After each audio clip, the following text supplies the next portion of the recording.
Hey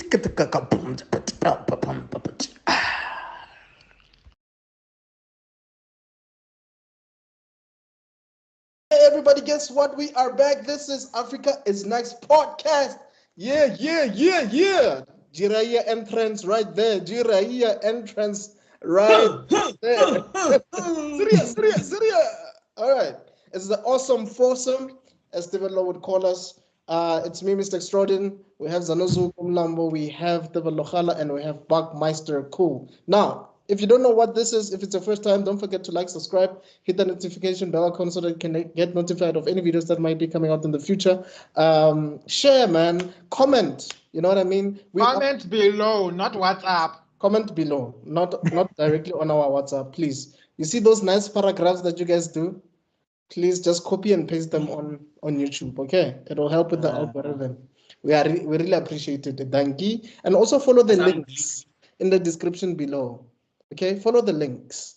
But anyway, don't ask where's the link. Where the link is there. Don't ask where the link is there.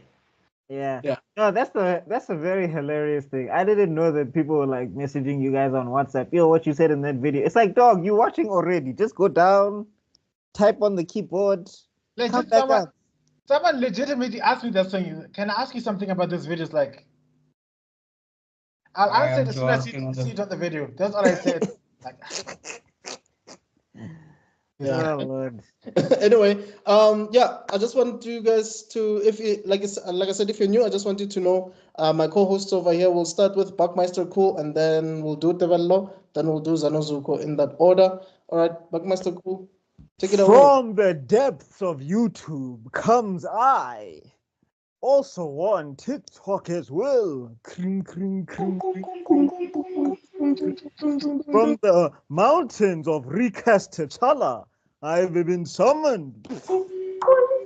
It is I, Buckmeister Cool. Yo!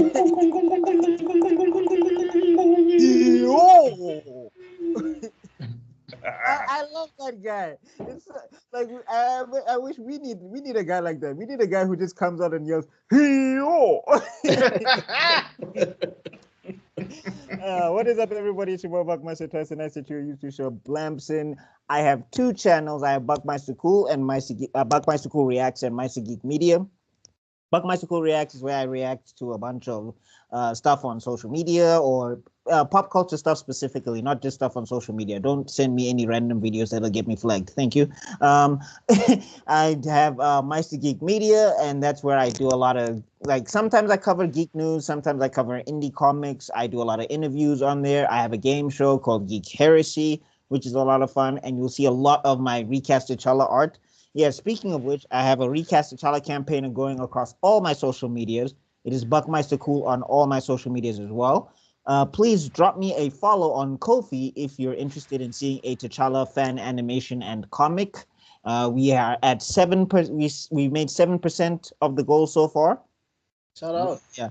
So Shout out. So hoping to get the rest of the way. That's been very great. Thank you to all the people who have been supporting me as well. Buckmeister Cool on all my social medias. Please go check out Black Panther versus Kang. Issues 1, 2, 3 on Webtoons are up right now. And yeah, let's get into this Sannin arc, or the Sannin lockdown, or is it the showdown? Sannin showdown. I think it's the Sannin showdown. Three-way deadlock. Oh, three-way deadlock. There we go. Dope. And then we have the Lokhala. oh, yeah. Okay, well, wow, what a nice follow-up to that introduction. You got lost in the intro. Oh yeah, okay. Let me get my sexy no jutsu on. Cue the music. Dun, dun. Good evening, gentlemen. It is me, Stephen Lokhala, anchor of the Nerdgasm podcast and co-host of the Geek Spot, here to show you a good time tonight. So, if you want to get down and dirty and listen to things about nerd life and nerdgasm, join me on KC Media on YouTube every Friday. Yeah. Yeah, wanna Jiraiya. Stop doing your research. The only thing that's left there, bruh, is just an SMS nerdgasm too. No. You gotta do the ETV voice. SMS nerdgasm 13435 for all your nerdgasm needs. You need Friday, the ETV voice on Friday action night. on nerdgasm. And then we have Zanosuko. Katon, wangeno fire lord. Welcome, ladies and gentlemen. Igama lami nguZanosuku ufana kamlambo. Bangithatha mangibiza uFire Lord, aka the Prince of Fire. Ngimoshisayo, ngimumlilo. Kuvutha mina. Hawu, chesa wena boy. Nayazi nje kumnandi ne. We're about to talk Naruto. Do follow the rest of the guys. I don't have I just have regular social media. You can follow me. Just look for Cortezi. The man who has the biggest Twitter between all of us.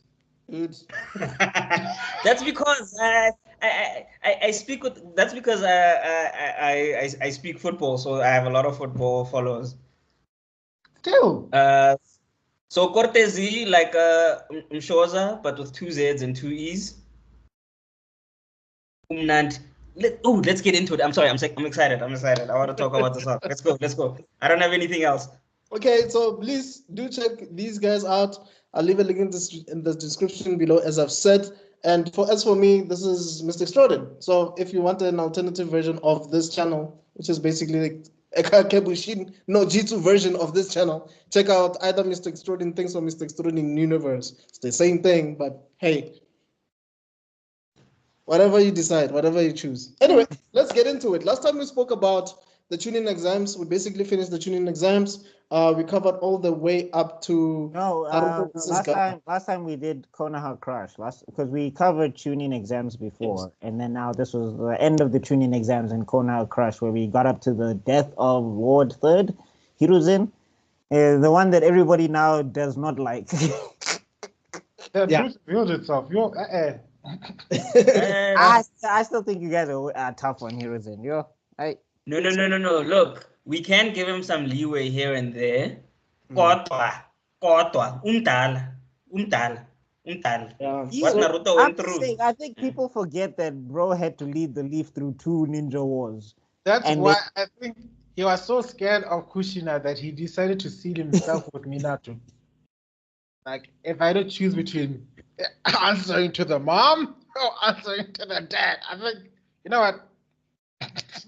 I'm just saying. Dad is still calm. Bro led the Leaf through 2 great ninja wars, and also he had to come out of retirement in. Yeah, I'm just saying. Also, I think it starts with the funeral, right? I think everybody is dressed up and. I guess we could start from it doesn't start with the funeral, but we could start from the funeral because remember, Sasuke had just been hit with. Yeah. Basically, how it starts is that Jiraiya, the elders come to Jiraiya while he's doing research, and then they're basically just like, we need another Hokage. We need the 5th Hokage. And Jiraiya, you're here, and you're a legendary Sannin, and basically you're like one of the strongest ninjas, if not the strongest ninja we have right now in the village. We're making you Hokage. And Jiraiya's like, hell no. Nah. And stay away from my research? Are you kidding? There's too many hot springs to visit. He literally turned down the Hokage position because he still wanted to visit more hot springs and peak on women. Like, that's why it's called Pervy Sage. And you know that Jiraiya is just like, it's a thing with him because like if he wants to, he could get any woman he wants. It's just that he has to do this thing specifically. It's like he has a weird OCD of some sort. It's a kink. Because he's not like Roshi. Call it what it is. It was a kink. His kink is being perverted and having women be like, no! I'm sure even the women getting spider already knows like, okay, Eddie, 11, so you have to all act like, oh my god, he's so disgusting, but you know, it's just all part of the game. He gives us a lot of money. I mean, he literally kept us in business for the last 20 years.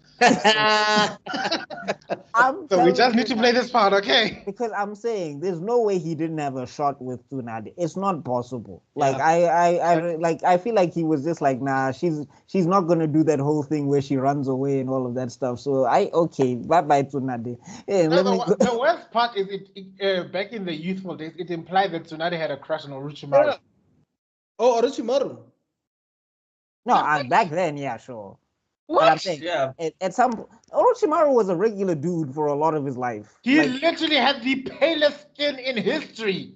He was a dope But he ninja. was pretty. But he was a dope ninja. He was pretty. Remember, don't put the Orochimaru you know. What baby Orochimaru was sweet and kind. It's the war that started changing him. It's the wars and the being a ninja that started changing him. Baby R. Kelly was regular. Okay. And then life happened to him, and then he went extreme. It's the whole basic Jacob versus Edward scenario. It's like, oh my god, Edward is so hot. Jacob is right there.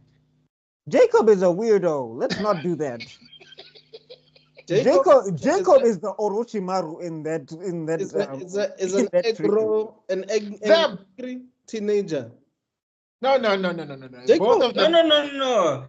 Edward is 100 and something years old. Trying to make on a teenager. Okay, but wait a minute. Edward is 117, right? When you get turned as a vampire, you stay the same age that you were turned. He was turned when he was 17. You will be 17 his entire life. So he's basically just an indestructible 17-year-old messing with another weird 17-year-old. Like, when you get turned as a baby, but I'm saying when you get turned as a baby and a vampire, you stay a baby. You don't grow up. That's how it is. You get stuck at that age. So Edward is 17 effectively. Creepy. Yeah, it's creepy, but he's 17. Versus so is Bella. Like, I'm saying, how are you deciding your first time is either bestiality or necrophilia? Like, what is wrong with this woman? Wow. That whole series is messed up, but let me take it one step further. Jacob, wait. Jacob imprints on a baby that's not even born. That still doesn't make sense. It wasn't his fault. No, it is very much his fault. They can't wait. It's Stephanie whatever's fault because she wrote that they can't control who they imprint on. Why? No, but I'm saying terrible writing. I'm saying he picked a baby. He didn't pick. It happened. It happened. Which makes it even creepier. I'm with Buckmeister on without this. the baby's consent, by the way. I'm with Buckmeister. It happened without Jacob's consent. So after you got rejected. It happened without Jacob's consent. After you got rejected. So Jacob is just going to watch over this little girl until she's grown of age. Isn't that literally grooming? Literally. I know. That's what I'm saying. Both of these people are guilty as sin. No, I'm saying Edward is at least 17, according to how the functions of the story works. He's just been 17 for 100 years. He's got 100 years of experience. He's no longer 17. I'm sorry. No, he does He's not. got 100 years of. He's 117 years old. He's got 100 years of experience. He was still a virgin. Not 100 years of experience. He's got 100 in life. No, dude. If you look at the way he behaves, he does not behave like he's 100 years old at all. Wait. There's no chance. He is still a virgin. Yep. Did I see it correctly? Yep. You can check it in the source material. I don't care. I'm sorry. We've grown up now. Stephanie was camping. Can we be honest? Can you all be honest? We've all grown up right now, right? Can we all admit that book is crap? It's bad. I knew it was bad. I tried to read it. I think I got to about page 30. I was like, no. All of them were bad. The only reason I saw that freaking movie is because I had a girlfriend at the time that wanted me to go. That's the only reason I saw that. You too? Damn these women. Hey, Oh, no. you were making them watch your anime and your cartoon. Don't act like. Don't act like. My things made sense. I could explain Kagebushin no Jutsu. I can't explain what the hell is happening She- on. All she wanted to see Why was are we explaining, dude? Why are we she explaining wanted this? to Like, see Jacob's massive pecs. Ugh. The Yeah, pecs but that make that was also cringe. Like the movie just starts when a jiggy No, taking no, your like, shirt off. somebody said that he was distracting. He was not acting. That was his acting method. Is Yeah, that was his distracting the acting. audience. Every time he had to say something, I mean, Bella. no, but Jacob, that's also because he can't act. Let's also keep it 100. who Take could away his. act in that entire cast? No, Who? in that entire movie, maybe outside of those dad, random Italians. The dad was a good Maybe actor. even Patterson was not good, and The dad was a Patterson. good actor, bro. Bella's dad was the only. Oh yeah. Like That's all Yeah, three Bella's members, dad. all three members of the Volturi are all accredited actors, but they knew they were just getting a paycheck when they got there. I was like, Aro, I know you can perform better than this, Dude, but even Remy.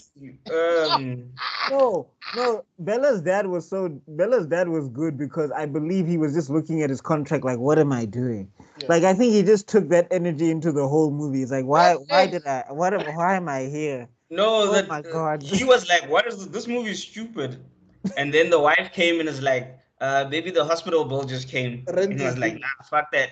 Let's do this movie. This movie's gonna No, be." but I'm saying that's why he was in. That's how he was in the movie. It was just like, oh God, okay, all right, Bella, God, I got bills to them, pay. God, like Bella, that's you're why. grounded. Because Bella, you're sad.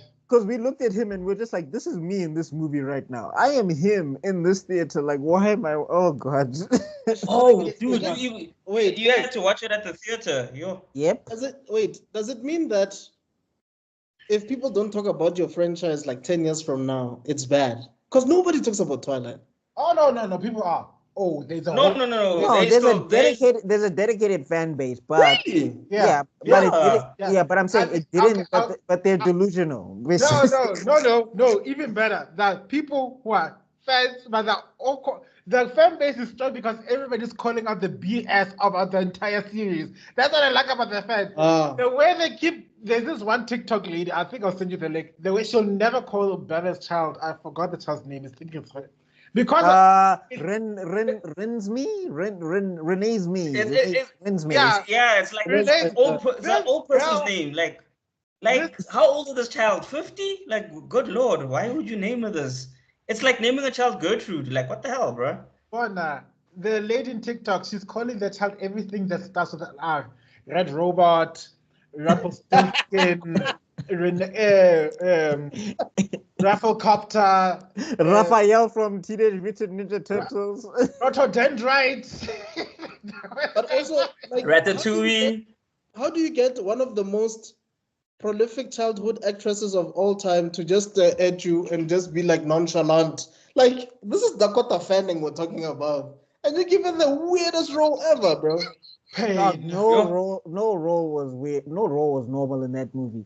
I mean, Edward at some stage, like Jacob lies and says, "Oh, Bella has killed herself" or something or whatever, which is okay, weird. But basically, then Edward goes on a journey to where he goes to the mountains where he must strip in the sun and basically show off his colored-in six-pack. Like that movie didn't make any sense. Oh my God! Even back then, in my closet self, I was like, "Girl, what do you see in that pale, thin, dehydrated? Jacob is right. Dehydrated. Wow. No, but I was also looking at Jacob like, dog. Why? Like, that skin needed lotion. Now I'm sorry, Edward needed lotion of all kinds. I was like, Jacob needed boundaries. Like he needed walls. Like that guy could not take no for an answer. But anyway, whoa. Okay, I'm sorry. I'm on. I got bad news. I was hit with some unfortunate news today, so I'm very distracted, and so it's me. I am the problem. I am the problem. On a final note, ladies, if it ever comes down to it, just have regular. Leave the necrophilia. Leave the bestiality. Just go for a boring dude. Oh Lord, yeah. Okay, let's be honest. This was a genjutsu situation. Itachi Yeah. just released us from it. So yeah. Anyway, So dramatic, like this every time.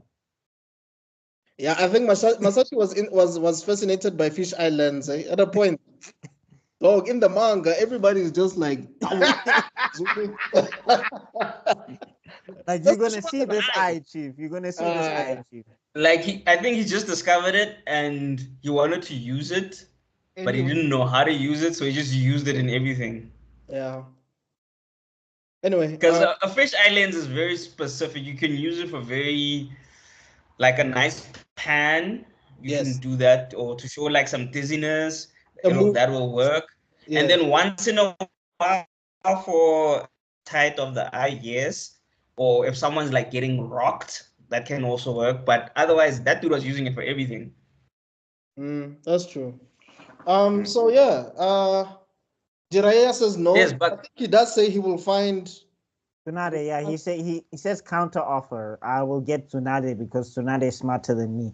So she can definitely be a better, which I don't agree. I just think that Jiraiya knows that he's the better spy between him and Tsunade, so he can gather better information than she can for the hidden leaf.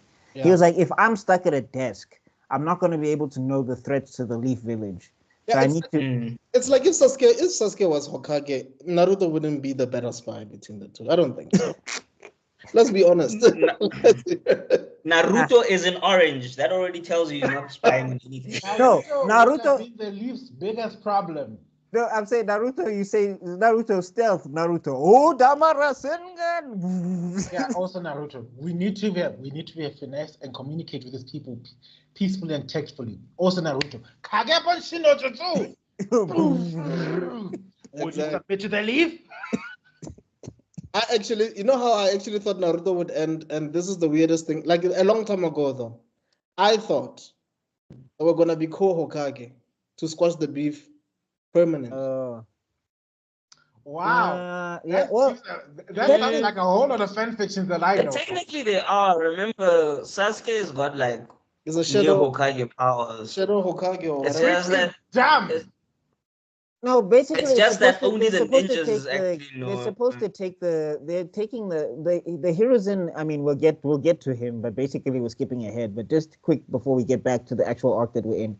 The Hiruzen Danzo combination is that it was basically supposed to be that Hiruzen was like the face of the village, and then Danzo was the root of the village. So he was like doing all of the quote unquote shady things. Yeah. But now when we get to Naruto and Sasuke, when we get to Naruto and Sasuke, if it was better written, like the concept is cool and everything, I still hate Boruto, but the basic concept is that what Sasuke does is that he basically eliminates threats before they even get to the village doorstep.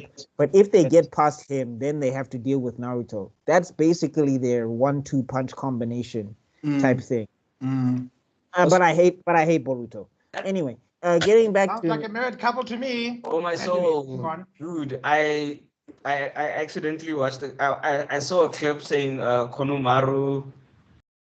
That Konomaru does something like and does a ceiling, and I was like, what ceiling does he have? It's from Boruto. I'm like, how is Konomaru so weak? Like, bro, he was getting I'm saying everybody, bro. Look at what they did to Shino. And did you see what they did to Shino, my guy? Oh my, they turned Shino into Iruka. I was like, bro. And they made Shino this nervous person, and like Shino was not nervous. Like, what are you talking about? Shino had that quiet confidence. What are you talking about? Is this fan fiction that you keep referring all the time? Yes, it's a fan fiction. It doesn't exist. Yes, doesn't exist. There is no Boruto. There's some guy Naruto. I can't. There is no Boruto. There's someone like who's so it was. There's someone who's so. And you know when sorry, Jordan. Before this thing, like when you trying to make the villains OP, make them OP. Don't make the guys weak. Cause like Konomaru couldn't even box, dog. Like, you telling me Konomaru can't box? Like, do you know who trained him? Yeah. Like, do you know who this kid is? That kid once on Sengan one of the powers of pain. Come on. Yeah. Exactly. And you want to tell me? It gets worse. And I'm not saying I'm not saying he must win. I'm not saying he must win. I'm just saying, like, let him box. Like, let him look like, dude, they look incompetent.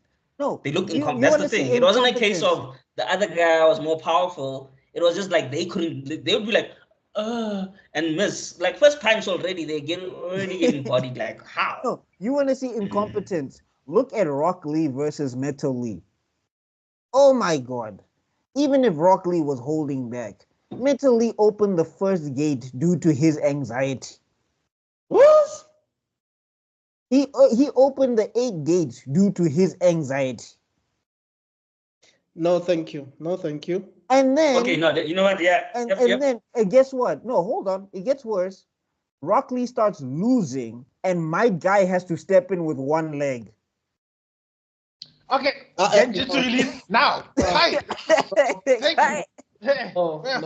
No. Okay. Ziara. Okay, so Ziara offered to go get Tsunade. Very good point about Tsunade being more effective as an administrator. Even if you think about it, her role is the healing, was the healer of the group. Yeah. And nowhere do you see a healer going out sorting out by oneself. They'll be working in a team. It would work perfectly for a person like that to be an administrator, and we do see it bear fruit later on. So Giara's gonna go get Tsunade. Let's move on. Yeah, I also think she's like slightly not a better strategist, but I think she's better at coordinating. Yeah. Like Jiraiya is kind of a lone wolf sort of thing. Like he doesn't lead squads, whereas she can like lead a squad type of thing. So I think that's why he was like, yeah, I can't. I mean, I roll solo for most of my time. Like the last time I was in a squad was when I was with the Sanin. But now it's like, yeah, I've been on my lonesome so long. So now if you put me in charge of a village, how's that gonna? And let's not forget, I was given responsibility of a child, and look at how that turned out. Okay, that was not his fault. Remember, he's tracking Orochimaru and the Akatsuki. Yes, but you also have a godchild. When was he going to get to see But it? remember, Naruto always had money. Naruto always had low sum. His rent was paid. His lights were paid. So money had to come from somewhere. These ninjas are busy, dog. They just came off of a war, actually. Because I think it was supposed to be, Third Great Ninja War, and then Minato becomes Hokage, and then he dies. Yeah. And then, like, things were crazy. But he probably died like, because Naruto's 12 when we first meet him, right? Yeah. So he died about 8 years after the Great Ninja War. No, it can't be 8. It was about 20 years ago. No, remember, it has to be 12. Oh, I guess so. Yeah. No. Remember, because it's 20 years ago, it's 8 years ago, because then Naruto's 12. But I'm saying that the thing is, the incident is from 12 years ago. The day that Kurama got sealed in Naruto was just born. Yeah, that's what I get it. Look, I think I didn't. I'm talking the Third Great Ninja War. Yeah. Was 20 years ago. Yeah. And then Minato died 8 years after that. Okay. And then yes. That makes sense. I was confused for a moment. I was like, hey. Okay, now I see what you're saying. Anyway, so Jiraiya says that he's going to take Naruto on a on the trip to train him. Right? We get so he's gullible. He's just so gullible. He's like, yeah, sure, no problem. No, I mean, basically what he says is that, maybe I should take Sasuke with me because basically, Sasuke would want to learn the jutsu that I'm going to teach him. And then Naruto's like, oh, bet? Really? Okay, I'm there. Yeah. Oh, yeah, this is where he's going to teach him the second, which is more, no, it has to be the second most used because he has to use the Kagebunshin first to use the Rasengan. No, I mean, eventually he gets to be able to use the Rasengan without the Kagebunshin, but like that's the combination. Yeah, but that's the 1-2 punch. Yeah, that's the 1-2 punch. By the way, do we meet Itachi after this, or is it before? No. It's gonna be. No. It's actually before. It's during. We meet him before he meets Naruto, because remember what happens is that we see him and Kisame chilling on a mountain, right? And then they're basically having this little conversation or whatever. Then they go into the village. Yeah. Now, there's this whole thing about, and basically when we start getting into the Shippuden arc, but like you guys know about the twist with Itachi, right? This is one of the indicators that Itachi was playing for the other side. If you look at this whole interaction in retrospect, like a lot of people say that Masashi Kishimoto basically just pulled a twist for a twist's sake. Saying it doesn't make sense. They say that it retconned Itachi. There's too much evidence that says otherwise. Like, for example, if he and Kisame if he didn't want him and Kisame to be discovered, right? He wouldn't have made himself so obvious. Yeah, he wouldn't have gone to the ramen shop well, in the anime. I don't know if it happens in the manga, but yeah. I think so. I think it happens in the manga. But big ups to how he tried to trick Jiara. Wait. Doesn't he first face off against the? He was looking for Naruto, and then he faces off with Kakashi and Asuma, the Kakashi, Jonin, and then later they meet up with Jiraiya. Yeah, but before they got to that part, we're getting there. Yeah, Itachi deliberately sent this one woman to try and distract Jiraiya because of all the people he considered a threat in the entire village. Jiraiya was like, no, I can't deal with this one. Yeah. But fortunately, he has a weakness. Poontang, go! Mahosha, I choose you. I release you.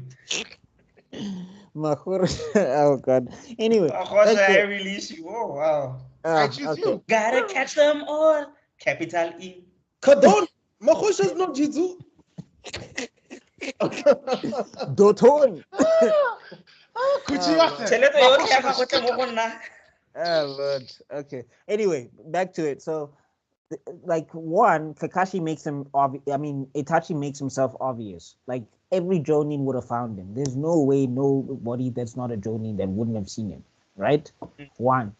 Two, he stops Kisame from attacking a lot of the time. Yes. Like, he's telling Kisame, you need to watch this, check this, what, don't make a scene. Because he knows that Kisame is also, he can take out a lot of people in the village if he wants, right? Mm-hmm. Then, second, he basically stalls for time by putting people in genjutsu. Like, the problem with Itachi is that his methods are extreme. But if you look at what he's doing, he's basically stalling for time and giving people information. Yes, he's making sure to de-escalate the situation as quickly as possible. That's true. But shout out to that girl. What's the name of that lady again? Which one? Kurenai. Kurenai. The lady who dared to put in touch of all people under genjutsu.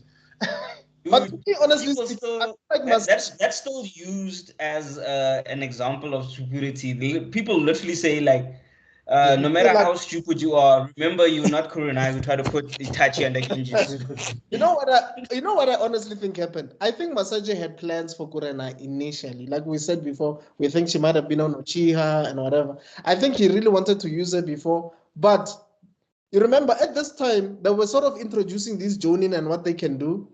But we had not known we didn't know what Kurenai could do at that point. We didn't know. Mm-hmm. I just the way I love. There is even another meme was like, Kakashi, did you see this woman trying to put a genjutsu on me? I'm still in shock. Let me hold on a second. So I feel like he really didn't know how to use her. So the only time he was able to use her was at this point. And you can't introduce someone as cool as Itachi and have him become a victim of someone else's jutsu. Also, if you pay attention to the trend, at this point in time, most female characters were all soft combat competitors. So it's all the distance take over your mind or except for Hinata. Shout out to Hinata. She lost because she lost to Neji. But she got the box. It wasn't like when we were watching Sakura and Ino and they could barely throw a fist. Yeah. I think Hinata got the box. I think what Tebelo is just basically saying is most of them took L's. Yeah. Like apart from also I think a lot of now that Tebelo mentions it, take away Tsunade, take away Hinata. Which female character really had Tamari. like? Okay, and Tamari, like those are really the only three fighters, and Grandma Chio. Everybody else took L's, bro. Yeah, everyone but, else like, really. but I'm saying, to be fair, if we look at the Jonin, a lot of them took L's as well. Yeah, no, what I was trying to argue is that before Tsunade, we just saw that the female characters, their offensive capabilities are created around creating distance, not necessarily get up close and fight. Apart from Hinata, I mean, 10-10 ranged weaponry, Fan Lady ranged weaponry. So it's not get up and close. And then those who do get up and close needed a leg up, like I'm going to mess up with your mind so that I can come in close and give you the kill shot. At this point in time, they do change later on, and literally they're going to change in a couple of chapters because we find big busty woman who can punch hard. So Valley of the Gods. I think Ishimoto's editor was like, "Have you been reading Bleach? Have you? Have you been reading Bleach? we need have support. We have Okay. we have Orihime. Dog, come on. give us Let's the bounce. bounce. Not just that, give us a lady that can box, dog. No, I mean also Shizune. Shizune was boxing. Who's Shizuna? Oh yeah, The assistant. Assistant. United assistant. Oh yes. But she was with the needles. here's the thing: we get introduced to both of them at the same time. Yeah.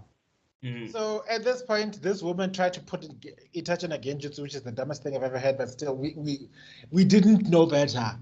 I think that's Mr. Extraordin's argument, but still funny enough. And hey, I mean, if we want to be fair, Kakashi tried to battle Itachi Sharingan versus Sharingan, and nobody says anything Nobody about better that. because it's Kakashi. Because it's Kakashi. it's Bias. love Kakashi, but still. No, but remember, I think at this time he also didn't know that Kakashi had the Itachi had the Mangekyo, or he made it as if he didn't know, and he didn't have the Mangekyo at this time. So he figured. Sometimes so when Itachi just had his 3 Tomei, and then he figured like, okay, I might have. But remember, even he says like, I might not have a chance, but I've got the best chance out of all of us. So he's not saying that I'm gonna box, but he's saying like, out of all of us here, I've got the best chance. Kanti di mano ochore Mangekyo. I just think sometimes they were just using Kakashi as a plot point, like to just further a story. Because if they were together in the Ambu, are you telling me that there was no way he might have considered that this guy has already reached Mangekyo level? Because didn't he also I have think Mangekyo? No, yeah, no, he gets Mangekyo from Shisui. Remember, like he only gets Mangekyo after the Uchiha massacre, not before. Okay. I think also this is where you see that the story wasn't complete. So he did the story on this part, and then when he gets to a certain part, he's like, no man, I forgot a little something, and that's where like the little Kakashi fellas coming through and trying to fill it up. Because as much as yes, you need to plot your story and everything and have a thing, sometimes you miss some things. 100%. So I think this is one of those things, because remember Kakashi was Itachi's captain in the Anbu at a point in time, so he knew his capabilities, and he might not have known that he had the Mangekyo at the time, because remember also Itachi kept his cards close to the chest. But no, but I'm saying even when he was in the Anbu, he was this like at 10 years old. He didn't have it. He only had it at 13, and it only came after the massacre. So he was already part of the Anbu before then. So Kakashi would never have known that Itachi had the Mangekyo because it only came after the whole Shisui debacle, not before. Before he had a regular Sharingan. That being said, I just wanted to add a comment that if you pay attention, there are only 2 ninjas that I know that are actually ninjaing in this universe. Throughout the entire story, or at this point in the story? At this point in time, we'll see the changes later on. But Orochimaru gathering intel left, right, and center like a ninja supposed to. And not getting caught. and not getting caught and keeping archives. It's like, okay, this person X, Y, Z, D, E, F, this person did this, and this, and this.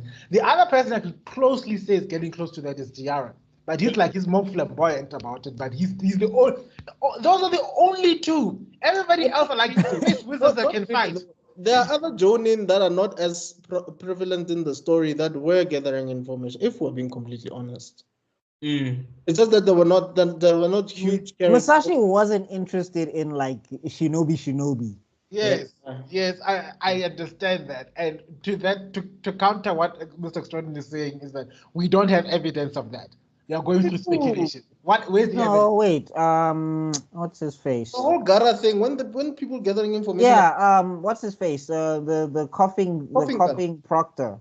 He was spying on Kabuto and the other guy from Kokoro. Not Kankuro. Kankuro's captain. I forget his name.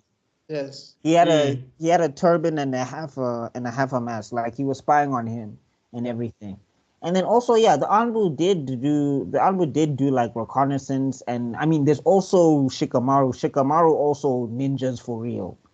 Like he gathers intelligence, he hides, he plans, he strategizes. He's not like, let me smash my enemy up front, everything and all of that stuff. And Shikamaru can show you that a kunai actually is useful. Yeah. I think all the Jonin saw him use that balloon thing, and ever since then. Make notes. Yo, you writing that down? I don't know. Write it down.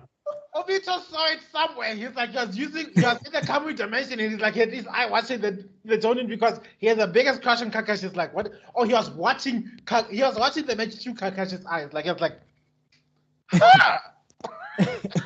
Hey, move to the side. You're disturbing the signal. Kakashi. This Nara kid.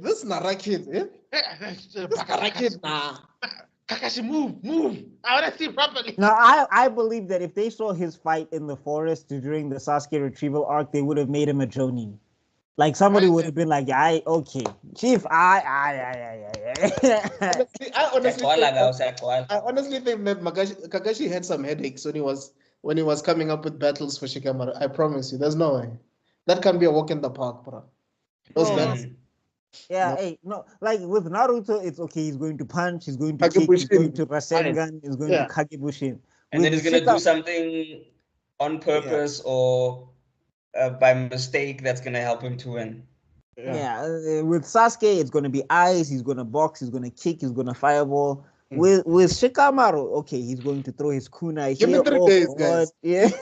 Give me 3 days. Assistants, drop that. Throw the kunai there, no. And then a bomb is gonna come up under your feet, and you were like, when did that come from?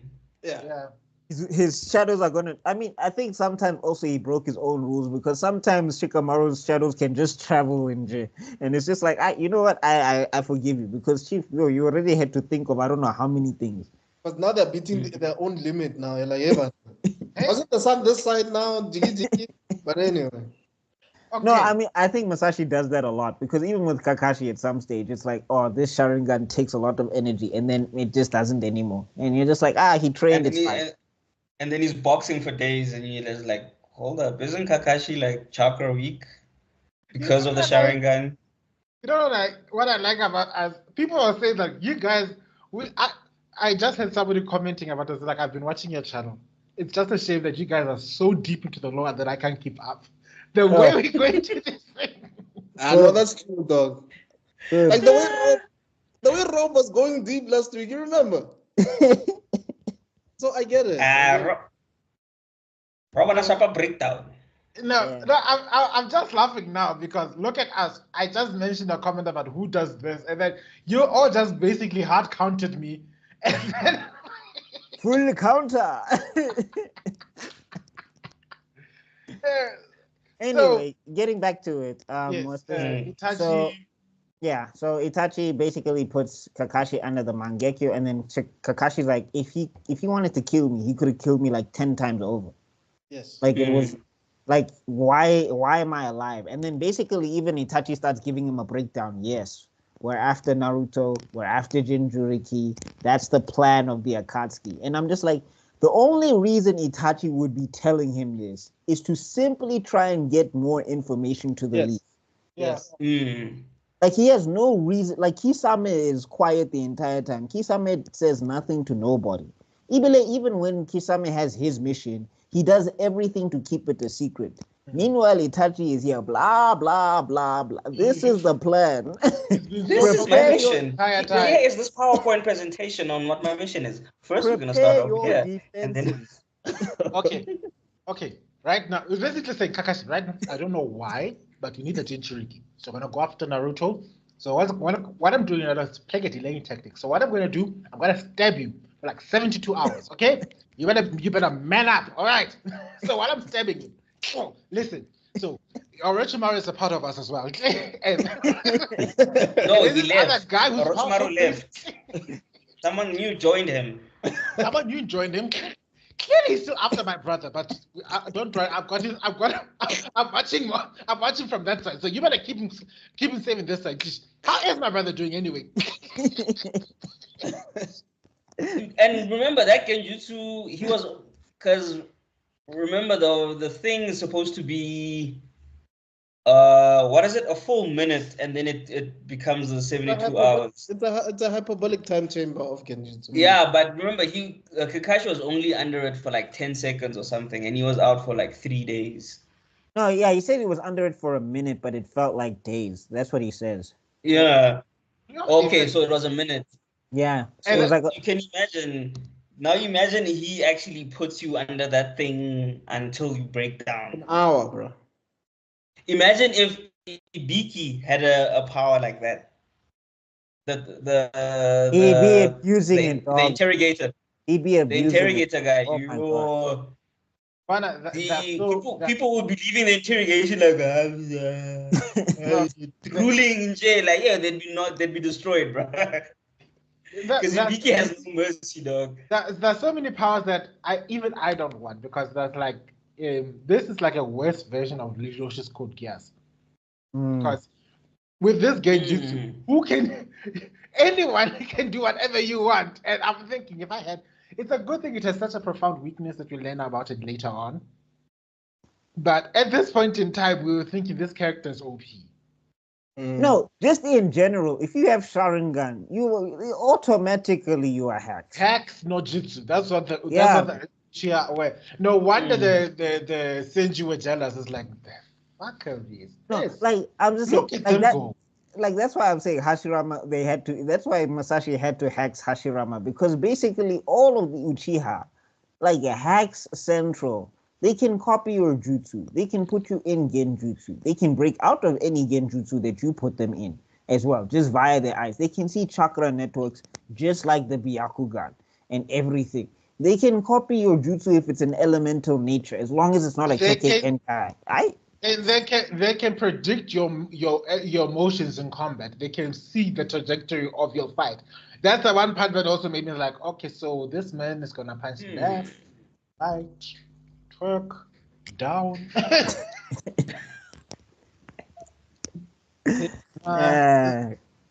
So I do to conclude, Buckmasters, right?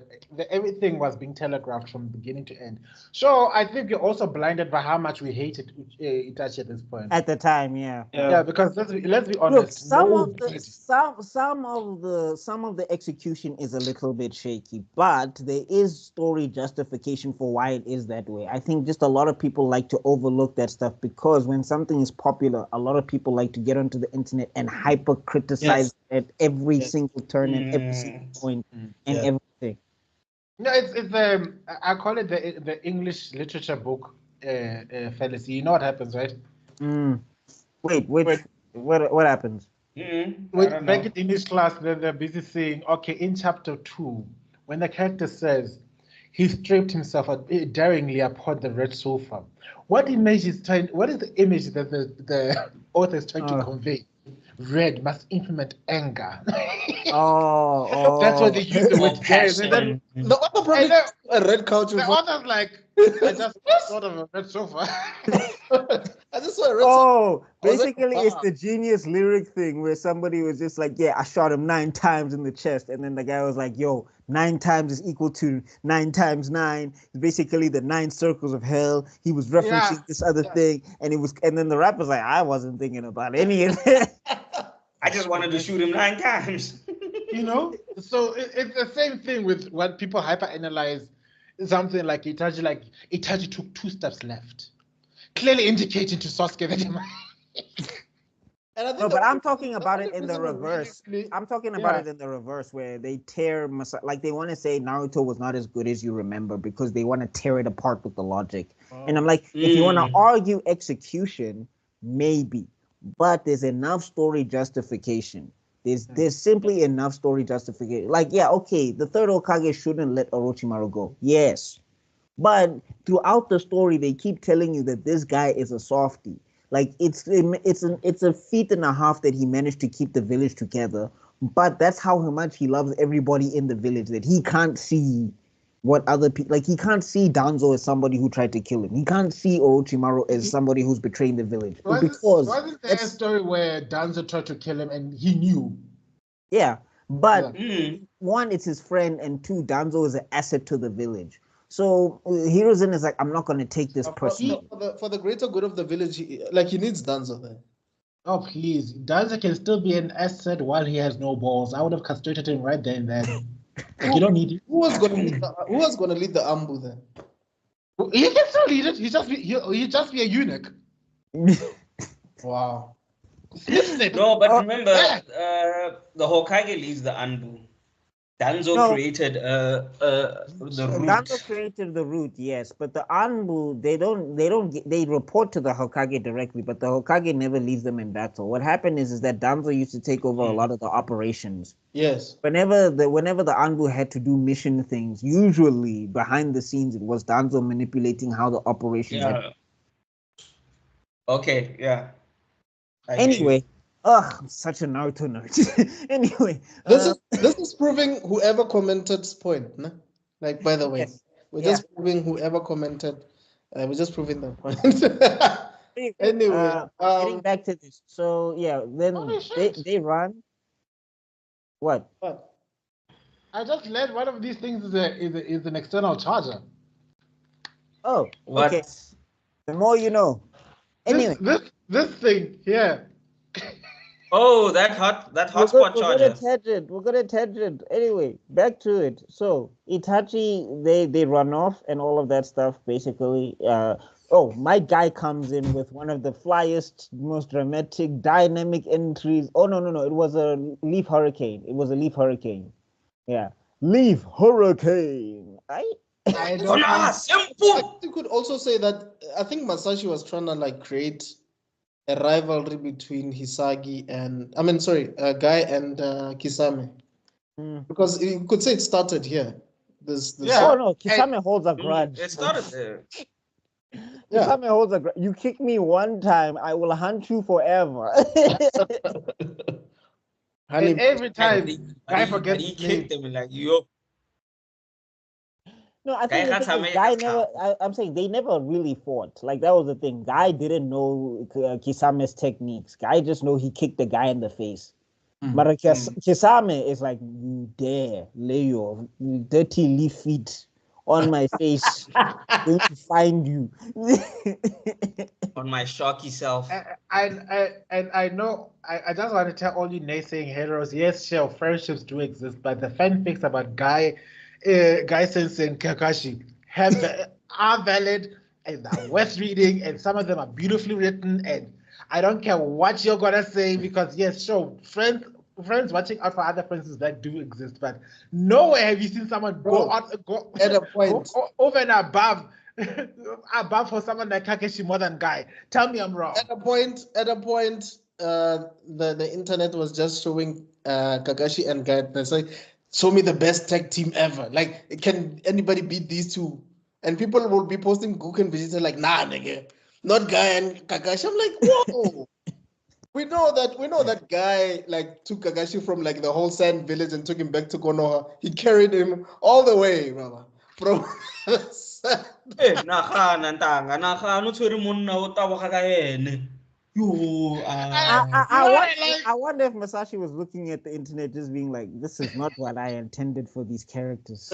No. I made Naruto and Sasuke kiss one time, and now there's this fan deviant art everywhere. Oh God.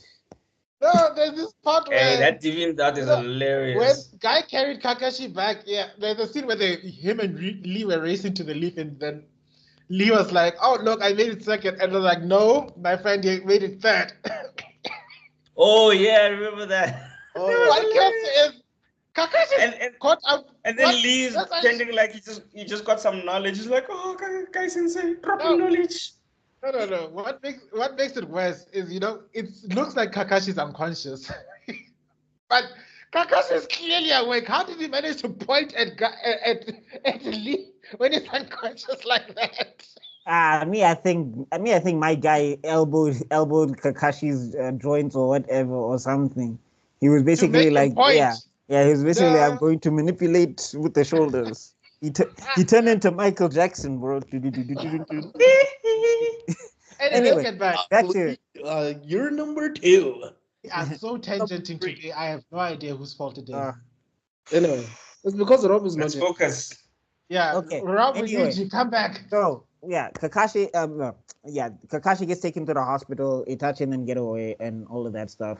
And then basically this is where they start going on the journey to the towns, and then this is when we get introduced to the Rasengan. So in a hilarious scene, we get to see Jiraiya take Naruto's money because he's like, you have to honor the 3 ninja prohibitions. It is wine, woman, and money. These can lead to the ruin of a shinobi. You must be vigilant. And he spent it all. He just wanted to go to the brothel. He took Naruto's money. Savings, not even money, savings. I love that scene. It's so hilarious. I was like, yo, Masashi was brilliant with comedy at times because it was like, is this before or after Jiraiya meets up with Itachi? No, it's before. It's before. Yeah, this is before. Because remember, they're still on their way. Because remember, they're still trying to find Tsunade or whatever. Wait, so he's looking for information for Tsunade. Okay, so they meet him afterwards. Yeah, so they meet him after. What happens, it's the first time. Naruto and Jiraiya leave. Itachi comes to the village. So while they're just leaving, Itachi comes to the village. They have that fight. So they still, and then they leave, and then they find out basically that Naruto's not in the village, and then they bounce. And then while they're still going, so now they're tracking Naruto and Ero Sensei. Yeah, and now, and then the village now is trying to get a message to Ero Sensei and Kore, hey, watch out, Itachi and things coming for you. And I think Sasuke was also sort of like tracking Naruto at this point, if I'm not mistaken. No, so remember what happened. He overhears that Itachi was here and he's looking for Naruto. Yeah. And that's when he goes looking for them. Yeah. And that's when he's fighting. We'll get there. I know what you're gonna say. Yeah. And also, well, anyway, we'll get there when we get there. Okay. So, point being is that like now at this time they're in this town basically, and Jiraiya has introduced the Rasengan. Because after that hilarious scene with Naruto, then basically this hidden stone dude with a white trench coat tries to step up to Jiraiya. And then, Jiraiya in perfect Ero Sennin fashion, like he'll make you so angry 1 second, and then he'll show you one of the coolest things. And you like Naruto even forgot that he was broke. He was just like, yo. Yeah, see that, Gemma. He took all my money, but like, did you see?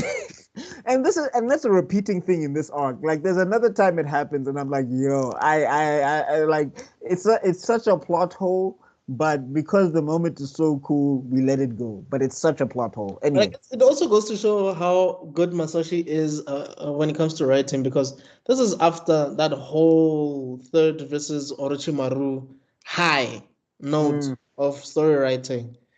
Then he sort of like takes it down a notch, but introduces someone as cool as Itachi. But at the same time, no, Itachi and Kisame, like they both had a lot of presence. Yeah. Yes, I mean, yes. even the clothes, that Akatsuki attire, at the time we didn't really know anything. We just saw Yeah. these guys. And then at the same time, like, they're trying to find this Tsunade character. Mm. But so you don't feel like it's filler or anything. You just feel like, whoa, what's happening? What's going to happen next? It's interesting. Yeah, he managed to keep like that's the thing with Masashi is like the problem is his follow through. He's so great at setups. Like his setups are fantastic. Like you have to remember he managed to get all of these characters involved in these arcs. Yeah. Like Asuma, Kurenai, Kakashi, and Might Guy were all busy still while we are missing Naruto. And then also on top of that, Jiraiya's busy looking for Tsunade. And then on top of that, Naruto is also developing. Like that's a lot of stuff to handle. He's still healing. He's still training. He's doing push-ups. Yeah. Like it's a lot of stuff that he's balancing. Man. And then anyway, so after that, then what's this? Then I think that when they get to that town, I think I'm just trying to remember. Does he start the Rasengan training before? No. It has to be before No, it has to be after. It has to be after. Sorry, it has to be after. So they get to that town or whatever. The Rasengan training has not started yet. It has not started yet. Yeah. So then basically while Sasuke is running around, he's looking for this town or whatever, and he's just like, and you get to hear him have an inner monologue where he's talking about, oh, Naruto's gonna die if Itachi gets his hands on him. But you're just like, so you are friends. Oh, yeah, that whole intro, you are my friend. Oh, okay. Yeah, because thank you, my friend. They are friends. It's just that they behave like brothers. Because with brothers, sometimes it just seems like these people hate each other, but they love each other. If that makes sense. Like no. I have a brother. I know exactly what you mean. Yeah, the banter just makes it seem like they hate each other, but you can tell they give a crap about each other, though. It's not even fun. The joys of being an only child. I have no idea what you guys are talking about. What is this thing? And I have a younger brother, so sometimes he wants to challenge me just for the sake of challenging me. We're in the same boat. Yeah, I think Sasuke was more of a brother than a friend, but I do get what you mean. But I'm saying, there's a bond and a connection there. It's not like with Sakura, where Sakura is just infatuated with this guy for no reason. Yeah, you know what I'm saying? 100%. Like people always confuse Naruto and Sasuke. Reason he's a pretty boy. Okay. Hey, look, it's the same reason. It's the same reason Sitando Mihlali. Like, there's really nothing she does but umuhle. So, hey, just like I didn't see it with Orochimaru, I don't see it with Sasuke. Honest to God, no matter how hard people are trying to tell me, like, oh my God, what? The brooding bad boy. The brooding bad boy. How dare you? Again, Develop. Nandato? Okay, because I think it's been revoked for real now. But anyway. Oh no! But personally speaking, I never do see any issue, any attraction with animated characters. I see that's an animated character. I can't. What am I going to do? Sephiroth, hello. Oh Lord. Sephiroth. Cue the Sephiroth music. Ho ho he ho ho ho ho. He did it. Sephiroth. I was just calling out. I was just calling out your BS. That's all. I mean, no, I don't. I'm not crushing on Sephiroth. I just love his hair and his ideology. Look at me. I'm summoning a storm cloud as we speak. Sephiroth. I mean, there were people who were busy going on about Trunks at some point, and I was like, guy, it's an animated character, guys. Come on, relax. If I'm being honest, I had a friend who had a crush on Vegeta because of his thighs. The hetero side, we have so many, like Faye Valentine. I know. We literally had a smash You guys had a smash or pass animated edition not so long ago. Oh, I know. Yeah. I know. But anyway. It's one of those things. You guys trapped me by giving me real life actors. If you remember, you gave me Chris Evans and Chris Hemsworth and Henry Cavill. I still cannot forgive you for that. Anyway, going back to this. All right. So at this Yo, we are point, tangenting today, young. oh God. Okay, focus, gents. We can do this. Go team. Anyway, so basically, Focus no jutsu. yeah. So basically, then we get introduced to Itachi finds Naruto. All right. There's some stuff that happens, but Itachi finds Naruto. Okay. Mm. Then what happens is that what's this? Basically, like, and you can also see Itachi's trying to stall Kisame a little bit because he's not doing anything. He's just kind of looking at Naruto at this point. Like they're just kind of looking and talking and all of that stuff. Kisame wants to move to cut Naruto's leg, and then that's when Jiraiya steps in and does his thing or whatever. And traps them in the mouth of. No, not yet. That doesn't happen yet. So he says that trying to separate me from Naruto and yada yada yada. And then Sasuke steps in and finds all three and finds the group basically. And then that's when we get the whole what's this? I live for this moment. What's this? I did what you said, brother. I grew my hatred and all of that stuff. And then he fires up the Chidori. And he ruins and then he ruins the business of that entire inn because he smashes through the walls and all the doors for his dramatic Chidori. And I was like, yo, any business owners must just hate it when ninjas come. What the hell? You're from Konoha, aren't you? You're from Konoha, aren't you? You are from Konoha. You must be like, assurance, here's my ninja team. He saw the headbands like, oh shit. Okay, let's submit a claim for the daimyo insurance again. As soon as he saw it, it's like, hey, assurance, is my ninja premiums paid up? Okay, thank you. Hi. Can I have your premiership number? Hi. Have you or any of your loved ones ever had a shinobi from the Leaf Village visit your establishment? Please call this number. If we cover Rasengans, we cover Chidoris, we cover fireballs, pretty much any earth style or any elemental style as well. Kekkei Genkais are included. Please note that in the fine print we do not cover summonings or reverse summonings or any summonings of any kind. Thank you very much. and please note, coverage against any Sharingan related activities requires an additional coverage. You know, one thing I've noticed about these gags that we like doing of these insurance companies, all of us keep quiet and listen to the actual. Yes. It's so relevant. Because it's true. To this voice note, like, yo, what are they saying? What does this include? When can I claim? When can I? Because we know the structure. Please note, if you claim, you will have to wait 10 years for the next Ninja War to claim again. Yo. Batum. There's never going to be another Ninja War. We're at peace now. Little did you know. All the insurance like that's the Akatsuki. Basically, Danzo is the insurance. He had to. They were planning it in the background. Like the insurance were manipulating Danzo. We need to create another situation where we can make sure that all of them come to us. I think this is where like Itachi choke slams like Sasuke. Oh, right? dog rocks him. Oh, he ragdolls him like. Didn't he break his leg or arm or something? Yeah. Doesn't his weak. Yep. You don't have he even tells him the one of the lines is this all your hatred amounts to? In the English dub, he is like, you don't have enough hate. And guess what? You never will. I was like, yo.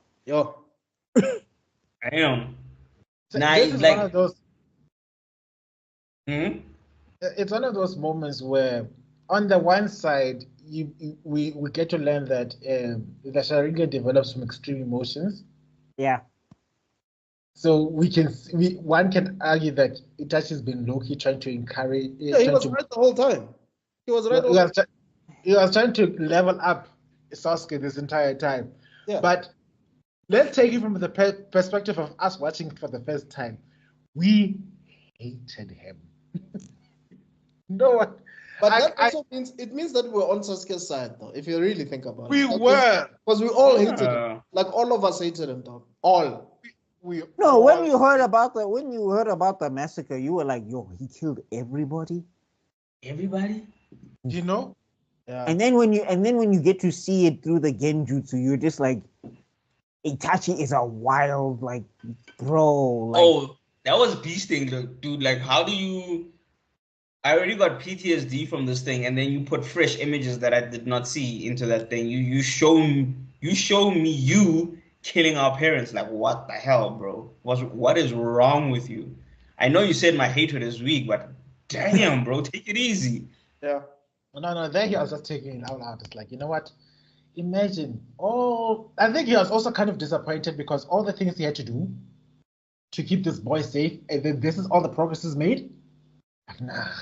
Nah, but also remember, you probably also that's the problem with Punk. geniuses because he graduated when he was like 7. He was an Anbu at like 10. He was a Jonin at like 8, 9. I We think have the graduated. same genes. He You broke- are born from the same parents. No, dude, How he can broke. you be such a letdown?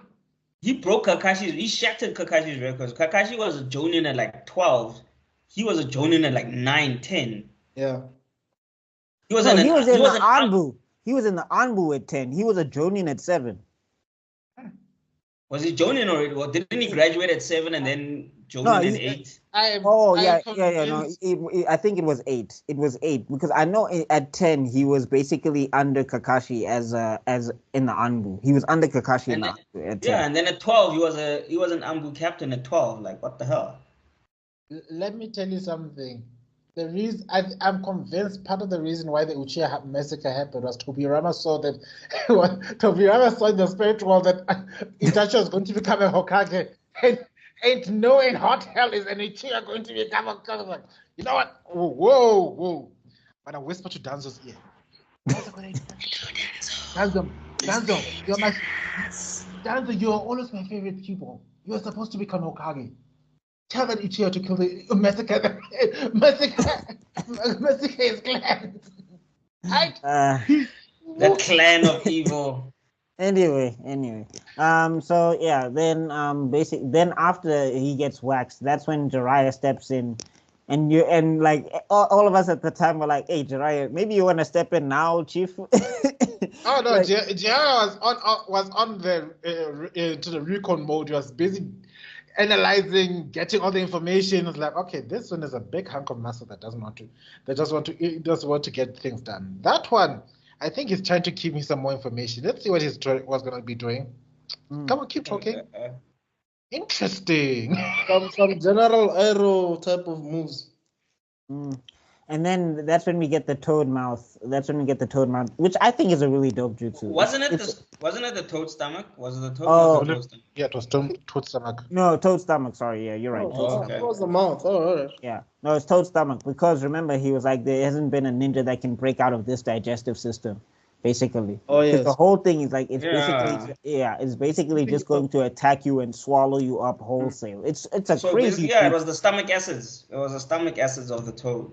It's actually it's a crazy jutsu. Like if you think about it. Can you think about it? Now, is it actually some toad stomach that's like interdimensionally? I think I know where you're going, when. What? Okay, no, you know what? Never mind. No, because I'm just trying to imagine how the amount of pain that poor toad must have gone through when he touches. What the hell, Jiraiya? What are you doing? It was insane because but it was interdimensional because remember when Itachi before we get they fight in the thing and then Itachi pulls a Amaterasu to burn a hole in the stomach and they escape through that.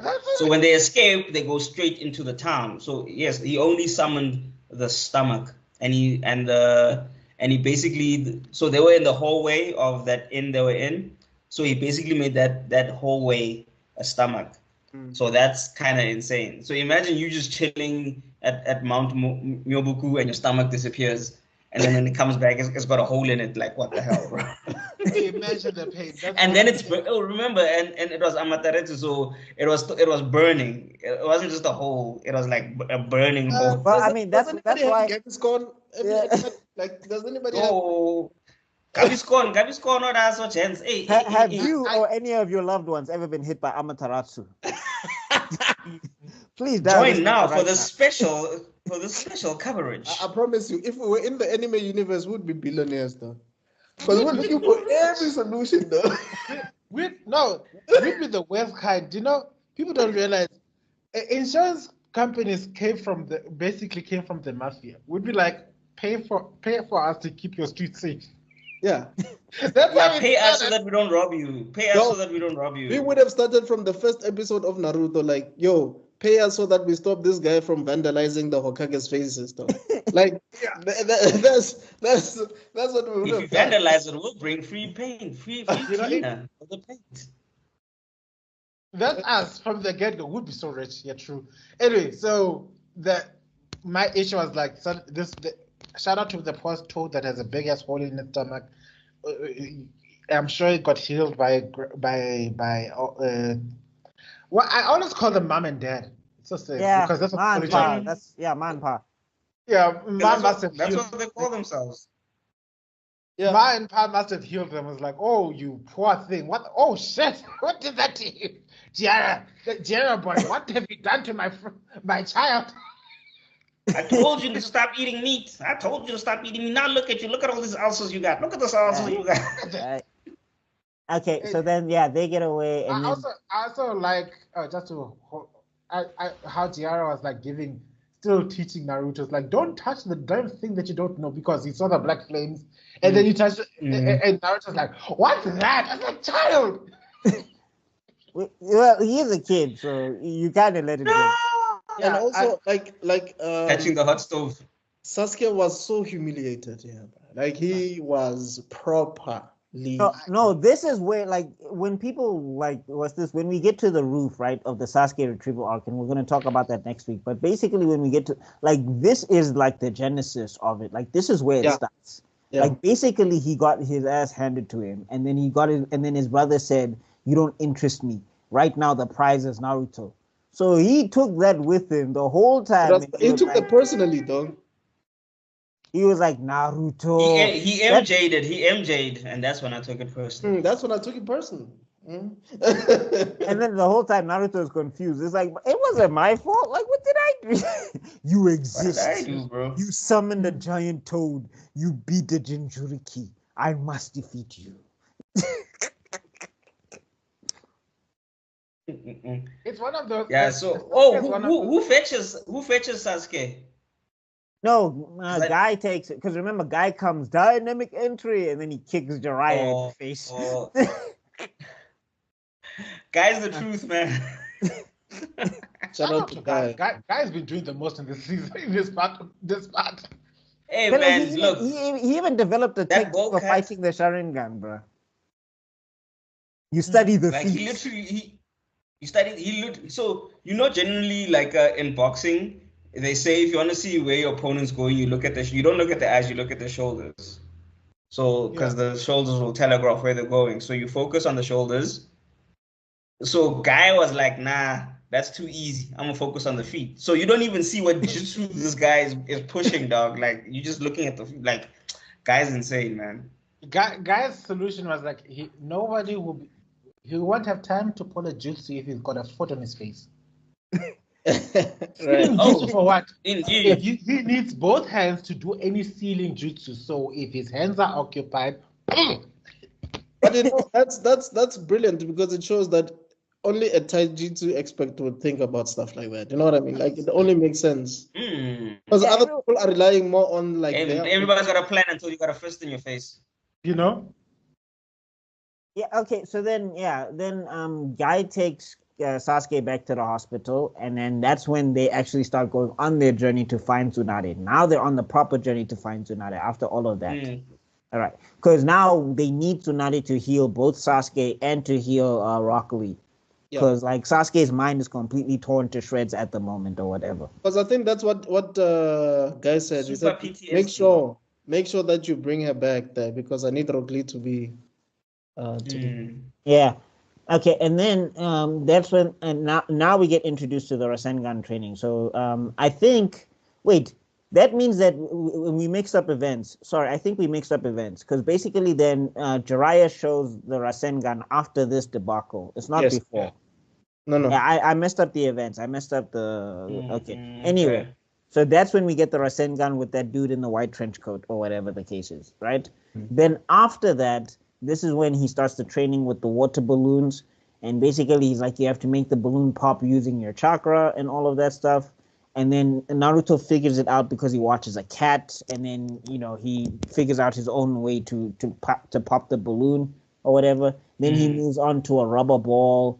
And basically, Jiraiya's like, I can't baby you through this entire process. You have to figure it out. Which is kind of rough because, like, in the one shot that I read with Minato, he basically sat with Minato until Minato figured it out. that one shot is out already. Yeah, it is. It's actually pretty cool. I enjoyed it. But anyway, like, yeah, he sat with Minato until Minato figured it out. Now he's just like, I'm gonna leave Naruto, my more stupider student, by himself. I'll help the genius though. And I'll focus where potential is. This is a lost cause. Peace. I'm gonna need a drink to keep teaching this lunatic. I'm sorry. So yeah, and then after that, Jiraiya is looking for Tsunade or whatever. Then Naruto figures it out with the rubber balloon. Then we get to the it's just a regular balloon. It's like a balloon just with regular air. Now he has to keep everything that he learned and not pop it. Which was even harder now because basically it was just like I have to control all that power inside this delicate balloon and it must not pop or whatever the case is. So basically this one is you need to create the power, expand the power, and then contain the power. So the water is to create the power, to create the rotation. And then the rubber ball is to expand the rotation. And then the balloon one is to control the rotation. So that it's just not like just growing. And I love how Naruto was talking such big smack. He was like, "I'll get this in 4 days," and then 4.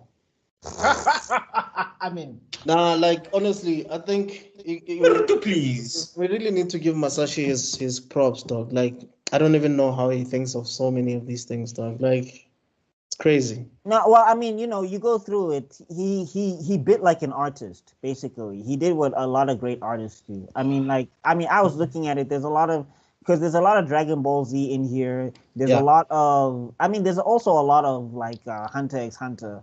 Yes. Yeah. You found out that. Yeah. I'm saying similarities. My beef is when people say he bit bar for bar. No, that's when I fight. It's never bar for bar. Never. Oh, like, that's what I'm saying. People say that he was biting. Like they say his whole element thing was him biting bar for bar. His whole like he was taking from emitters and all of that stuff. And I'm just like, he had an idea and he expanded upon it. That's how a lot of this stuff works anyway. Yeah. I'm just Stop it. Stop. I sense Michael Bay. We are moving on. We do not say the name. Do not say it. Please, we are not changing. No tangent. On. Go on, and then okay. Anyway, they find Tsunade. Yeah. No. They don't find Tsunade yet. Not They yet. don't find Tsunade. So basically, what happens is that Naruto is practicing on the way, right? Then Jiraiya plays this game with this guy, and they're trying to get Naruto to bet, and he's like, "Dog, I'm 12 years old. What am I betting with? Get out of my face. I need to train." And then Jiraiya takes a bet. He loses, but because of Naruto's training, he wins by accident. And then this guy tells him where Tsunade is. Yeah. Now, at the same time, Orochimaru and Kabuto are wandering through the forest. Orochimaru is having a bad time because his arms are on fire and they're basically disintegrating. And I was like, yeah, no, he wasn't lost, but he got you good. Yeah. Now that's a punishment because Matohana Bola. You're able to use jutsu ever again, Chief. No, but it's not even that I couldn't just use jutsu. Kabuto was there. He was the handmaid. Anakumula, Atlapa. No, that's one relationship where I was just like, if you ever, I'm saying that's one relationship if you ever want to say. if you ever want to say that, things were going down, it's between Orochimaru and Kabuto, because Kabuto loved that man down through everything. Yeah, that's true. It's even worse if you think about it, because the way Cortez just explained it, it's either two things. It's either Kabuto was basically wiping for him, No, like, or because Orochimaru's neck can extend, he could do it himself, but Oh no! I wasn't even thinking that. Oh no! I wasn't thinking that. What the hell? Wrong podcast. Oh my Red soul! alert. I wasn't. Red alert. Wrong do you podcast. hear? No, Tebelo. Do you guys hear that evil laugh? Wait. Like, I'm not the only one that's hearing it. Yeah? No, guys. What a visual that I could have gone the rest of my life without seeing. Thank you very much. Anyway, Just imagine that Like, this is cannot red. have Just imagine unseen this is what you red. said, This is though. a red card. This is a red card for Tebelo. Because, like, oh my soul, what the hell, bro? What the hell? You're the one who brought it up. No, you went too far. How You can went I too not? far.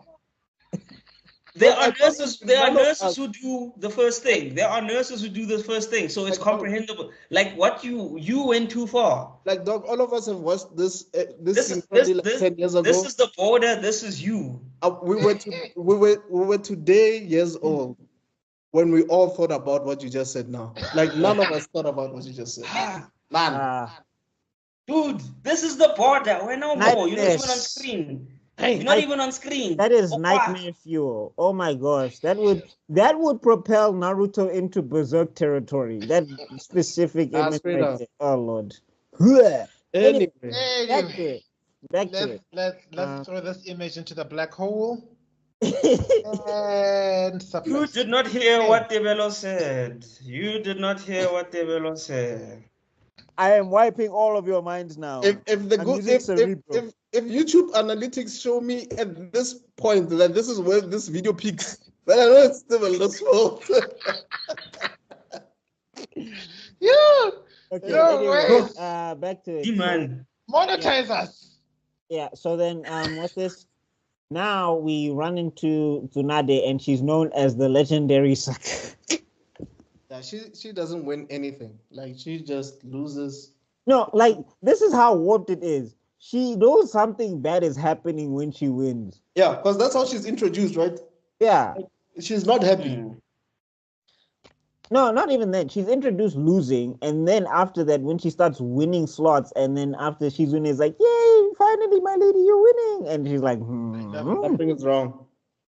But also, how rich is Tsunade? Because she's been losing for what, 20 years. Like, gee whiz, What's her for you to get the name? name. No, what she What's does her name? is that basically she used to borrow money to cover her debts, and then she dip out of town. And because she could change her appearance, nobody knew what she looked like, so they couldn't find her.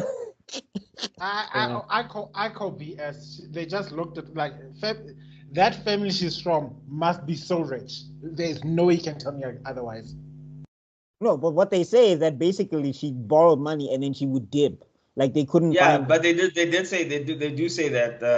So she was doing a borrow and run.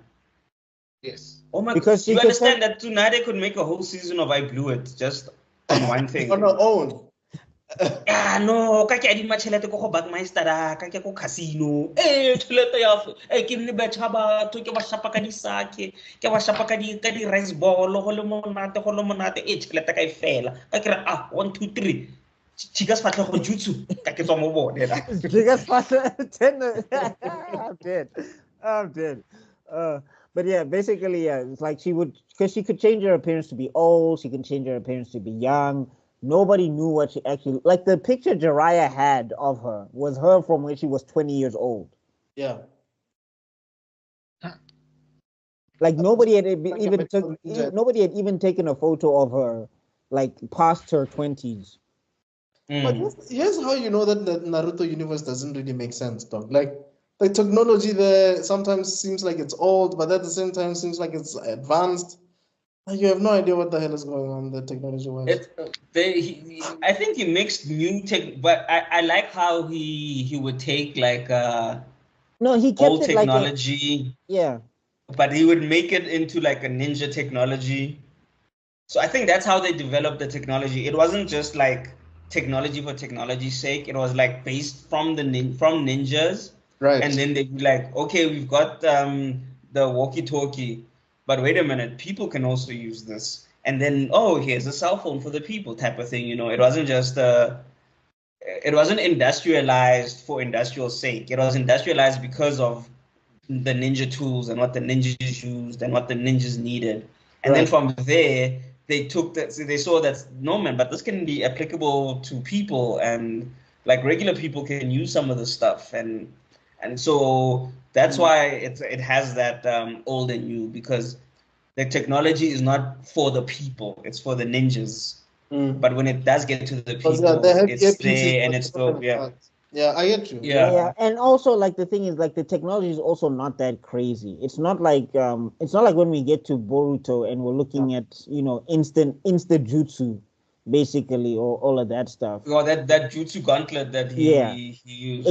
It's like okay, they need to communicate. So yeah, this makes sense for them to communicate. They need to like these are things that they would actively be developing like rapidly, because like that's for the field and that's what they need for the field missions and all of that stuff. And I mean, there's also the theory that technology is already like 10 years ahead of us, but the government has to release it like every 5 years or something like that. Like already they might have something crazy going on, but they can only release it to us at a later date. So it's kind of the same theory, basically, that, yeah, okay, at this point in the time, the government has made earphone things, but we're not going to give it to regular people because we can only produce so many, and we have to give it to the ninja for the ninja missions and all of that stuff. That's basically the idea that I got from the technology in Naruto. Anyway, back to it. It's actually, it's based on how a lot of the technology we have is from the military, and then from military applications, then it came into civilian life. So that's where that comes from as well. Yeah. So then, basically, Tsunade and they meet Orochimaru and Kabuto first. Yes. Basically, yeah. And then that's when Orochimaru offers Tsunade Dan, and what was her brother's name? I keep forgetting her brother's name. Wiki, something Wiki. There's a Wiki in there. Let me just Google it quickly. No, I'm Googling it now. And, okay, cool. So Nawaki, there we go. Yeah, Nawaki. You see, it had a Wiki there. Nawaki and Dan. So basically, like he says, what's this? Okay, I'm gonna offer you a resurrection. What's this? Basically, he's gonna do what he did for the second and the first, which is the reanimation jutsu. If you heal my arms, basically. And then Shizuna's like, dog, this is Orochimaru. You cannot. I mean, Orochimaru even tells her point blank to the face, I'm gonna destroy the hidden leaf if you heal my arms, basically. Yeah. So, hey. As advertised, Orochimaru don't lie, bro. Like, that's one thing you can give him. That guy doesn't lie. I mean, he does. But do you understand how down bad Tsunade was, bro? Like, your village will be destroyed, but we'll bring back your little brother and your lover. Like, that sounds like a bargain. And she thought about it, bro. Like, that was another thing. Like, you get her backstory. And, I mean, her backstory is not the saddest of backstories. Like, but it still is like, okay, that is kind of okay, Like, maybe you need to stop kissing people on the forehead, because every time you do, they get That's the kiss of death, though. Oh, wow. Your lips are Do dangerous. you know where the danger is? Do you know where the danger is? It's in Tsunade's forehead kiss. Only one man has ever survived it. Anyway. And he had plot armor. Oh, days. Oh no, you like Naruto. If you're a ninja in Naruto without plot armor, chief, don't even try. Just retire. Don't go into that universe. Don't bother. If in the afterlife they will find a way to make you useless. No, you will run into the 7 swordsmen of the mist, and all you will have is a kunai. Like don't. Anyway, that's constant anxiety. You know what job I'd kill would make the most money in that universe? If I was a shinobi psychologist or psychiatrist. Hey, yo. I want a caking. Yo. Okay, sit down, miss. You know what? I don't know though. You still have to have your credentials because they're gonna be like, have you ever been genjutsu dark by a Mangekyo Sharingan? And you're gonna be like, You know, the first thing the doctors will say is like, have you ever been? Tell me how it makes you feel that I haven't experienced. Go on. Dog, like So, you know where you would thrive in the Anbu, dog. Because that's no, just in the regular corpse. Just in the regular corpse. That's Like, the regular. no. Just the regular niggas are already messed you know up. the problem is that I'd be one of the most wanted people in the entire world because the secrets people will be telling me is like, we've got him. That's why I'm saying it would be more profitable there, because the secret's there, chief. Out of nowhere, I'd be locked up. Because the Ambus are the assassins and the things, bruh. So they have the worst. They like have to kill but comrades. I'm just saying, like, the thing is, like, after the Konoha crash, like, even the regular border dudes have PTSD. Like, I can never look at a snake the same again. I can't play Snake on my phone anymore, my guy. Every time I hear it, It's like, yo, dog, I've witnessed the demon folks do this to the village. Now it's Orochimaru. Nah, dog, I'm done. I'm bouncing. I'm sitting in my house. I guess really alone.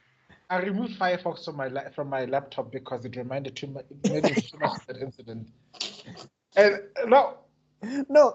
like, just a quick run through of what it's like to be a regular ninja. If you survive, by the way, you have to survive first the fox, then you got to survive Konoha Crush. Yeah. After Konoha Crush, then you've got to survive Pain. After Pain, then you have to survive Obito and the fourth great ninja war. Then you have to survive Madara and the meteors that he's throwing. Then you have to survive him as a 10-tails Jinchuriki. And you don't have any plot armor or anything. Hence,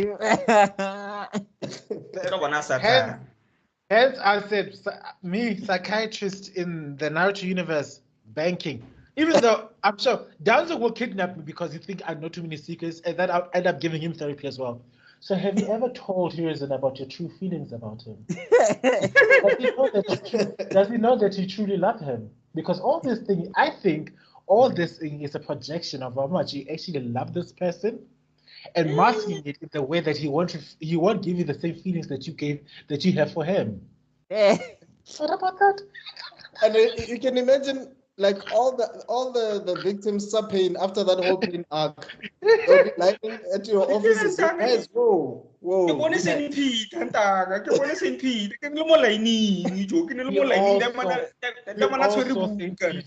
went into the afterlife. It's okay. Sit down. Okay. And then imagine the one who actually who got to say Peter. They told him he's going to hell. No, I'm saying, imagine well,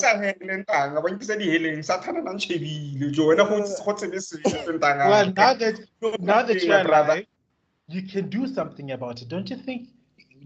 Rather than wasting your time worrying about you going to hell, you've got an opportunity to do something about it, so you don't go to hell. Don't you think that will happen? Oh, that's another 2,200 rand. And then they like.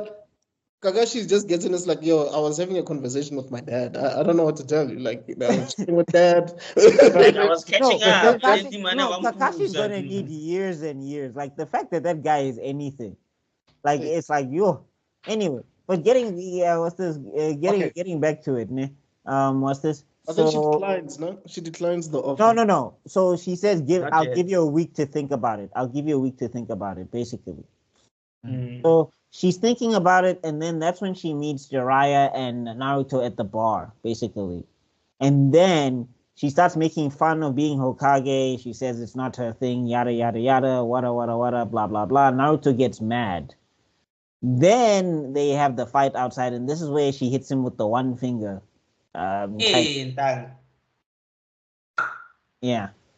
But that's when Naruto tries to whip out the imperfect Rasengan and like you get to see this straight Dragon Ball reference. It's like straight Dragon Ball Z pose. Yeah. The only thing is he can't blast it. He has to run up close and personal. The Rasengan is the Kamehameha of Narutoverse. Yeah, but it's attached to your hand, Chief. Until you touch someone else with it. Until you have 6 jutsu. Yeah. So then after that, what's this? Yeah, she's like, why would you teach him this? Yada yada yada. And then he says the whole speech about, yeah, unlike you to be Hokage is my dream, yada yada. And that's when Tsunade snaps out of it with Orochimaru's offer. And she's like, I was gonna mess up, wasn't I? Yeah, I mean, she sees her brother and her boyfriend in Naruto, so. Because they said the same thing. When I grow up, I'll be Hokage. And then So that's also, yeah, go ahead. so that's another victory for Talk No Jutsu. yeah, Talk No Jutsu helped there. Oh yeah, so Naruto is the psychologist of that universe. Now that you think about Yeah, it. that's what we've been thinking. Well, I've been thinking that, but I don't know why you're thinking it now. What? How do they say domain expansion again? I can't remember. It's like Kaitin Ketai.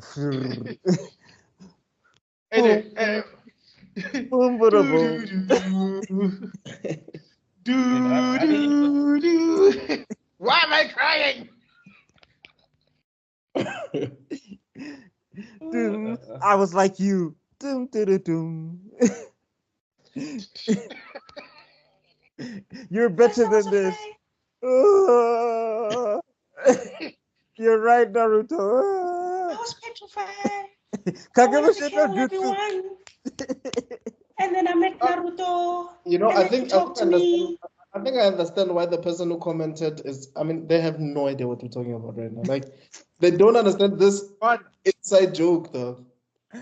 What I like is they love our content. The way they said, because I was speaking to him face to face. I was like, I love what you guys are doing. It's just that it goes straight over my head. But your guys' excitement is contagious.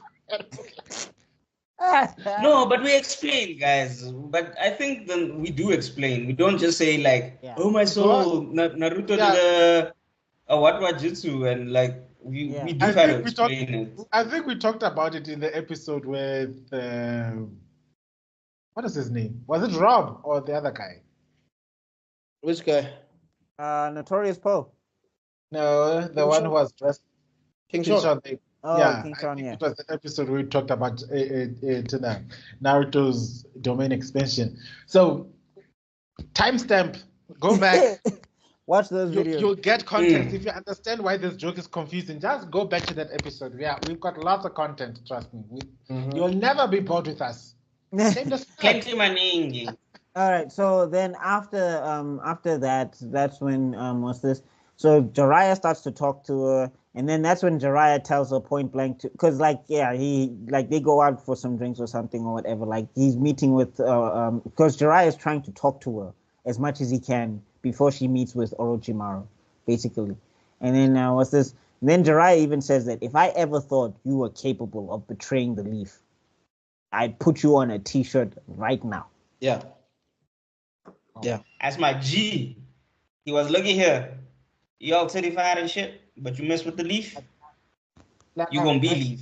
You're gonna be autumn leaves. You're gonna be autumn leaves. This is coming from someone who had a crush on her.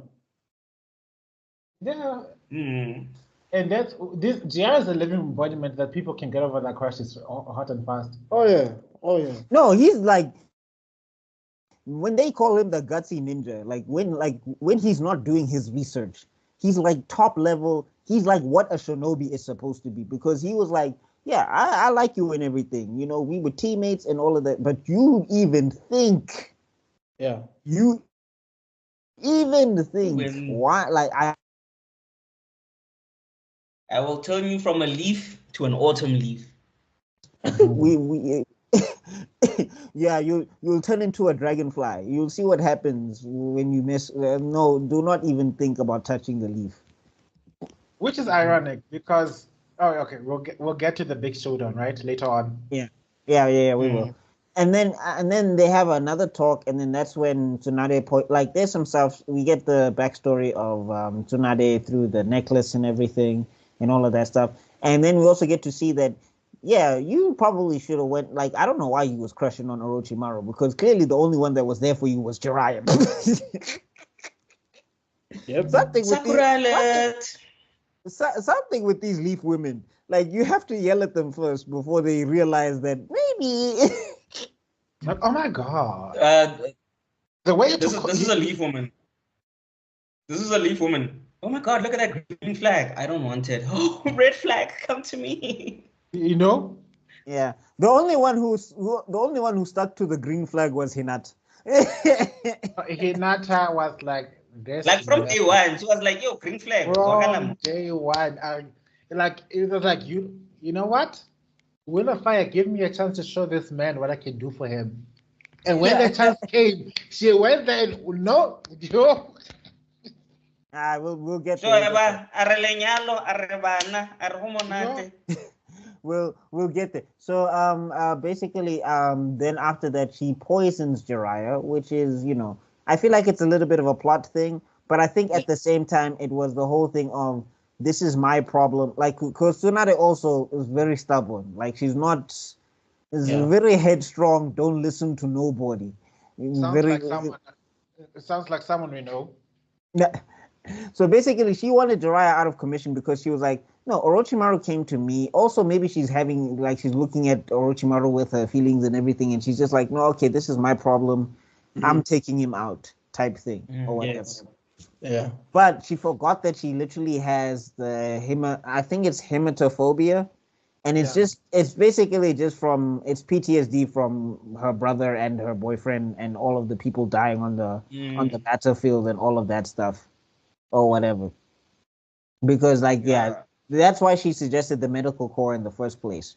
A few of blood, if anybody's asking in their minds while they're watching this. What? Hi. It's a fear of blood. Yeah. Of blood. I'm not sure I'm saying it right. I think it's hematophobia. I think it's hematophobia. I'm not sure. Oh no, I'll just explain what that is. Yeah. Sounds right enough. Anyway. Anyway. You're probably right. I'm just saying if nobody understands what that phobia is, just explaining it. I don't know. Yeah. No. And then what's this? And then that's when like she gives the speech where she's saying, oh, like I thought about this. Like I actually thought for a moment that I should listen to you. She tries to trick Orochimaru because she was basically going to blow up his arms. And then Kabuto steps in. That's his name. Oh, hemophobia. Okay. Hemophobia. Okay. There's no tie in there. All right. Sure. Anyway. So, yeah, he's about to blow up her arm. She's about to blow up his arms. Kabuto steps in, saves his I don't know, his baby daddy. Saves his daddy. Saves his daddy. That relationship and Ice Boy and Zabuza. I refuse. I rebuke the Zabuza. Muscle Man and Goose high five, basically. I rebuke Hisoka would be so proud with this relationship. Like. Yeah. Anyway, so he saves him, and then after that, that's when she gives a speech about how she really thought about it, but she was like, "Yeah, no, yeah, I'm of the leaf. I'm of the leaf. I was in the leaf. You know what I'm saying?" And she's not Hokage. She's not in her Hokage mindset just yet, but she's like, "I'm still a shinobi of the leaf." And then we get to see that Tsunade loves that heel. Ooh, that heel. I feel like Mikey from Tokyo Revengers watched Tsunade's fights and it's like the same genetics. I'm kicking everybody too. Anyway, and that's when you get to see that Musashi's not doing Orochimaru had a regular body, he would have literally been blown apart. That's how hard she was hitting him down. Like when that fight comes on, they like when she missed, it's like good, because if she didn't, bro, she would have split them in half with her heel. Yeah. And that's when you get to see that Musashi's not playing this game of weak Kunoichi Shinobi anymore. No. Nobody at this point hit as hard as Tsunade. Like the only thing she didn't have was speed, because that's what like Guy and Rocket Lee have over her in terms of like speed and strength. But like just straight up monstrous, I'm going to shatter buildings. Yeah. Yo. She could literally be like who's that one from Agents of S.H.I.E.L.D.? She's like Quake, dog. Like that's how powerful she is. I was thinking like a mini Hulk or whatever, like that. I was thinking She-Hulk. Because that's what the power that she was hitting with. That's why they ran. Like Kabuto and Orochimaru are not slick. They ran for most of that fight because they know if she connected when she was fresh, whoo, you're dead. You're gone. But is this not where?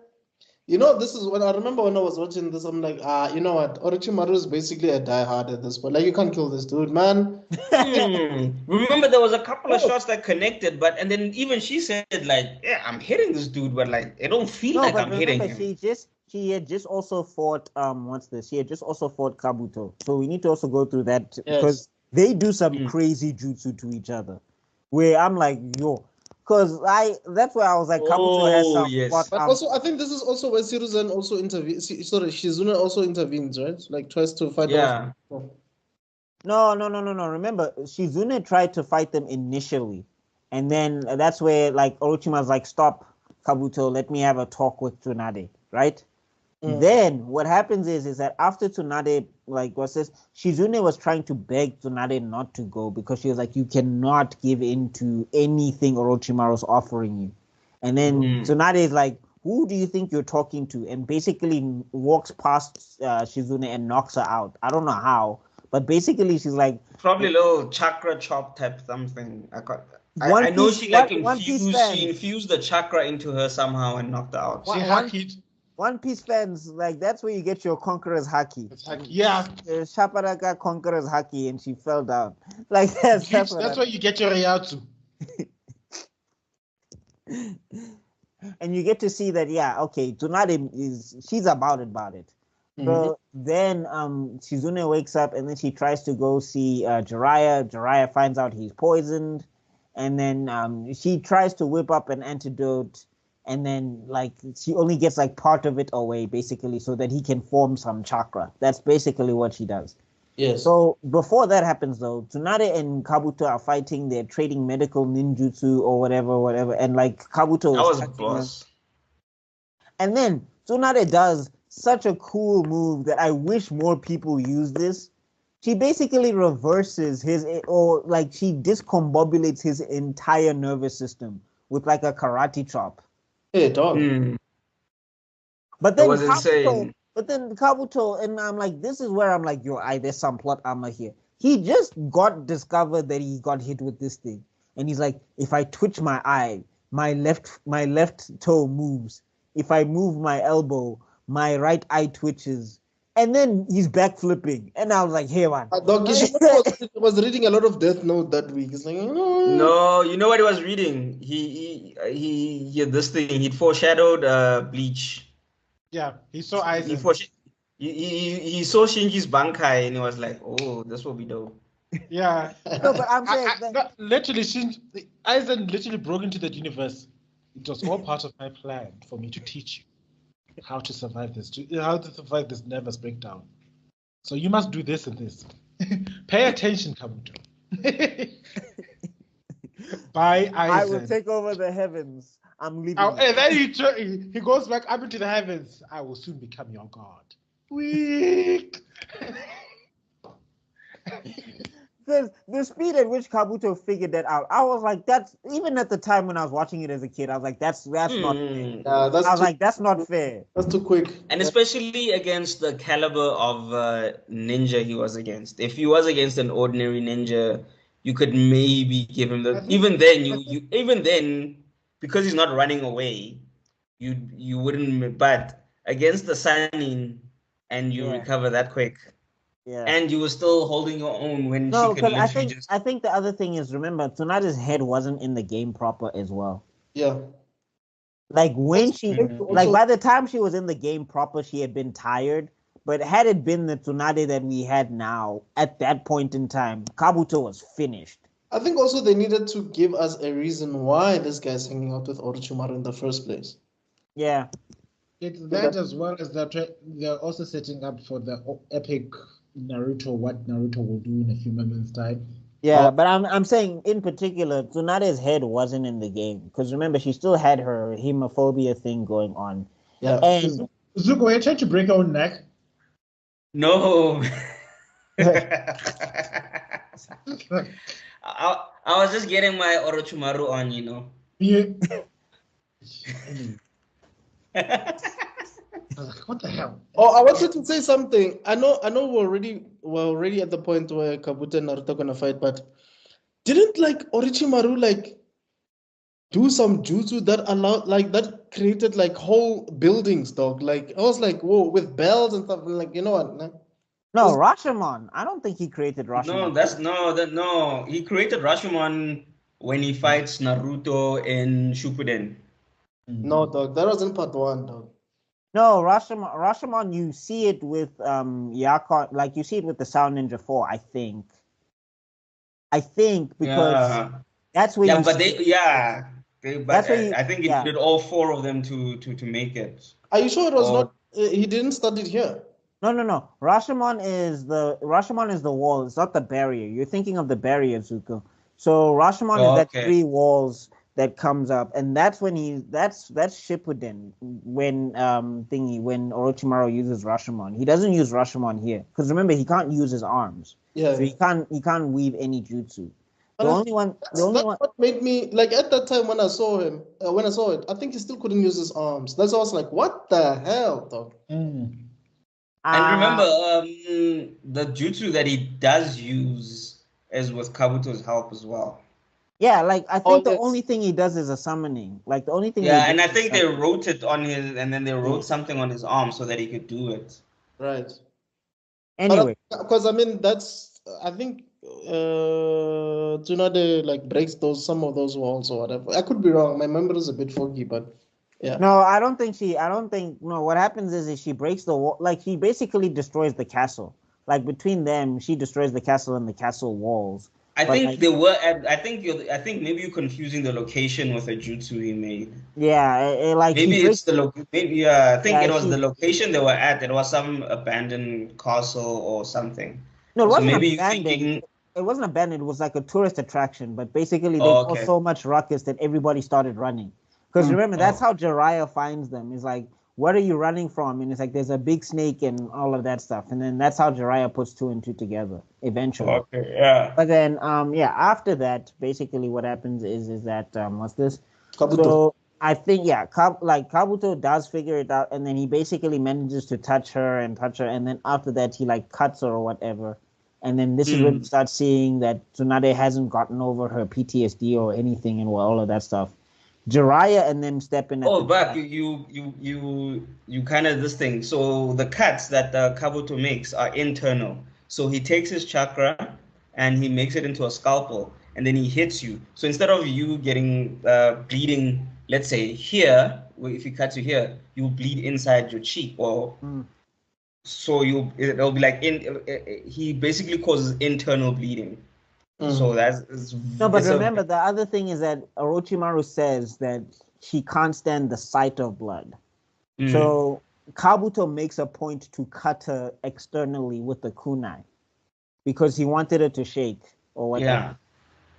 And then that's when Jiraiya and Naruto and Shizune step in or whatever. And then Naruto is like, yo, Kabuto, what the hell's going on? And Kabuto's like, you always were slow, yada, yada, yada. That's why you never catch up with Sasuke. I'm evil and all of that stuff. And then that's when Naruto tries to step up to fight Kabuto, basically. Yeah. And it goes terribly for him. Obviously. And then I think Shizune also is backs him up while he's trying that fight. Am I correct? Yeah. No. What Jiraiya says is that Naruto, you sit tight. You don't know what you're doing here. You're out of your league. You, Shizune, fight Kabuto, and then Kabuto basically, I think he does something to Shizune and takes her out. He hits her with the jutsu on her ankles, basically, because he takes her out by the ankle or something.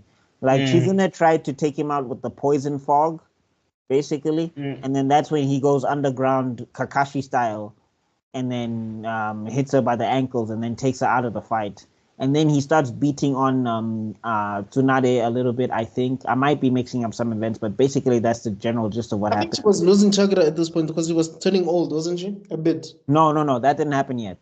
So what happened is that then they have the speech between Orochimaru and Jiraiya. which was one of my favorite speeches ever, where Jiraiya's like, "It's being a shinobi is not about the amount of jutsu that you know, whatever. What you really need is guts, and the kids got that in spades." And then you get that dun dun dun dun dun dun dun dun dun dun. I was like, ah! And then you get to see Naruto start throwing the Rasengan, and he's like, okay, he's not gonna hit this guy. And then basically he's like, okay, Tsunade, now you're gonna pay up for the bet of the necklace. And then he basically, this is where it's a cool, but it's a plot hole. It's cool, but it just is a plot hole. Like, I couldn't justify it. I was like, if anybody wants to call this a plot, yeah, okay, sharp. Because the only explanation we have is that he catches the kunai, right, from Kabuto. And then he's like, okay, let's see you dodge me this time. Now, remember, he still gave a whole speech.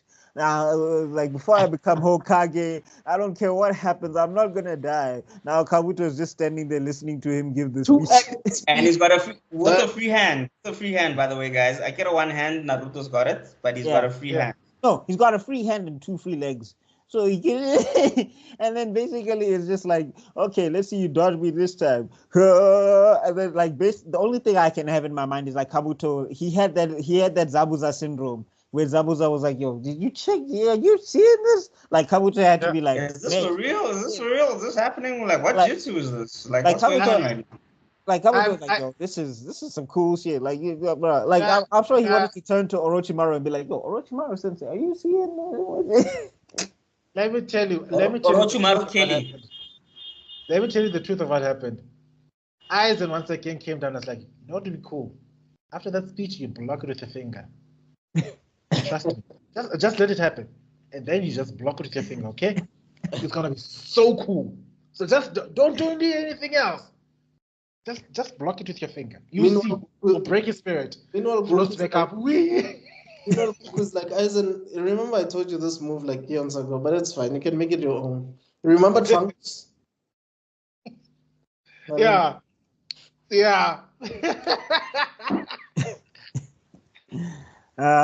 And then like it's such a dope moment. Like the first time you saw it, like you're like, oh, but then when I was watching it again, I was like, what? But I'm like, we can't give the excuse that Kabuto was freaking out over his nervous system because he was backflipping. Like he could have done. You can't say he got rocked in the jaw and he was dizzy. Like nothing had happened to just give him. Unless he was just like, there's no way somebody would be that stupid to let themselves get cut by a kunai. Yeah.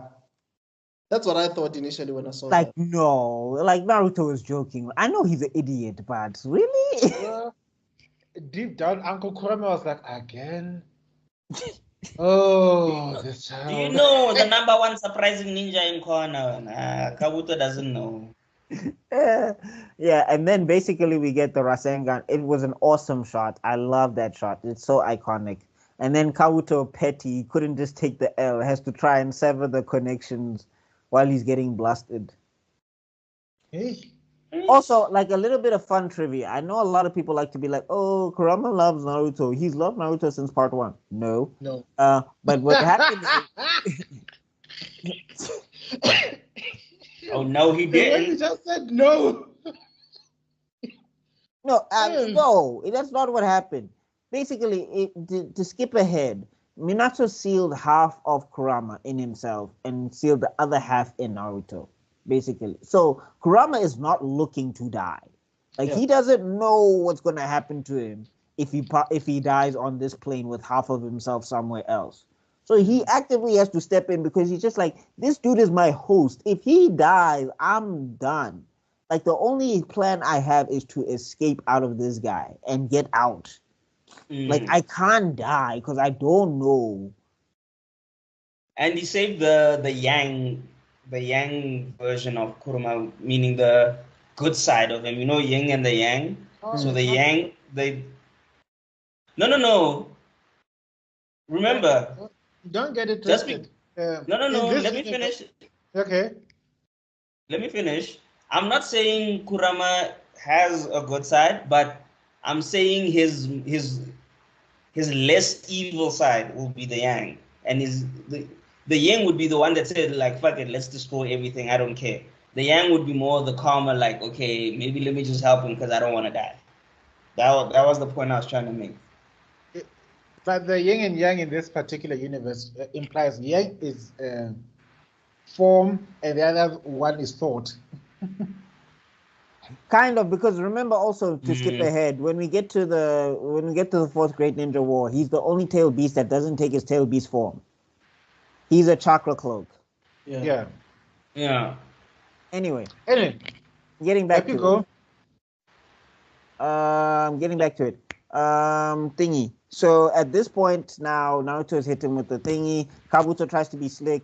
He didn't manage to mitigate the damage, and Kabuto falls over basically, and it's just like, yeah, that's what you get. Then Naruto is dying, and then this is when Tsunade is like, okay, this kid is gonna be Hokage someday. Let me get my ass in gear. Let me get to work. Right.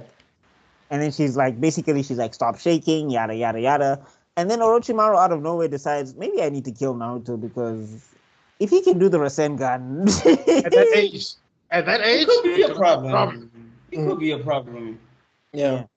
And then that's when she takes the cuts or whatever, and we get one of the coolest moments for me where Tsunade stops shaking.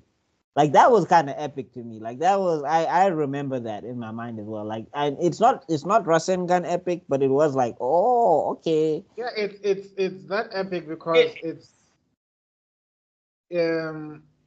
I don't know if there's a term for it, but there comes a time where you've been exposed to so much of your fears that you realize it can't hurt you more than it already has. Right. And also, the kid took a elf. Like, the kid literally, he perfected one of the strongest jutsus, and he took several L's to help you. Like, you are Sani, you gotta get up. If you say no at this point, then I know. But that ass whipping she dished out at that point, it's like, oh my god. Hey, Brush was pissed. No, that foot uppercut she gave, or even Orochimaru was like, no. And then I just like the point was like, okay, I need to summon my backup now. When they summon this scene here,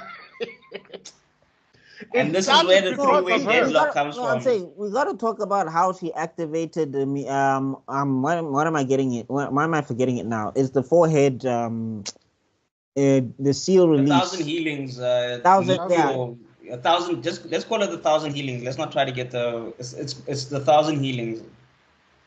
Yeah, ninja art recreation birth. 1,000 healings. Hey. Yeah, that's when she activates this thing, and then basically that's what because remember she keeps regenerating cells. Right. So you cut her cells regenerate. That's where the old thing comes from, and then basically that's when she lays the smack her down, like gives back hands, front hands, side hands, all hands. No, it's 100 healings jutsu. And this is gonna be first of all 100 healings.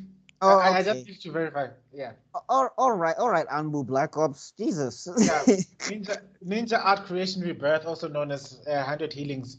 Okay, I did say that part, so you can't take my Naruto card, you Naruto fans. Anyway, they're going to come for us. I could feel the attackers rally from the futures, like Kushiyasu no jutsu. Like, oh shit, let me just double check. Anyway, so then after that stuff, that's when basically Kabuto's like, hey dog, we taking too many L's here. We need to start summoning now. I like how Jiraiya tries to summon and then it doesn't work. And then Naruto's like, you know what? I don't want to let my master be what. I'm gonna summon too. And it didn't work. And he's not poisoned. He's just Naruto. It's like you thought that he had it down after Gaara. Apparently not. Still summoning toads and shit. I like the moment with like she was bleeding, she was covered in blood.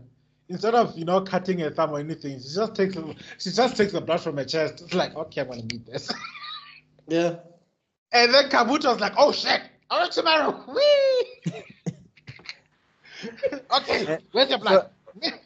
Okay. That So then we it- came out on another level. and then we get and then we get Manda, Gamabunta, and Lady Katsui. Yeah. The three-way deadlock, which is funny because it's not a deadlock because two of them are allies at this point in time. Yeah. But according to, well, correct me in the comments below. According to the original story, it's a three-way deadlock because the slug beats the snake beats the frog, and the frog beats the slug. That's the deadlock. So long as all three are in this, so long as all three of them are in the same picture, it's always going to be a tie. End quote. I guess so, but like When you Katsui see was the more original, focused on you think healing about people. the original folklore. Yeah, the folklore I'm talking about. Yeah, yeah. Manda was so petty. I don't understand Orochimaru's summon. Yo. Manda was like, what the hell? And I was like, What they're am I looking at doing both here? comrades. Oh no. Am I supposed to fight? Who am I fighting? Both of them? Hi, hi, little Gababunta, hi. You owe me a. Didn't he like ask for 100 100 100? human sacrifices. Yes. Like what? And then like Gababunta's like, what the hell happened to you, childhood? Weren't we friends growing up? Like when Sasuke does his summon, you know Sasuke beat that snake into submission. He was like, "You will not disrespect me like your name is Manda. Do you hear me?" And thus it begins, the fight, which for me was kind of a letdown. But it also shows another fun fact. All three of these stages were not at the prime by the time of this combat. Yes. Katsuya was weakened. Yes. Orochimaru was armless. This man was poisoned. So no matter, it gives us the hint of like just however epic this fight was, it's not them at their best. At the best, yeah. Which shows just if they were at their best, this valley would not be a valley by the time this fight was over. Oh yeah. No, Yeah. definitely. It would have been I mean, Kimberly. even look at Toad Flame bombs, bro. Yeah. Toad Flame bombs, like that was Jiraiya like at 30%, and still like it was crushing mountains and things. Hey, but I did enjoy that fight, but I also enjoyed the fact that it was Tsunade was carrying this fight from beginning. Like, okay, this snake is annoying. I'm gonna pin it down. She had to because she poisoned Jiraiya. But look, I just like, okay, yeah, she realizes she's being weakened and everything, but she managed to pin down the damn snake with a big ass knife. Yes. That and when Orochimaru tries to stab her with the tongue, and then she's like nope and catches it with her feet. And I was like, didn't she swing him with the tongue? Did she yeah, swing she him with did. the tongue? No, at one point she like breaks him out, and then basically she like yo-yos, bro. Yo. That's what I'm saying. If Orochimaru had a regular body, that yo-yo, oh my god, he would have been 5 times over. He would have been a watermelon falling from the first story, man. Like splat. Yo. No, and also how strong is she? Because she picked up Gamabunta's knife and jumped in the air with it, and then slam dunked it Michael Jordan in Looney Tunes style. Boom. Take that. I also like the way it escaped that fireball was like it shed its own skin. Oh yeah. Was Which was smart because I mean that was smart though. That's quick thinking. It's like I think they saw this fight, the makers of Pokemon saw this battle and I thought, I wanna be. Why does it always? It's like they just so like. Why does it seem like Shenron is always like lonely?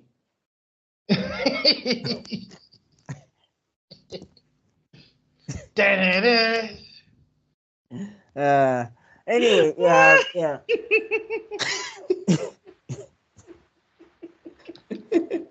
What's very silly? This is why we're not getting monetized. Hashtag monetize us.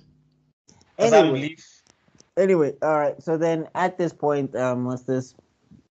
So they stabbed Manda through the mouth, and he's like, I can't eat or whatever. And then I think everybody's basically at their limit. So the summons just go. And then Master Orochimaru says, okay, if you won't heal my hands, I'll give you something that's truly immortal or whatever. And he disappears.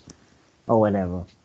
He like sinks into the ground, which I'm like, I wonder how is he doing that?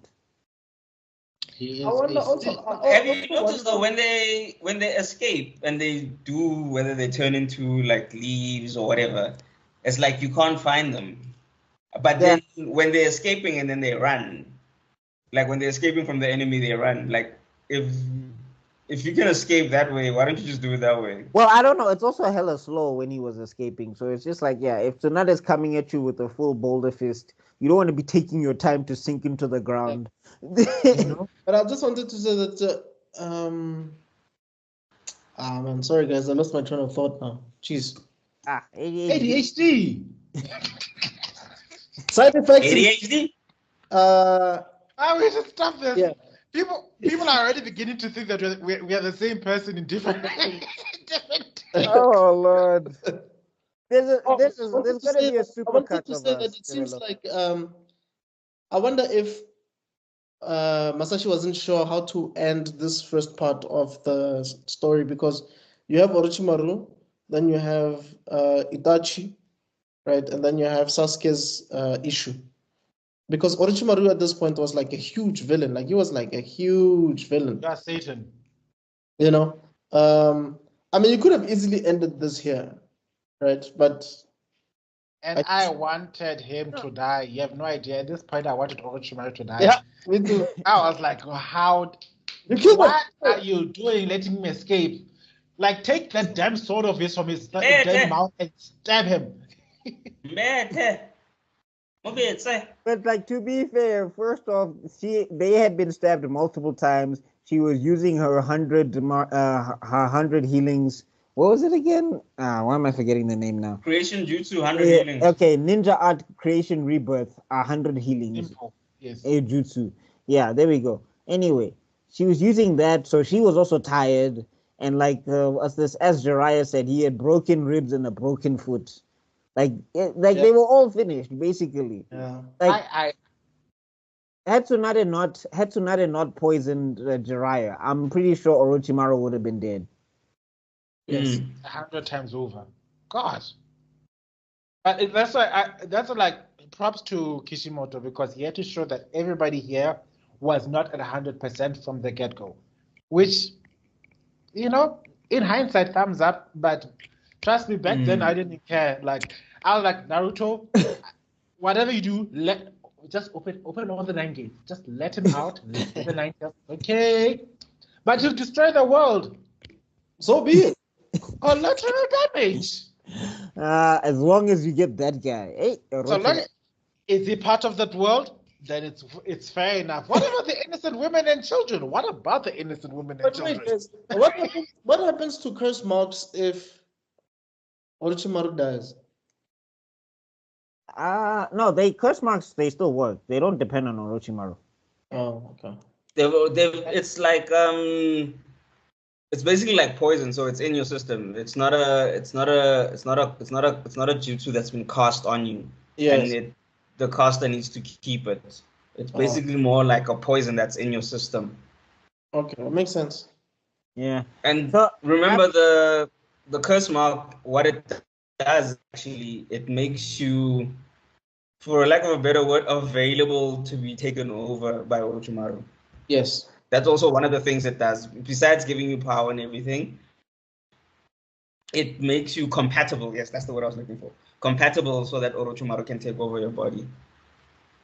Yeah. I think this is where also the author of Jujutsu Kaisen was like, you know what? I think I might steal this and talk about this guy who needs bodies, but I'm not going to show his face or anything. What's his name again, that guy? And something. Kenjaku, I think. Is it Kenjaku? Is it Ken? It's like the god of that world, I guess. Like he's the one that basically provides he protects the curse. He protects the guys who fight the cursed spirits or whatever. Which Kenjaku, yes, it's Kenjaku. With Kenjaku. Which brings me to Jujutsu Kaisen. I think I saw a clip where one of the characters had a mouth appear in his cheek and he started talking, and I was like, this is the most disgusting thing I've ever seen in my life. That's the main character. Sukuna. That's Sukuna, yeah. That's disgusting. That's basically Karuma. No, well, Ka- actually, no. Well, it is Kurama, but it's also some Datara mixed in there because remember, Datara also had weird mouth things going on as well. Yeah, his hands had mouth. Oh, ew! I Each mean, hand had a mouth. It must be. It should have been so awkward to handshake with that guy. Ugh. imagine Nah, taking him a handshake and then he decides to lick you. Oh. Like he bites you like you went there with a full hand. Now you've got teeth marks on you. Like what's going on? And And you've got spit. And you have spit on your hand now. And then he yells. Data has got, And then he yells, "Art is an explosion!" okay. I've said one disgusting thing in this episode. I'm not going to continue this chain of thought. Moving along. Okay. Please move along. Just all right. So then, yes. basically, Tsunade accepts her position as Hokage, and then Naruto is like, "Why is she Hokage?" And then we get the kiss of death on the forehead. You know what it is, ne? The death came, and then she kissed him on the forehead. That's how you beat it. You mustn't get it before. The death No. You must die first. You must nearly die first. Hang on. It actually did happen. It did happen. Let's go all the way to Shippuden. What happened when Madara did the thing? Oh. So plot armor came through. Is that Tsunade's fault? Ultimately, whoever she kisses dies. So Naruto just had a loophole because it was like Grant and Ancestor was like, enough of this. These kids have been messing up the world enough. Let me just come. Hi, sorry. I just need to.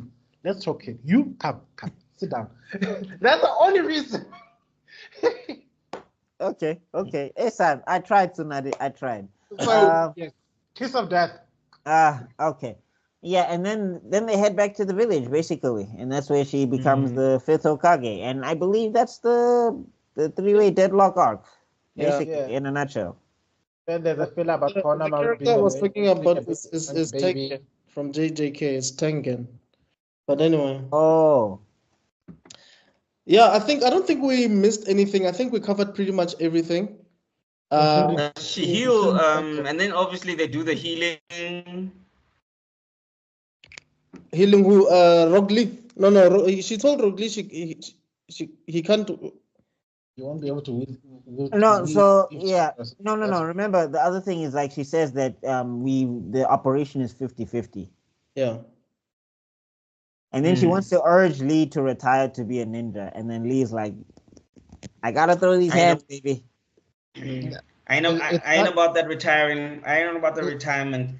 And anyway, it's not my ninja way. No, but also he was like, "I'm 12. My pension is non-existent right now. I don't have a pension right now." I ain't got disability cover, yo. Yo, my insurance hasn't kicked in yet. I'm still on the trial period. Hi, I can't sure any of your loved ones ever use the 8 gates. Please call this number now.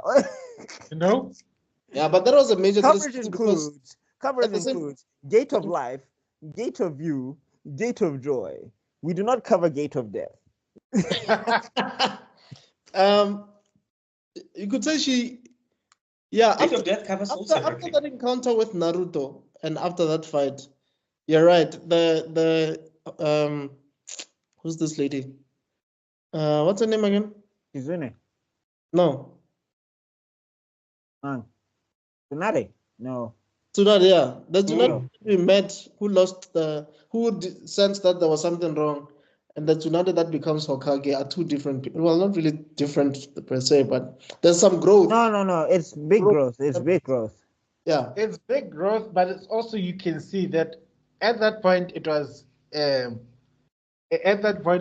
Tsunade the Slug Princess. Yeah. Riding around and conning people. The moment she walked back, she became the granddaughter of Hashirama. 100%. You could just see her.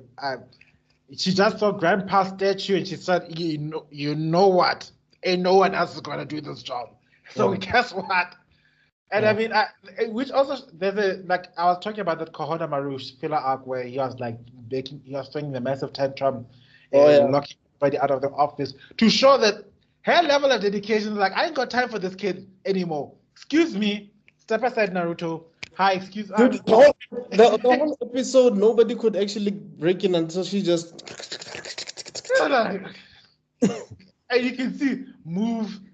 Listen to it. Thank you. I need to do my job. And that's what you see.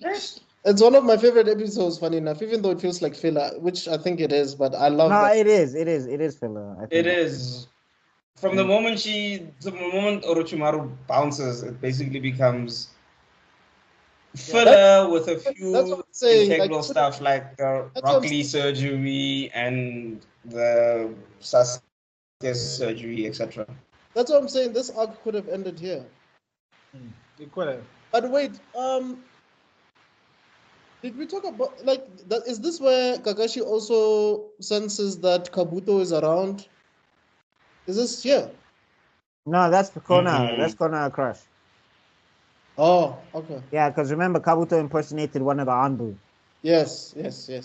Yeah. Oh, okay. Yeah, and I think that's about it. I don't. Yeah, I can't think of anything else. All right. So, what's your ranking of this arc so far? This one, Konoha Crush, I think was better. Yeah.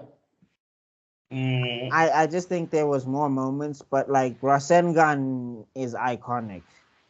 I think it's more iconic. I think Rasengan. It's more iconic than Summoning Jutsu.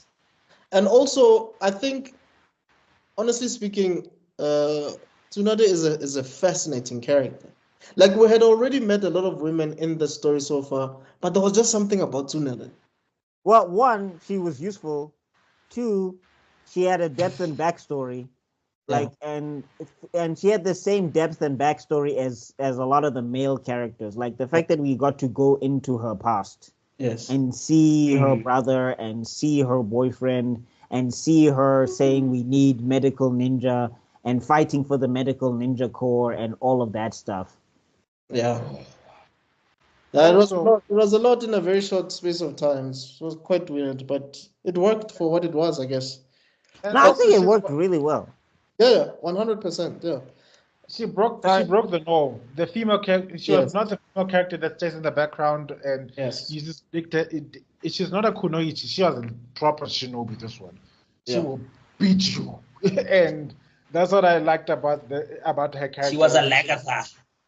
But also the introduction of Itachi and Kisame was good. You know what I mean? The introduction of the Mangekyo. This arc did a lot, but I just think Konoha Crush. I think the development of Naruto, because I don't think Naruto develops a lot in this particular arc outside of learning the Rasengan. If you the common thread between these two arcs is basically Masashi showing us the impact that Jiraiya has on Naruto, because the summoning jutsu that he does when he fights Gaara and the Rasengan that he uses when he fights Kabuto. You know? Yeah, so I think I gave the last one a 9. Did I? Was it an 8 or a 9? I think you gave it a 9. It was a 9. If Konoha Crush was 8.5 at worst. If Konoha Crush was a 9, this one's gonna be an 8 for me, because it still was very entertaining. But I just think they're like the only character that gets development really is Tsunade. Yeah. I mean, like, because Konoha Crush, like, it developed Sasuke, it developed Naruto, it also did some minor development for or some character reveal for Shikamaru. And Gaara. Not development, but, like, it did some character reveal for Shikamaru, and it did some, also, it had some great, like, side fights with, like, Shino versus Kankuro as well, and all of that stuff. And and also the development of Gaara as well, just as a whole, from Gaara going from who he was upon introduction to where he was at the end of that thing. So I think like this one, it introduces powers, energy as well. Oh yes, energy, yes. So I think the 3 Sannin Deadlock, it introduces some great powers, but it doesn't develop many of the characters outside of Tsunade. Yeah, 100%. All right, guys. Are you rating it? Are you gonna rate, guys? He rated it he gave his rating. I just wanted to quickly. I'm the most amnesia about this arc, but from the get-go always says that this is not especially the later parts of this arc. It stopped being about Naruto. It started being about Tsunade. Tsunade became the main character of this arc. Yeah. So, I enjoyed the action. I was bitterly disappointed that this bastard didn't die. So, I'll give it a 7. A 7. Yeah, I'll also give it a 7, to be honest. that's as far as I can remember.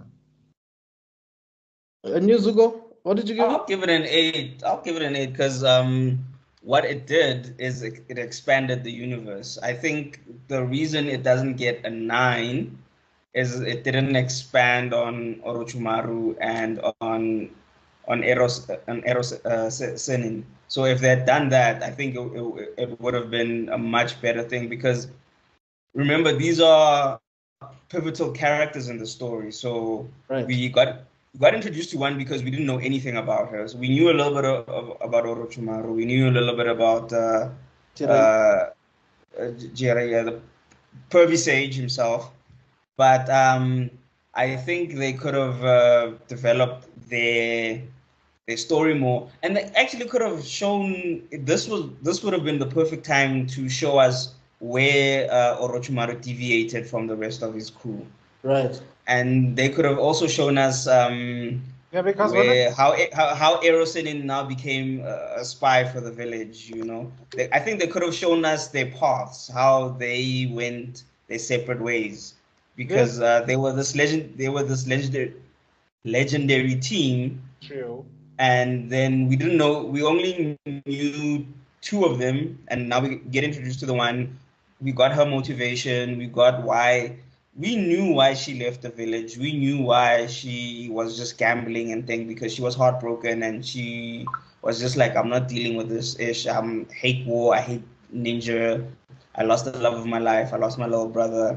And all for what? For all this nonsense. So we get that motivation. We don't get the Ero's motivation. We don't get Orochimaru. We know Orochimaru wanted No, I think we get a bit of Jiraiya's motivation because remember, like when you hear that he's like, if you ever think about burying the leaf ever, I will kill you. Yeah. So we get that. I'm talking about. But it's still okay. Then it wasn't enough for me.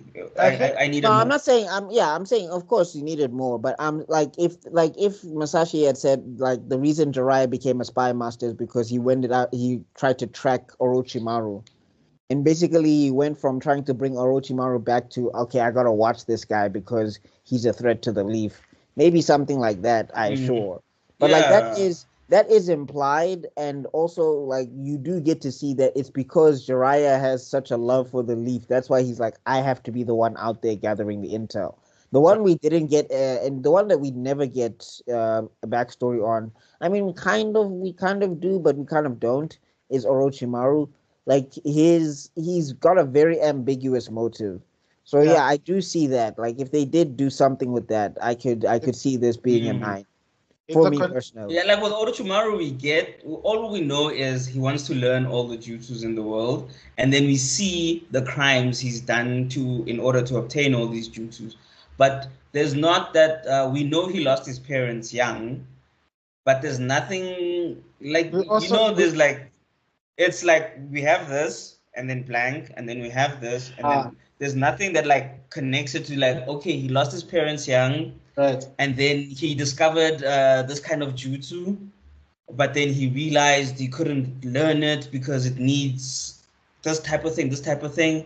And then that intrigued him because he like, no, man, I need to learn this because if I knew this jutsu, I could have saved my parents and, things like that. And then, okay, but how will I learn this jutsu? And then that now leads him onto the path of going for immortality so that he can learn all the jutsus.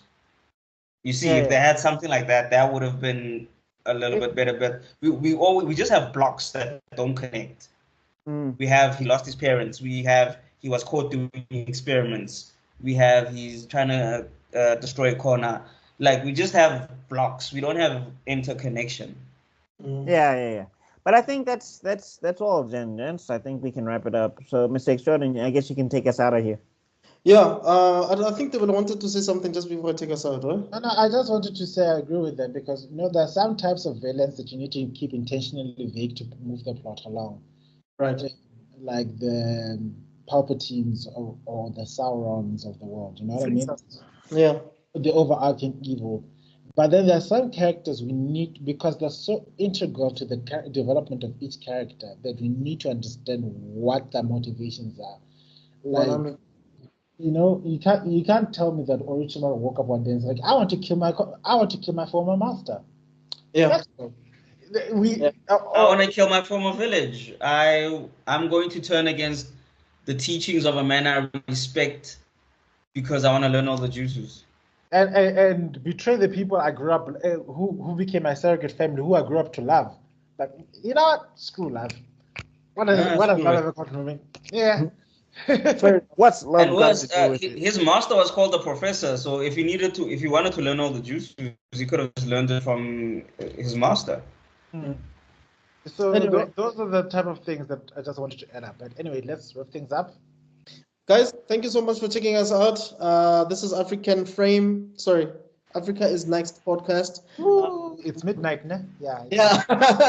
Let us Zilin. agree with our ratings. Do you think we were lenient? Do we think maybe we are overrating it? Let us know. I mean, we gave you as many reasons as possible. Shout out to Buckmeister for his in-depth knowledge of this law. Shout out to Zuko for having, Snake. hectic dedication because he has the Anbu tattoo even.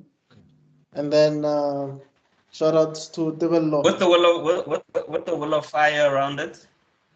Yeah. For his Why did you in-depth get the snake? discussion, take on the plot as well. So guys, next week we're going to be doing I believe it's Sasuke retrieval. Sasuke retrieval arc. One of my favorite arcs personally. Because it's basically the last arc. That's before we get into Shippuden. We pushed, eh? I'm actually surprised. Well done, kiddos. I think when we stopped tanging after every 10 seconds. Yeah. Anyway, guys. Unlike Bleach, we really like this show a lot more, so that's why it was easier to. Yeah. Anyway, guys, thank you so much. From the Awesome Foursome, we will see you next week. Cheers. That's on. Bye.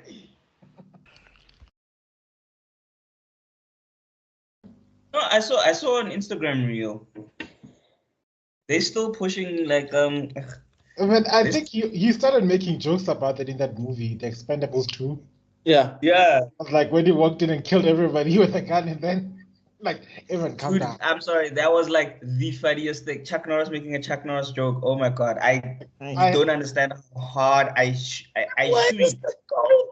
Like I had actually that's what I should have said. That's why he's the GOAT. Oh man, you made what's your favorite Chuck Norris joke? I have like 3. One is that he's dead, but death is too afraid to tell him. 2, when he left for school, he told his dad, "Now you're the man of the house." 3, when Alexander Graham Bell invented the phone, he had a voice message from Chuck Norris. My one is Chuck Norris doesn't have a chin. There's just another fist waiting underneath there. 2, when Chuck Norris breaks wind, it stays broken. And then 3 is Chuck Norris can delete the recycle bin. My favorite one, man, is it doesn't appear like it's a Chuck Norris joke. It's as if someone is ranting. It's like, you know what? I don't understand why you guys are so afraid of Chuck Norris. I don't get what the fuss is about. Actually, if he's so powerful, he must just come behind me and smack my head while I'm still busy typing. So as the guy is typing, you start seeing like the letters become like X, Y, Z, 1, 2, 3. And that one is my favorite, dog. And that for me is my favorite, dog. My one was Chuck Norris was born on, except for which day, 1945. 2 days later, the Nazis surrendered. There's another one about Bruce Lee. I think someone said Bruce Lee might have like taken Chuck Norris's hair out, but who's still alive or something like that. Like, you know, those type. No, I think it's fun. No, that was a joke I made about that. Like Bruce Lee, Chuck Norris is living proof that he's a super saiyan because he fought against Bruce Lee once and he never lost a fight ever again. Oh, okay. He's the original Zenkai boost. Like Toriyama was looking at him and was like, ever since he fought Bruce Lee, never again. Interesting. Anyway, there was another one. I just forgot it now. Oh, it's an advert where two old men he walked into a club and two old men were saying, "That's Chuck Norris," and then one of them chucks I think it's a salt shaker at him, and the guy catches it with his feet and kicks it back. Wait, what? I think I'll find the advert for you. Like, yeah, please do. Have you guys ever seen this advert by Kick called Yawa? I think it's like a drink or like an energy drink, and like the whole thing is like Yawa. Oh yeah, Yawa. I don't know. I haven't seen it. I don't remember. Like it's so funny. Like there's two versions of it. So one is like this guy goes to the fridge and then he grabs the drink and then a Shaolin monk comes out and kicks him from. Before play, there was Kick. Yes, now I remember it. There's one, and then there's another one. An ostrich comes out the fridge. Yeah, like Bruce Lee. Bruce Lee. Where they kick. Like there's a leg. There's a leg that starts hopping. The hell? It's Beware the Kick. I remember those ones now. Yeah. Yes, I remember them. You You know which one? You just reminded me of remember there was that chocolate bar that was like a energy thing. I think it was Fast Forward. Yeah, tongue blue. Yeah, fast forward. It had alcohol. And then no, it was just a chocolate bar. I don't know if there was alcohol. It had ginseng. That's what I remember. It had some alcohol in it, if I remember correctly. No, it was ginseng and something. I had it at so. There's no way could have. My favorite one was the midget is yelling faster, and he's on top of a jockey. Faster! I remember that one. He's on top of a jockey, bro, yelling faster, like fast forward, give you energy. That's when the ads. No, we'll start. This is how I'm gonna start the video, by the way. No, I wanted to show you what I was working on, but it's fine. I'll show you afterwards. Hey everybody, what is up? This is Mr. Extraordinary back with yet another video. This is Africa is Next podcast. Yes, we are still touching on Naruto. This is actually the last arc, Sasuke retrieval arc, and I believe basically that's the end of the part. It's gonna be a lengthy discussion, but yeah, we are ready. We are fighting dreamers, and yeah, as usual, I have fighting dreamers. What they say, right? Awesome foursome, the Jonins from Konoha, and let's just start with the Belokhala, then we'll go with Zanozuko, and we'll end with Buckmeister. Cool. Konnichiwa minasano. Watashi wa Belokhala desu ka? Yeah, that is substitution jutsu right there. We don't have subtitles. Subtitle jutsu. Could you know? Anyway, hey, what's up, you guys? I've got my own channel, KC Media. Check it out on YouTube. I think we are still uploading. I'm still uploading clips about our last podcast where I edited crazy pictures and stuff, and I was pissed off as heck because it took me another hour of editing. Never again I'm gonna tell future developer to do anything because I almost punched the screen. I was like, how dare you? Who are you to tell me what to do? Anyway. Alexa, play a Hero Falls. You were myself developer. Anyway, we've got Netgears podcast very much like this, but more chaotic, apparently. I think that's the best definition. We have the Geek Spot, where I talk to local geeks in every which way geeks in each and every single form, from people working in government all the way to fellow geeks and nerds who are creating their own content. We are the other shows that are coming up. Let me just keep my mouth shut. We are cooking, so let me cook. Yeah, that's all I'm gonna say. Just stay tuned. Stay Up tuned. here, Hamutwe now, up here. Something is coming up. It's something delicious. Anyway, Cool. Let's. I've decided to be PG in this channel because apparently I made many people question their sexuality in my last intro. So Yeah, let's get another Jonin Philo Zuko over here. cartoon. Hold on. I'm coming back to myself. Ooh, he's coming back to himself. Carton, wangenu fire lot. Welcome everybody. Singenile sothetha NARUTO sikhokho sakhona the last number. The last number. Ukhetha eyes ibidibidi wamazi uNARUTO nosazi umuntuzi wakhe. Undercover muntuzi. So welcome to the channel, guys. As Mr. Extraordin said, we're talking about the final chapter of Ninja Scrolls. So get ready. We're gonna go into it. We're gonna delve into it. Follow me on my social medias. It's just Cortesi. Just look for Cortesi. That's where I'm on all my social medias. Double Z, double E. Let's go. Check him out on Twitter. He needs more followers. We want someone to break down the 10,000 follower barrier, and I think he's the most likeliest case. Yeah, and then we have. I actually need to start posting more there. If you get him to 10,000 followers on TikTok, I will say something nice about Vegeta. That's my man. It's always based on Vegeta with you. Ish. Because he knows I got love for Vegeta. That's why he's using my weakness against me. Yes, I'll incentivize because all your Vegeta stats are always up in me. It's like, oh my God! Once Vegeta, again, Vegeta, you Vegeta. have underestimated the powers of a true Saiyan warrior, Tavelo. I am the hype. Prove it to me. Show it by your numbers. Follow him. Get all our channels to at least 200 subscribers and follow him. And then I'll know that Vegeta is the G. Up until then, he's still a bitch. Prove it. Clip this. Clip this and put it out there. I want them to hear me. Okay, so first off, I want to say that Zuko is our resident super ninja because he speaks like 17 languages.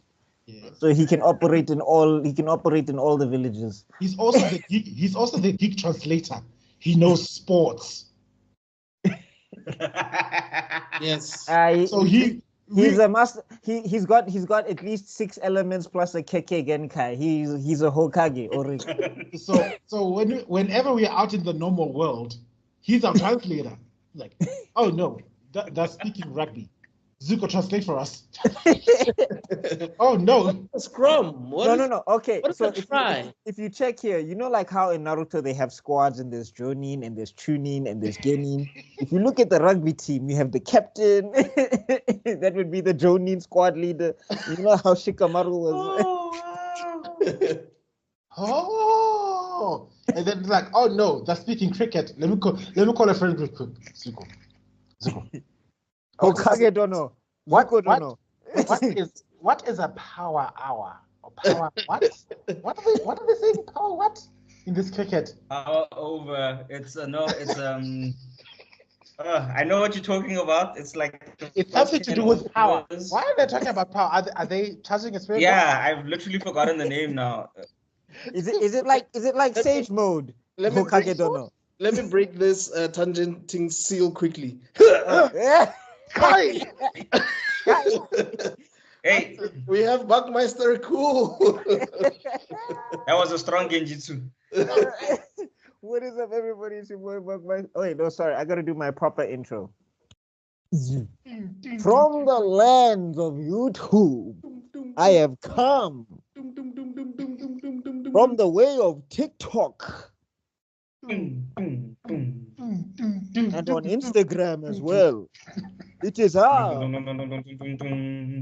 Buckmeister Sensei.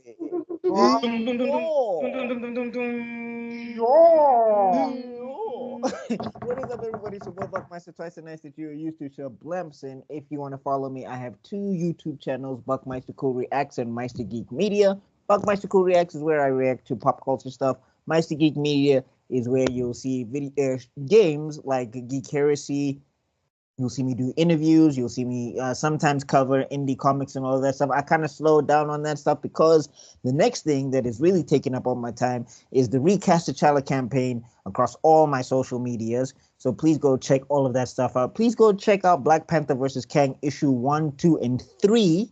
They are out now on Webtoons. Please go read that. If you want to drop me some money on Ko-fi, please go check out my Ko-fi, Meister Geek Media on Ko-fi as well, and all of that stuff, because I'm trying to plan an animation. So that's taking up a lot of my time. So if you do enjoy the other content, it is coming back.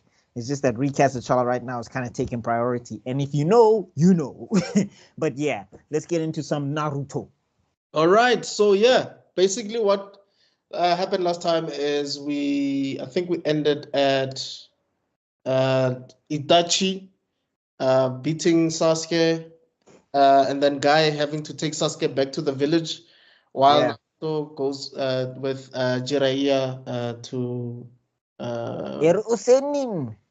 Wait, no, they had already found. It was the whole fights between Orochimaru, Tsunade, and the three-way deathlock, basically. Yeah, that's where we ended. Yeah. That's where we ended. That's why we ended off. Like, you know what's crazy though? I've only heard Naruto call Jiraiya once. Yeah. And then everything that it's ever said When name. was this? It's in the Pain arc. That's the only time I've ever heard Naruto use Jiraiya's name. But does he? Okay. Well, he calls Tsunade, but he puts Granny first. Okay. Yeah.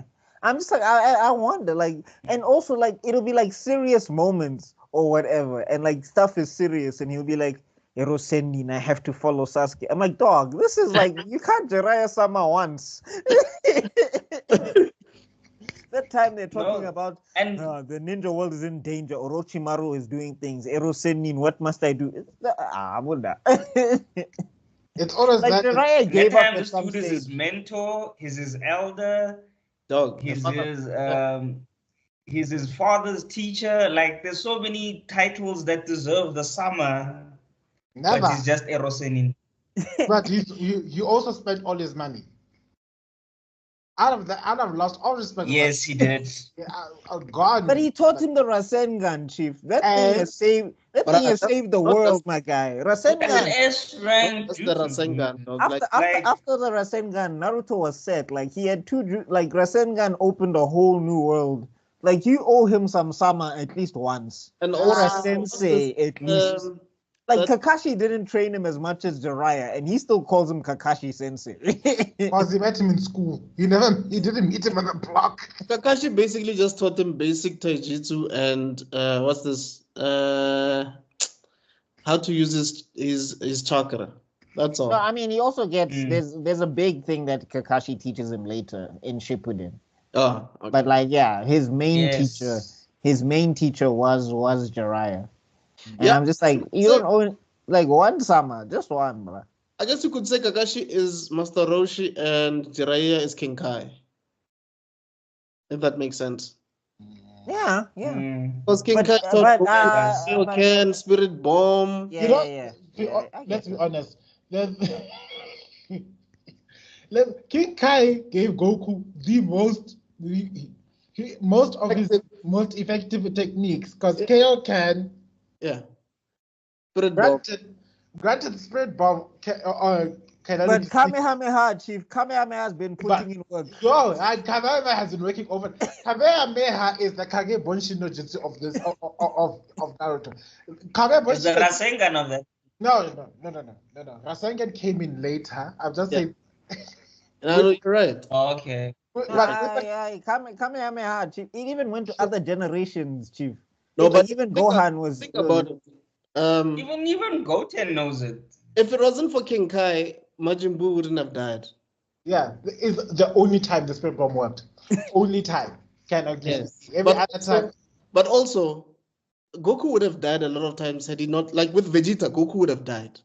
No, even with Frieza, he would have been out of there without the Kaioken. Without the Kaioken, he would have died quickly. Flat out. Yeah, That's not saying that. But I'm saying, like, I think the Kamehameha still has more success rate Kamehameha has bodies. No, definitely. But I'm sure King Kai has like conversations with Master Roshi underground. Like, did you see what he just did? That's me right there, son. No, That's me right there. That's me right there are there. moments. I put remember him on game on that. where like King Kai flat out interrupted Goku's like, Breaking the tangent. Kai. Okay. never. Where were we? Can you hear me clearly, guys? What day is Like it? the sound for the last 2 minutes, the sound has just gone. Like can hear the you signal was clearly now. clear, and then for the last 2 minutes, it's just I gone. don't know, Linda. I don't know what's going. I don't even know what day it is anymore or what time it is. Wow. So Okay. you were in the So infinite. anyway, Okay, there we go. It just got better now. Yeah. It anyway, was Itachi. He's trying to stop us from. Infinite Tsukiyomi. No, but Anyway. seriously, hey, like when we were talking in the beginning, it was fine. And then the moment we started talking about the Kamehameha, it just started going wonky. Yeah. Oh, okay. And now Anyway. it's like it's back. Maybe we have Yeah. real powers now. Yeah. Anyway, so yeah, basically now we're getting to the hospital. Sakura is trying to feed Sasuke apples, and Sasuke does not want to know. He doesn't want anything about apples. Doesn't want anything. Like his only thing is Itachi cared about who? I need to whoop. I need to break my foot. Like you need to know. Like what is it that Itachi was obsessed about with Naruto? Naruto. That's Naruto's fault, though. That your brother. It's one thing. I don't care, Chief. It's one thing. No, but remember, it's the whole he saved them from Kara, but Sasuke is supposed to be the one, and then Itachi beat the brakes off him, and then there's already the trauma that he came with. So like Naruto and remember Naruto was this useless guy, and Sasuke was awesome.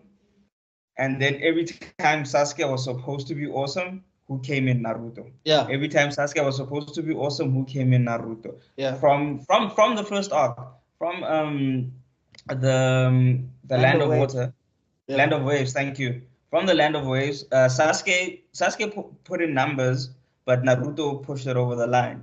Yeah. And then in the Chunin exam as well, Sasuke until Orochimaru, before Orochimaru beat him, Sasuke was putting in work, and then the curse seal kind of just slowed him down. And then Naruto came up again, top again. So every time Sasuke was like, "I'm the main character," Naruto would just come in and take He'd over. be like, "What's this anime called? What's the name of this anime?" What's the name of this anime? So basically, and then it became the whole Gara, and then the whole. So basically, it was a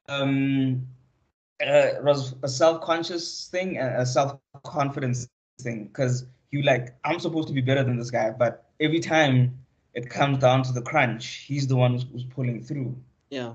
So that's where the beef was. It was, as much as we think it was just Sasuke pouting, thinking like, "Oh, yeah, but I'm Sasuke, I'm supposed to be cool." No, it was deeper than that. No, I mean also like it was sulking, yes, but it was also just deeper than it. Wasn't saying, just like, also Itachi got to him straight because he was like, "Dog, you don't interest me." Yeah, that's when you look at it. That's when you look at Itachi and like, bro, I think that's the one that broke him. That's the line that broke him now. It's like you want to look at Itachi and like, dog, hey, you were too into the method acting, my guy. You didn't want to tone it down in your. But no, Itachi was like, "Hey, they are watching. I must make sure they don't even doubt it for a second." Do you guys think that if Kakashi was actually an Uchiha, he would have trained Sasuke a bit harder? Because at this point, it just seems as if Kakashi is not doing his best, even though he was. No, Kakashi is training him like for the situations that he's intended to be in. Itachi is a whole different beast. There's no amount of training at that time specifically that would have made Sasuke be able to handle Itachi. There's no amount of stories. There's no amount, like, even if Kakashi taught him the best genjutsu, all Itachi has to do is look at him and it's game over. Sure. No, I was not necessarily just thinking about only Itachi, but I was thinking even about Gaara and stuff like that. I'm just thinking. No, like remember, Gaara also is a weird situation because he's a. And it was an Jinchuriki unknown. also. It was an unknown. Right. And also on top of that, Sasuke was getting impeded by the curse mark and all of that stuff as well. Mm. Like Sasuke just wasn't built to handle a Jinchuriki at that time.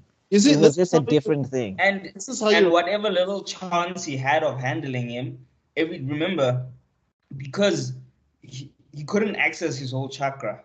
Yeah. Because the moment he goes above 70% of his chakra, 60%, whatever it was of his chakra, then the curse marks activates. So he since Orochimaru, Sasuke's never been at full power.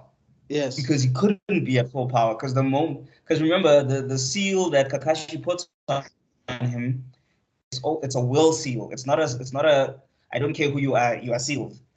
If Sasuke says fuck it, give me the power, then the seal breaks. If he says no, then it weakens him.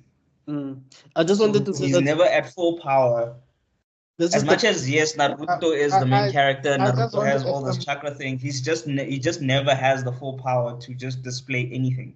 I just want to add a little bit more context. Imagine this boy who was the Western class comes and surpasses you almost in everything.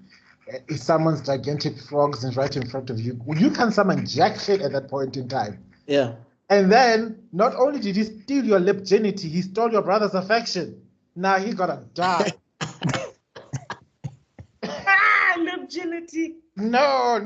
He violated me, and now my brother's like, oh, you violated my sister's younger brother. I like you. I'm gonna take you away. Yeah, but I just wanted to say that this is how you write a supporting character. Okay, or let me just say, because obviously he's not the central character. He is one of the protagonists, but he's not the central character. The deuterogonist. I definitely think. Yeah. I definitely think like outside of Naruto, the story like it revolves around Sasuke as much as it does Naruto. Yeah, it's more Naruto because we get to see more with Naruto, but yeah.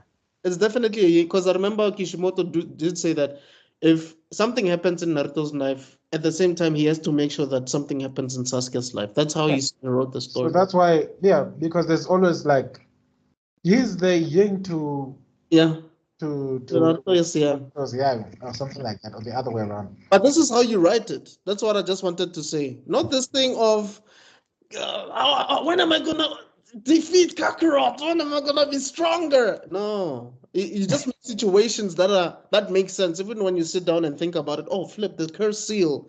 Oh no, this that. Oh, Gaara. It was an unknown. You know what I mean? I will defeat you, Yugi. Mark my words. I really think like Musashi.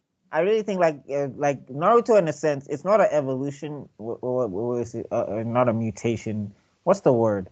It's like it's the offspring. Basically, it's the offspring. Like it, like Dragon Ball. There's a lot of Dragon Ball, isms throughout this thing, but it's like taking certain things and improving on those things. 100%. Like Akira does great fights. Musashi does great fights. Akira has some great characters, but he doesn't expand on them. Musashi has some great characters. He expands on more of his characters than Akira did. But he also has some Akira-isms where there's great characters that just fall to the wayside. That's true. But at the end of the day, like this is an improvement. Like Sasuke and Naruto's rivalry in a sense. It's not like Goku and Vegeta where Vegeta's like constantly chasing, actually like at times it goes up and down. Like one time it'll be Naruto chasing Sasuke, then another time it will be Sasuke chasing Naruto. 100%. Yeah. So that makes it feel like a rivalry. To put it in sports terms, the Goku and feels like Maria Sharapova and Serena Williams. Through their career, they played. Let me put it. They played 22 times. Serena beat Sharapova 20 times. Jeez. Sharapova won twice. That's why I laugh. And they called it a rivalry. How is that a rivalry? That's just. That's why I laugh. Like that's not a rivalry. That's just getting your ass. Yeah, whooped. like if you lost 20 times, like yeah, respect to you winning twice, but like yo, Yeah, no, that's hectic. But no, but out of dude, if you've lost 20 times out of 22 times, like it's not a rivalry. It's another The beat down. You know. It's a beat down. Like you are. It's like me saying I can dunk on Shaq. It's just not happening. I'd imagine the feeling that Serena felt like she's the greatest rival. I feel insulted. Excuse me, who? Well, oh no, she was, but you know, she had to keep it. She had to keep it PC because you know yes. the powers that be were very pale. Oh, Sharapova was pale, hence they tried to. She was pale. She was pale and loud. Vikingish and loud. Vikingish. Dude, so just to show you how these people are, she was noisy. The powers that be. So Serena was called manly because of when she hit the ball like right. Sharapova was louder, and yet she was like, "Oh, such a lady." Wait. I wonder why. No. Sharapova was like, ah! Dude, Sharapova, you would swear she was like not even chopping wood, like her leg was getting chopped. You know, when you no, she was just an anime fan, guys. Kamehameha. You're reminding me of a the others who were just as noisy. Azareka was like, hee! Hee! And then there was. All I'm saying is don't watch female tennis with your eyes closed. You'll wander off. There's this one lady, she's from Italy. Her name was Schiavoni. I'll never forget it because she's done so many. Was it the muscular one? She was so skinny, small little Italian lady. But the way,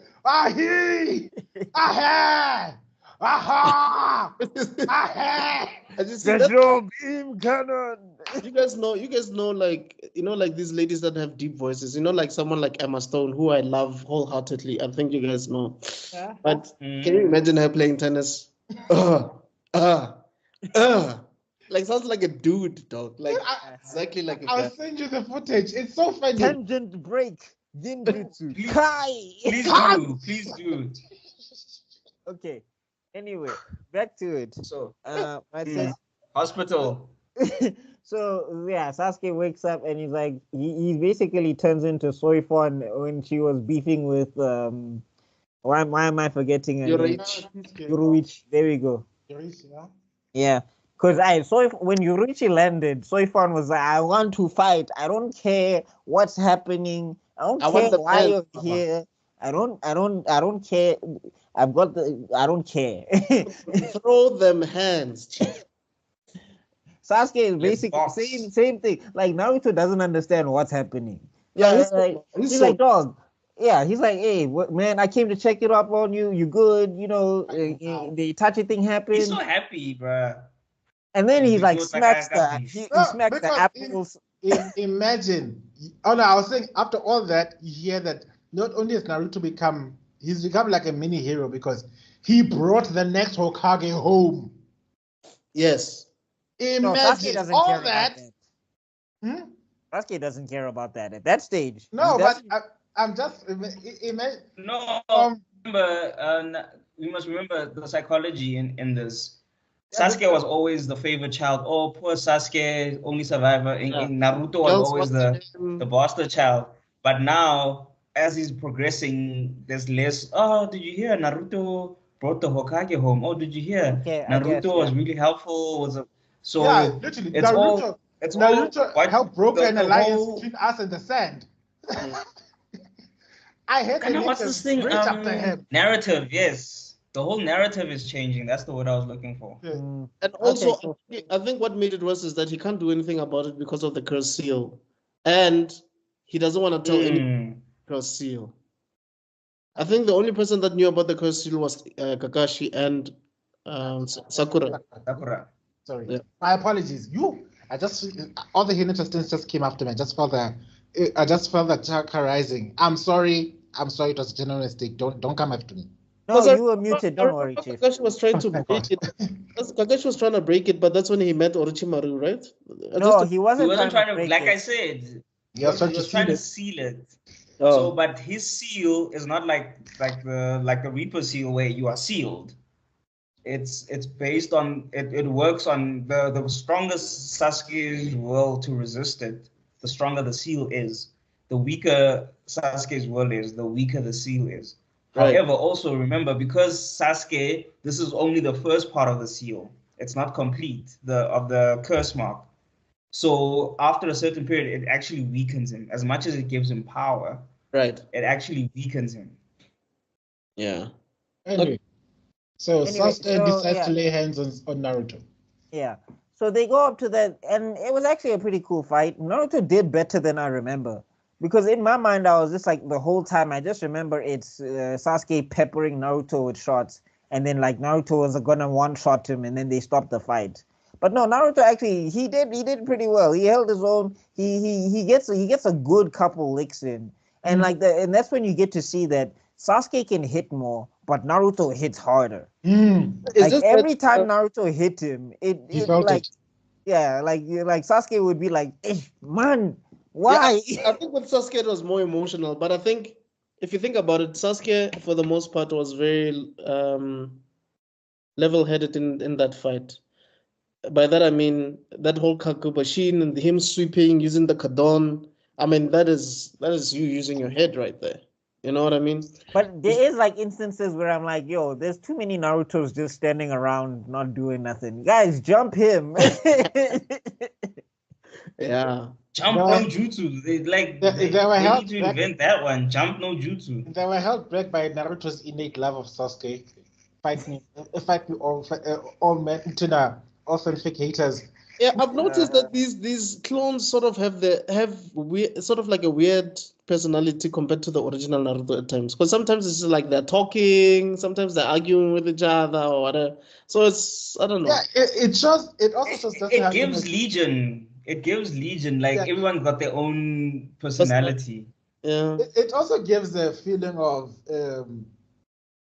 just how immature the technique actually is in Naruto, because yes, he does show exceptional skill in using it, but he doesn't use it to his tactical advantage. Like we are all getting a collective experience of the situation. Yes. Seeing it from different perspectives, we are learning. He doesn't know about that as yet. All he knows is that it makes more of himself. And yeah. I think in Shippuden there was you guys can correct me if I'm wrong. There was a moment where I think he was busy doing the Rasengan or something. And then that's where he learns better use of it. And then the main that's Naruto, where he actually learns how to properly use it. Yeah, but I think the main Naruto almost died or something, or he lost his mouth. You know when he was that whole tail thing was no, it was a clone. It was a clone. And then one of them was like, hey, I think I almost lost it back there. Hey? Looking at himself. No, it's like the shadow clone jutsu is actually very crazy. Like when you break it down in concept, it's actually nuts. It's broken. Yeah. And it's also crazy how well he can use it. Because remember, other Jonin level ninja, they can make 1 to maybe 6 or whatever. But it's because he read that forbidden scroll. Like No, it's not that. Like the jutsu, anybody, like it's Jonin level. Jonins know it. Like Kakashi knows it. Yeah, he can do it. But he cannot do it like Naruto can do it. Like because Naruto literally will do it, will make 3 clones, those clones get boxed, he'll make another 4, those get boxed, he'll make another he makes it like like the other guys, they'll use it strategically. They'll make like 1 or 2, and then maybe one is watching and the other one is and the other one is hiding for like a sneak attack somewhere type of vibe.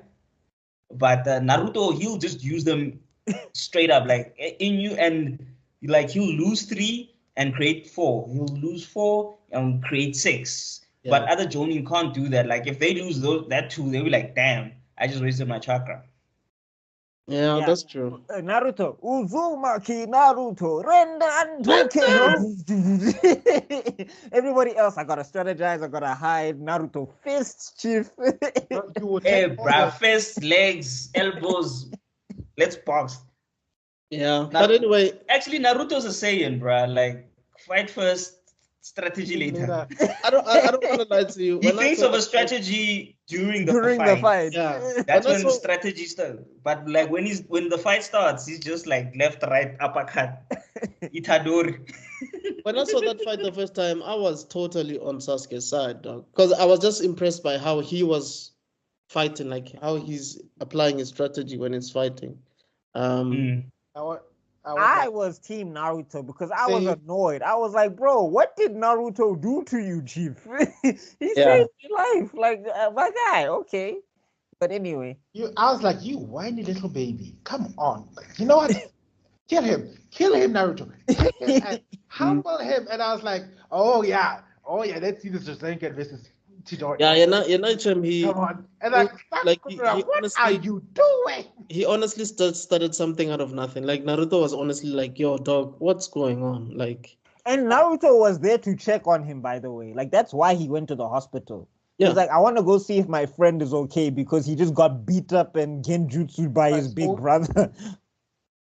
yeah, And I thought my friend And that was a mean. Like, I know we said it last thingy, but that was a mean genjutsu.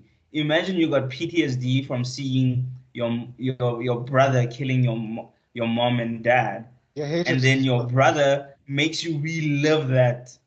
Let me start boost your hatred a little bit. but he still spares his life. It's like, hey, No, but I mean, that was also an indicator that Itachi had to be a good guy because everybody was like, no, it made more sense when Itachi was a villain. If Itachi was a villain, Sasuke would not have survived. There's too many times. No. At the same time, we also, okay, maybe you'll fast forward a little. We also have like this under-villainy thing. It was like, no, villain Itachi would have been like, I want your eyes to be strong enough so that I can get a replacement eyes for me, bitch. So level up, because I don't know, somewhere along the line, I don't know if they No, but remember that's actually the reason they give for Sasuke's survival. Yeah. So like the higher ups know that. Like Sasuke didn't know why. The reason Itachi gave to Sasuke was like grow stronger, use the hatred, etc., etc. And then the reason he gives to Toby for not killing Sasuke is like, I'm gonna need the eyes so that I can have eternal Mangekyo. Which is the one thing I wanted to highlight. It's like you needed to have another Mangenko Sharingan eyes, or you could just use any old Sharingan eyes. Those are the things that I don't know much about them all. We'll get to it. Okay, guys, we like. But anyway, we still haven't even finished the fight. We've been talking for like so 20 minutes. Sakura cries, and she steps in way too late. It's just like, if you were trying to stop this fight, you should have probably stopped them from leaving the hospital bedroom. yeah, Like the minute they were on the roof, you're done. Move. Or you could have just made a clone to go call someone while you're still trying to figure something out. I think she probably did. I think she probably called Kakashi. I'm pretty sure she was I think Kakashi just heard Chidori and he was like, "Oh God, Sasuke, what's going on?" He just heard boxing. He was probably also going to visit Sasuke and he heard boxing. So Sakura was like, "I want to see my man in action." Oh my God! My man, thank you to my man. And then we get one of the coolest panels ever. I mean, so first off, we get to see that Naruto could have actually one-shot Sasuke at that point. You would have killed him. Because even Kakashi and Jiraiya were like, "Yeah, Naruto could have killed Sasuke." Why kill this? Jiraiya was there the whole time. He was chilling, dog. He was chilling. That's an asshole moment. I was like, you're just watching your favorite student. No, but here's the thing: Jiraiya couldn't give a damn about Sasuke, dog. Like Jiraiya, that's not his student. You know what I mean? No, Jiraiya sees Orochimaru and Sasuke. He's like, "Hey, this one." Yeah, but then when Naruto, if you can, just take him out early, Chief. You'll save yourself a lot of pain. And when Sakura was like running in front of, I see why Kakashi jumped in. PTSD. It's like, oh shit, Sasuke is going to follow Ren. Oh no, not today. Yeah. She almost got rend. Yeah, that's true. Oh Lord. He's like Obito. And then you also see the difference between the the Chidori and the Rasengan. And then you see why the Chidori is such a good assassin technique, because it's just iti, but it's basically a knife. Yeah, it's Yeah, just direct is basically a knife. So when Kakashi comes in, he flips them and they both go into. Do they go into the same water tank? No. They go to Yes. different ones. So Okay, so there's like In a two hospital. water. There's a water tanks on the roof. Kakashi redirects them so that they don't hit each other. Sasuke goes into to his water tank, and it's literally just straight in, and he can't even take his hand out. So that just shows you how incisive it is. It doesn't it goes in there and it doesn't really do any other damage here. Can you imagine the phone calls of the department, to the Minister of Health and the Minister of Water Affairs? Wait, what? It's like, Wait, what? no, water is Yeah. one thing. What they need is a dude who can use metal style, because that's the problem. There is like now the was whole just a thing is cheap busted thing. open. Water tank Like, is, It was just a and then you cheap see photo. with I think with you're forgetting, Naruto's. you're forgetting the with subtext that Naruto it's at the at a front. hospital. Esan, yeah. Oh, At a hospital. They need that water, dog. They no, my patients are like, oh. No, then you'll just see. No, but the thing about living in the Naruto world, it's great because as long as somebody has chakra, they can just Yeah.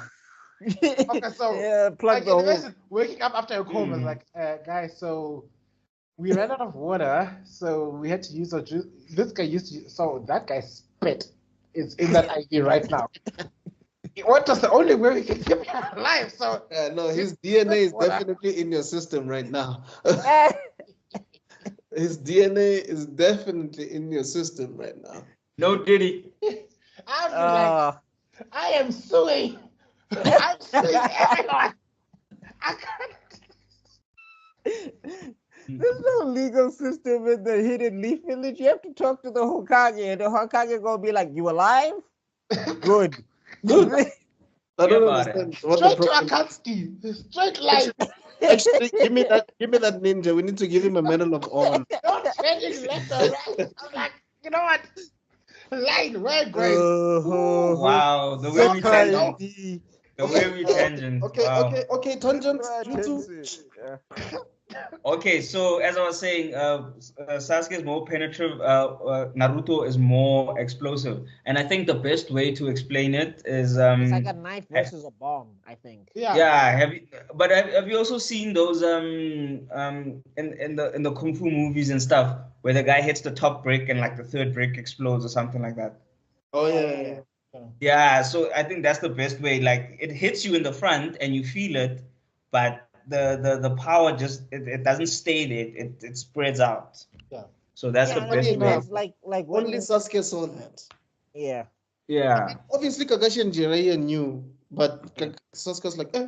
No. Oh yes, and then Sasuke sees that, and then that adds now to his PTSD. Like, because remember when he sees what he did, he's and then he's because Naruto's when Naruto's water tank it drizzles because his power is not at the front, it's at the back end. But you saw this little hole, and you thought, but the thing is, and then when Sasuke won, his was flowing, the water was flowing, so he thinks like, all right, at least my Chidori, my jutsu is more powerful than his.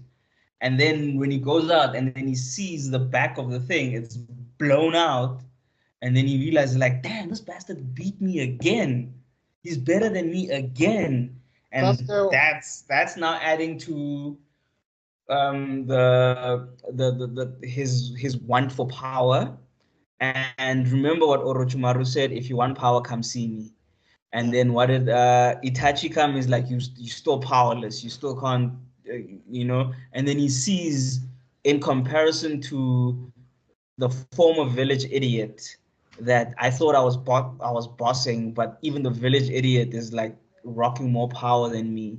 I think that's what he concluded, that That's I think that was the moment where him going to Orochimaru started being now a reality. But before then, he was just like, oh, whatever, you little snake perv, you little snake Kelly, get out of here. But then when he saw that, that's when my mind's telling me no. And I think but my power, but my need for power is telling me yes. Because he already had those 4 guys just waiting to. No, not necessarily. Remember, Orochimaru was working off of the premise of Itachi, but like he didn't know. Like the thing is, it wasn't set in stone because Itachi hadn't come yet. Like Sasuke hadn't seen Itachi at that point. Sasuke was still relatively in a very good mental headspace, and like he was still, Team 7, we together, I'm Sasuke, regular and all of that stuff. And then also Orochimaru tried to body Naruto when he was there at the 3 Sanin deadlock because he wanted to. He was like, nah. This kid, if he's learning Rasengan, this kid cannot live because he's going to be a problem. So he was just counting on trying to there was a lot of factors that made Sasuke go to Orochimaru, but there's stuff in there that Orochimaru didn't count on. But anyway, moving on. I just quickly want to highlight for that 12 seconds that Sasuke was feeling himself. That song from Nicki Minaj and Beyonce was playing. Like I'm feeling myself. Because the way you are so smug. Like, bro, please, we are waiting for the Breeze version of the show. Come on. And then he jumps over. Like, make it happen, bro. Got it like that. He was like, Naruto abridged. But I needed hood abridged. Anyway, I think this is where you could say this is the moment where he actually has a one-on-one session with all the members from Team 7 because Sakura and Kakashi tried to stop him. Yeah. Because there's the Naruto. I mean, they have a fight, so they don't get to talk, which was something that I think a lot of people miss. That's the only way they do talk.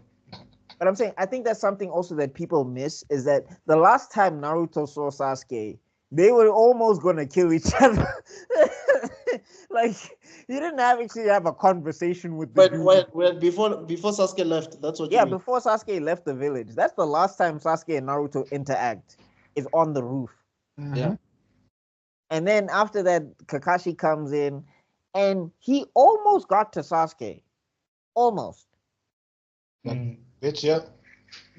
And because of telling things that made absolute sense.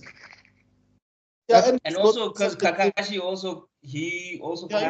kind of went through the same thing. Yeah. He didn't go through the exact same thing, but he went through trauma. But the difference is that it's a different flavor to what Sasuke went through. Hence I said kinda. Yeah, Kakashi, he lost people to war and village scorn and all of those things. It wasn't like a malicious everybody that the way Sasuke lost people, that was rough. And then also when you find out later why it happened, you're just like, right. Okay, but I see where you're coming from.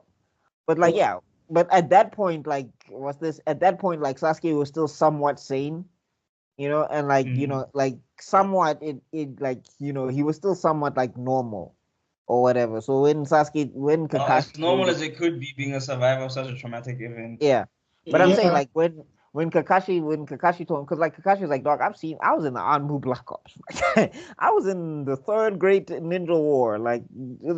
Things went down. Chief, I think that's what Kakashi was dispelling the notion that many people have, hurt people. You know that ideology that's saying, oh no, because this terrible thing happened in this world, I am now going to become the world's biggest problem. It's F that. Everybody has suffered, some greater than others. But the decisions you make determine whether you're actively choosing to heal or do you choosing to be part of the problem. What do you choose to be, Sasuke? That's up to you. But Pay attention. You're not the only one. You're not the only one who He suffers used his Sharingan eye on the most powerful jutsu of all time, Talk no Jutsu. He saw Naruto at the bridge with Zabuza and he was like, Sharingan. I'm gonna need this for later. But you see, he didn't master it well enough. What's the name about jutsu? The only jutsu he could not copy perfectly, Talk no Jutsu, is the one that he needed at that point in time. Because had he let that, the story would have been over. He should have, like, they played his theme. What they needed to do is they needed to play the flute. Do-do-do. Sasuke. Do-do-do. Out of nowhere, Kakashi releases his domain expansion, which is to copy everyone else. Anyway. Hi! Okay, we are back. I think this, obviously, Sakura now then talks to him, right? No. So remember, what happens is after this, it's the Sound Ninja 4. Yeah. So Sasuke is on the tree and he's thinking like, dog, what am I supposed to do here? Because he is thinking about Sakura. He is thinking about Naruto. He is contemplating not going on revenge. And then the Sound Ninja 4 come and they say, dog, yeah, that shit. Why you weak sauce? Get this out of here. Oh, you the big dog, huh? Oh, you think you can kill Sasuke? You think you can kill Itachi like this? Please. And then they leave Sasuke. You ain't got it, dog. You ain't got it. And they leave Sasuke, and Sasuke's like, Itachi! Like, there's that one shot of Sasuke's eyes, and it was one of the craziest drawings I've ever seen Masashi Kishimoto do. Like, Sasuke looked hella demonic in that panel. Oof. He's so broke. Yeah, and then, I think pre-Shippuden Masashi. Because eventually what happened was he watched the anime and he basically changed his style a bit to accommodate the anime. But before that, just after he started getting his groove, no, Masashi was just on another level, though. In terms of art, it was not clear. But I think it was a smart decision to, switch the style to fit animation more. Yeah, just because it streamlined the process. Because if you're trying to draw all of the, if you look at some of the shots basically in Shippuden they redid a lot of the old scenes and they don't look the same. Like if you do a side by side comparison, like round 1 Sasuke versus Naruto looks very different in OG Naruto than it does when they show it in Shippuden, type thing. But I do think that it was a wiser decision for it is because sometimes when you get used to like the anime first and you try to get into the manga, it can be rough. Like Attack on Titan, what's this Demon Slayer? The art is just so different, and you're like, But if it matches the anime, then it's a win-win. Yeah. So anyway, then so the Sound Ninja 4 basically beat the him out of Sasuke, as they call it, as the kids call it. And then after that, that's when he decides to leave. Sakura catches on. I think she notices that Sasuke is leaving. And then she cries at Sasuke, and it's just like, I think she confessed, no?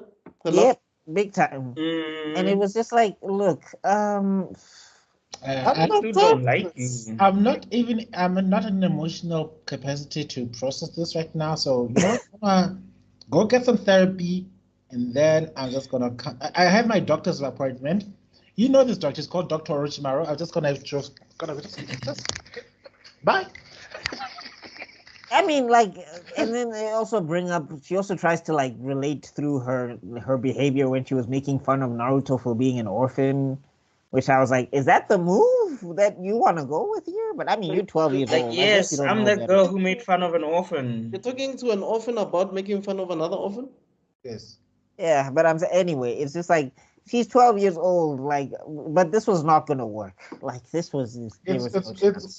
I forgot there's this one scene, where there's why do all the girls think they can talk down the emo guy into fixing their own lives? Well, Bulma is the. They always want to save the guy. No, Bulma didn't talk. Bulma was about that action. Sakura should have. They saw Bulma. They were like, okay, I can do this. Well, no, Bulma got the wildest nigga to have dinner and be No, I'm saying, married. And the thing is with Bulma, she was about that action. When she came to Vegeta and she's like, "Follow me," and Yeah. Vegeta was just like, "Okay, Ah. she been in the gym." But, hey, Okay. and remember what they say, like we are Saiyans, we like tough women, we like demanding women. Yeah, So that thing that's just what I gets wanted the to say. Saiyan blood going. So Yeah, not the don't do this. You're better than this. Mhm. Come on. I know you're upset, but you're good. Don't listen to them. I know you're a good person. I can Like, see Just to how show you how Sakura- crazy how Sakura- Boma is, like Boma literally talks smack to Beerus, bro. Like Boma was about that life, and she has and she has personality-wise, absolutely now nothing that to I think back it about up, it, dog. She doesn't even know personality-wise, karate. Like she's not even like Hercule. She doesn't even have Hercule skills. She has nothing to back it up. But she's busy talking to the god of destruction. Like, hey, bro, why you coming up to my party acting all up, bro? Like, actually, you need to bounce, bro. Like you're No, killing the vibe. she's walking. She is the walking thug life. Like, you see those glasses when they float. Like, they just circle. Yeah, da da da da da. You know, No, straight I up, think dog. Like. Sasuke needed someone like Temari, either Temari or like a 10-10 of sorts Yeah. to talk to him. Not Tenten would have fallen over her feet for her. Like, when you say Tamari Tsunade, yeah. Yeah. Like, how Sakura behaved with Naruto is how she should have behaved Yeah. with Sasuke. yeah. Yeah. If she needed someone to just yell at him, hey, go home. You're going back to the I think that would have been you're going back to the a doctor's great office moment. right now. Past your curfew, and It actually would have been a great moment for Sakura, actually, had she done that. No, she gets that's the thing that frustrates me about this character. She gets moments in time where she gets to see there is something wrong with Sasuke. Like something is fun. Like, maybe you don't understand it, but don't condone it. Yeah. Like, that's the thing with Naruto. Naruto, even when he doesn't understand, he doesn't condone Sasuke's behavior. He doesn't just be like, nah, this is cool. He does everything that he can. Whereas Sakura, she just lets it gets to the point where when we get to Boruto, the fact that they are married and he disappeared for 13 years, I'm like, that's not acceptable. So, to a point where your own mother's like questioning, I mean, your own When daughter's your own questioning her daughter's own question, mother. like, people thought that Sarada belonged to Karen. I was like, Sakura, how could you let the streets talk about your relationship like this? You should have been on this, man. Anyway. Because it was the glasses, I wanted to. All I wanted to ask is, it's one of those they. I don't know. Okay, no, Yugi came after Naruto, but you could see a lot of Entei in this scene. You know. Yeah, friendships and love. And... I was waiting for the no Yamete Yugi Hanase. It's that type of vibe, like instead of get your ish together. Are you my man or aren't you? Man up. No, I mean, anyway, she had no chance, and I mean, Sasuke did say thank you for everything. Not sure what he was thanking her for, but maybe there's something there. Anyway, hospitality. Who It's knows? probably just hospitality. And also there, being discreet, because she was discreet. She didn't tell anybody anything. Being part of Team no, 7. she knocked him out. Oh, well, yeah. Also, yeah, about the curse mark, she didn't tell anybody anything. So I guess there's that. Like, that's the thing with Masashi. He's kind of good at setups, especially in relationships. Like, the reason why Shikamaru and Tamari is his best relationship is because he did set it up, and he did have them interact, and he did pay it off later. Yeah. But he kind of did that on accident. Like, with the other relationships outside of, I guess, Hinata and Naruto, because there's a lot of setup there. There's not enough follow through, but there is follow through. But anyway, it's like with Sasuke and Sakura. He started something, and then he just halfway said, "I'm not interested in this anymore." Like with Asuma and Kurenai, we didn't really see it. We just saw them next, like chilling together for the most part, and obviously we just concluded, okay, these people are dating, and lo and behold, they were dating. Yeah, keeping it on the hush. Exactly. In a ninja village. Anyway. Stealth relationships. Anyway. So Sasuke leaves, he goes to the Sound Ninja 4, they bow to him because now he is the vessel for Orochimaru. And then basically Sakura wakes up and we get to see a hilarious scene where Sakura told those two Jonin what was going on, and they go into the room, And basically, Tsunade is laid out on these papers, which I'm just like, is there a genjutsu in these Hokage papers? Because every Hokage I've seen, they're always like laid out or they're too tired. But The dog, only guy I think I saw that had the energy for it was Minato. That's the only Hokage I can remember where he was just like. isn't there like on That paperwork was brutal, bruh. Like those guys were literally going like paperwork or fight. Yeah, let's go fight. There's a video about Naruto's like attack the village. Isn't there like onboarding for like Hokage? Cause dog, okay, sure. Yeah, there's a whole coronation thing because we did see it on screen where she's like, yeah, the new Hokage. Dog, don't they like give you like at least a week to figure stuff out, dog? Like, okay, Chief, Hey, bruh, John, there's missions to approve. When you need a week, there's missions to approve, guys.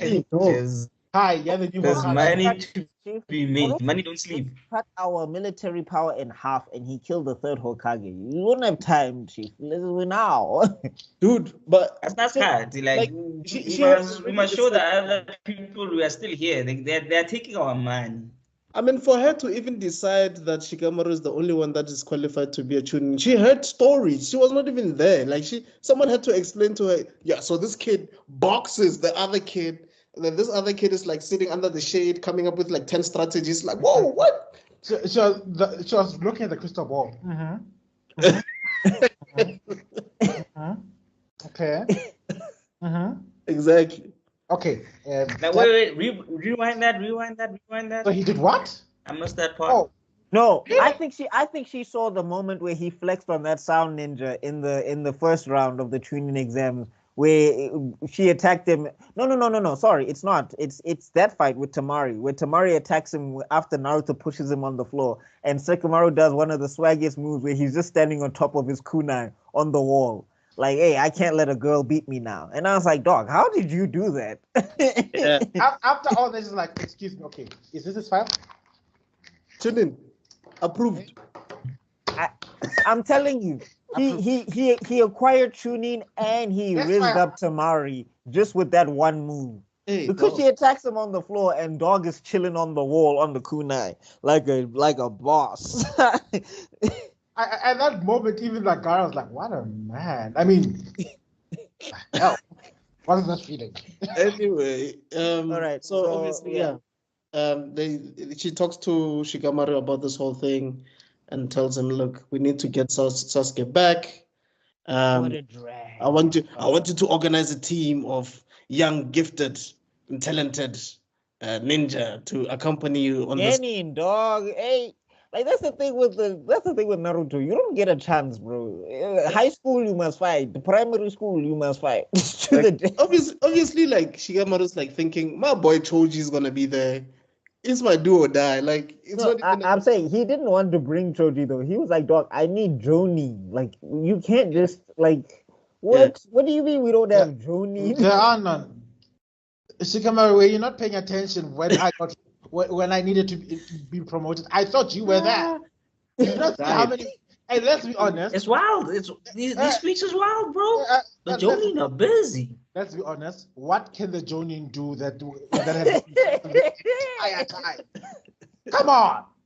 Go and do your job. Like, no, she just had to say, Might Guy, Kakashi, what's this, and Asuma, they're not in the village right now, Chief. Yeah. And Uncle, there's nobody here. Like, all the other Jonin, they got washed by, you guys did better. You did better. like when Orochimaru came through, Naruto defeated the Jinchuriki, you managed to stall Jonin. Sasuke actually fought Orochimaru himself. Yeah, what am I sending the Jonin for? This is all ceremonial at this point. You know, it's just a status symbol. Come on, do your job. Yeah, just fight niggas. You want me to send these non-plot armor Jonin into a battle? I'm sorry. I thought you are the one who fell asleep during a genjutsu. Exactly. But anyway, yeah. Are you the smart one or not? Figure it out. Thinks of some people. Obviously, he's like, okay, Neji would be a good pick. What's crazy is that the dog had 30 minutes to pick a squad, make a strategy, and leave to go save Sasuke. Like, dog, that's a lot of pressure. Now, what also gets me going is like, Sasuke left of his own volition, guys. Yeah, they don't know that. But remember, Tsunade doesn't even know Sasuke, bro. Like he's just getting all this information and it's like, okay, let's save this kid then. Yeah, what gets me going? Did Sakura tell them that like, oh, he got abducted, or is it he left by his own volition? No, but even if you're talking about left by his own volition, he got bit by Orochimaru in Yeah, the and neck. it's They going to don't know Orochimaru. how that curse mark works. Yeah. In their mind, it's like it's brainwashing, or they're just like, if it came from It's Orochimaru, influencing him. if it came from Orochimaru, there's no way it's just in J. He's just going. We have There's to something going on save there. our own. We have to save our own. This is where the village needed an Mbaku. It's like, oh, so your son was made in ritual combat, where the odds fair. So he didn't You get killed. bald-headed demon. You blonde-headed demon. It's less a defeat and more of a failure. Like if I was Tsunade, I was like, okay, so he walked up and left. Yes, was he under any genjutsu? Not that I know of. So he left on his own intention. Yes, though. What is the problem? What is the No, problem? but I'm saying Tsunade also knows Orochimaru. Orochimaru almost got her, and she's a grown woman.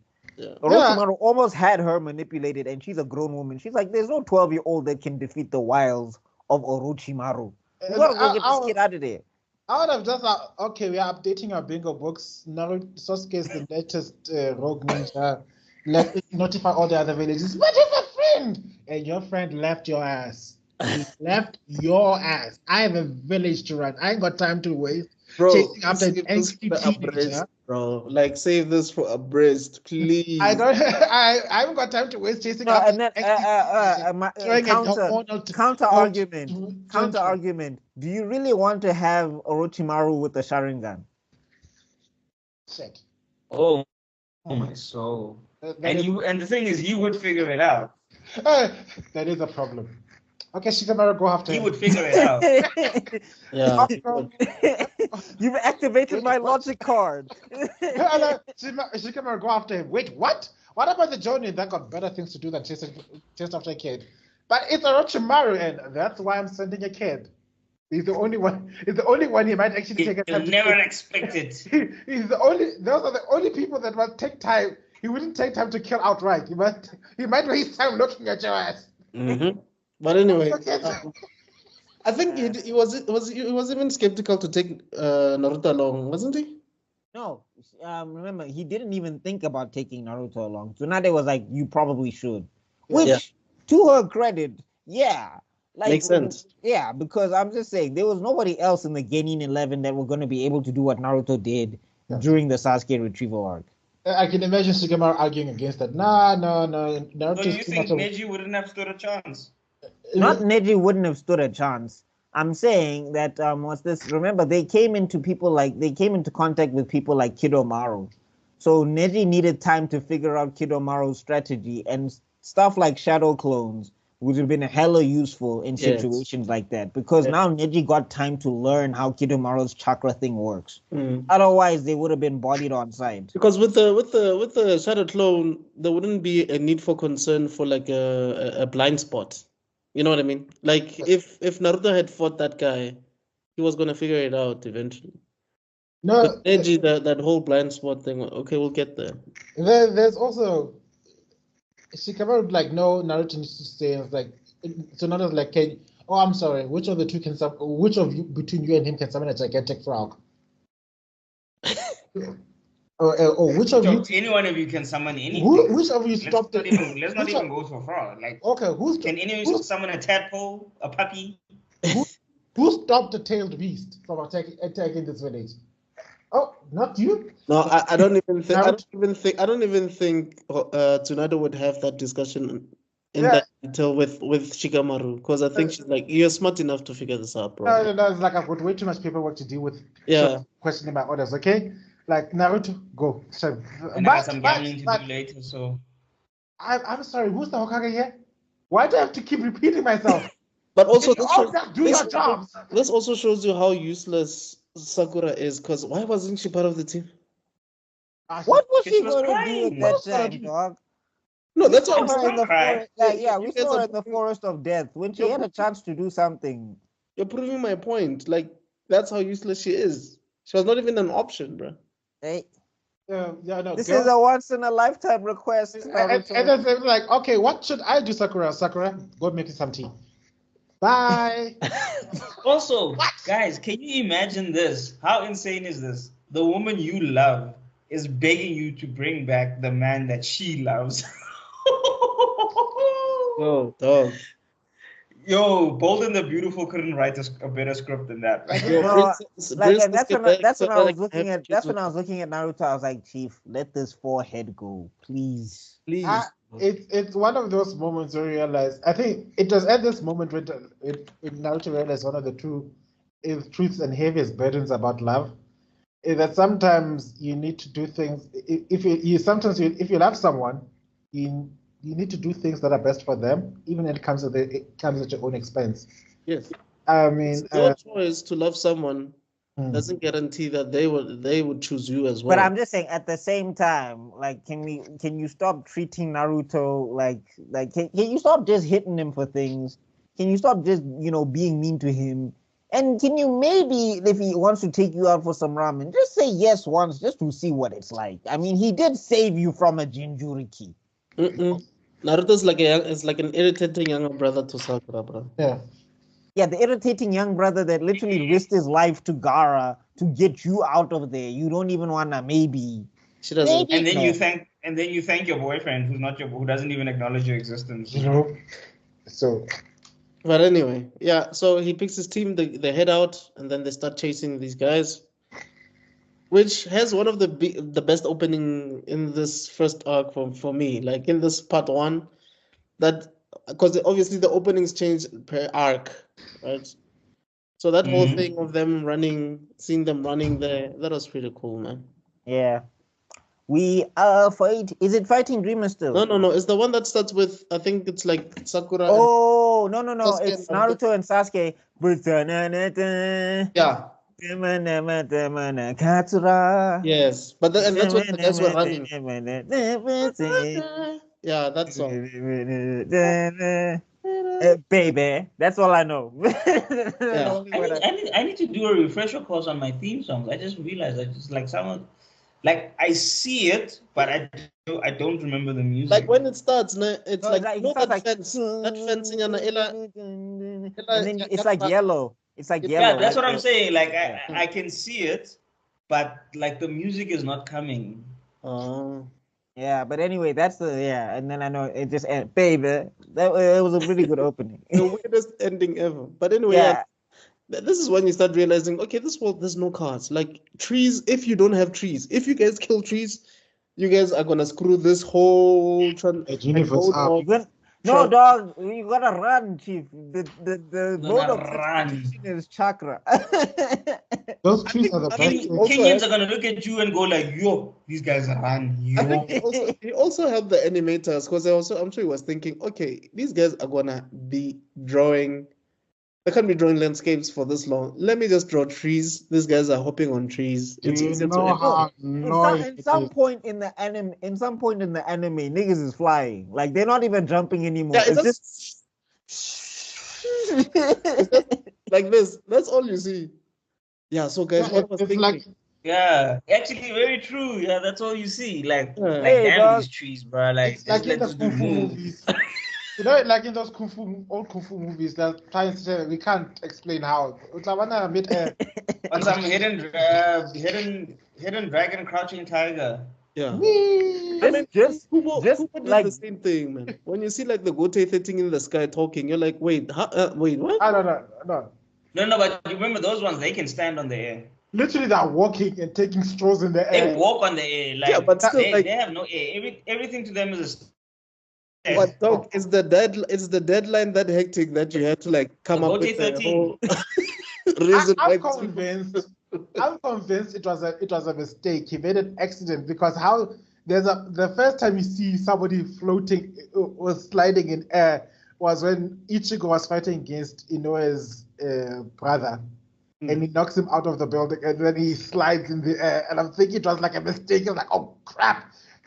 We need to redo this panel. That was pretty cool. It's okay, Bob. Hold up, that All right, actually but works. anyway, okay, so Bob. back to it, right? Tangent, Kai. Back to it. Yeah. So then we get to why am I Jirobo? There we go. Right. It's Jirobo. It's Tayuya. It's Kidamaru. It's Sakon and Yukon. Those are the sound ninja 4. And then Kimimaru is number 5. He makes the sound ninja. Is this the one where they're playing with the fights against the person with the flutes?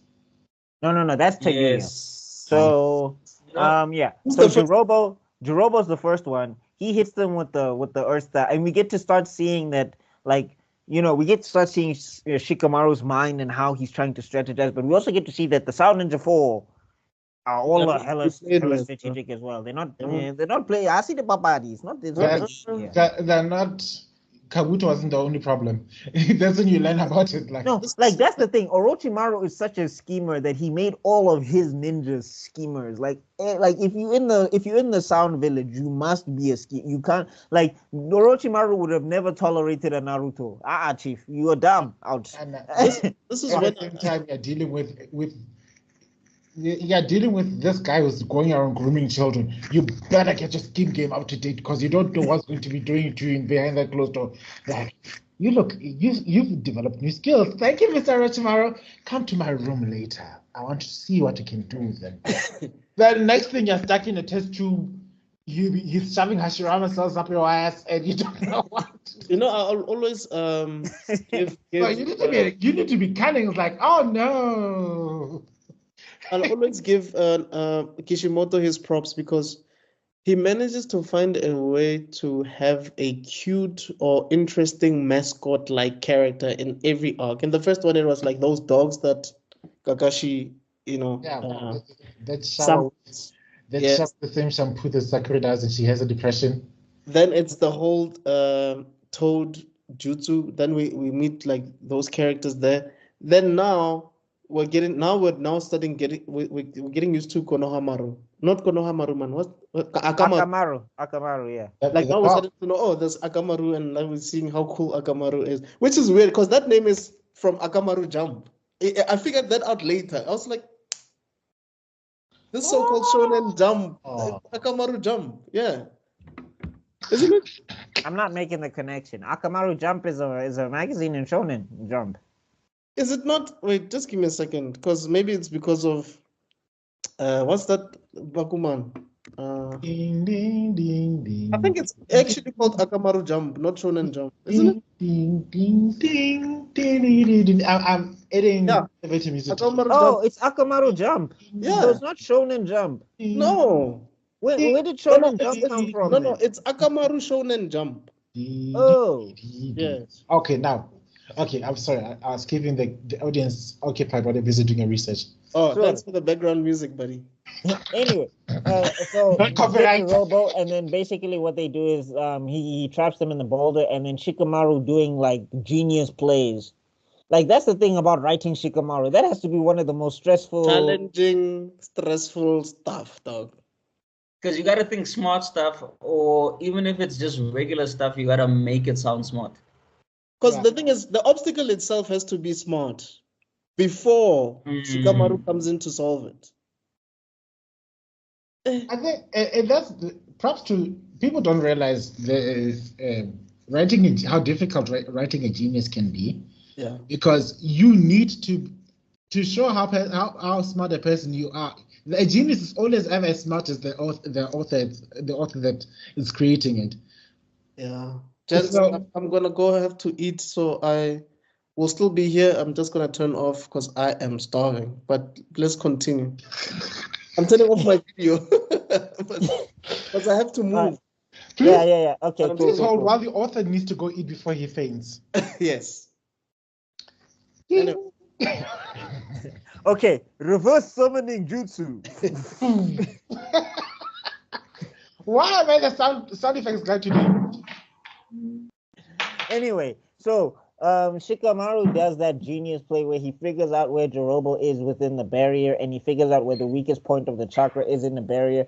And you get to see that Shikamaru is smarter than Neji. Like, Neji catches on, but it takes time for him to catch on. Yeah, true.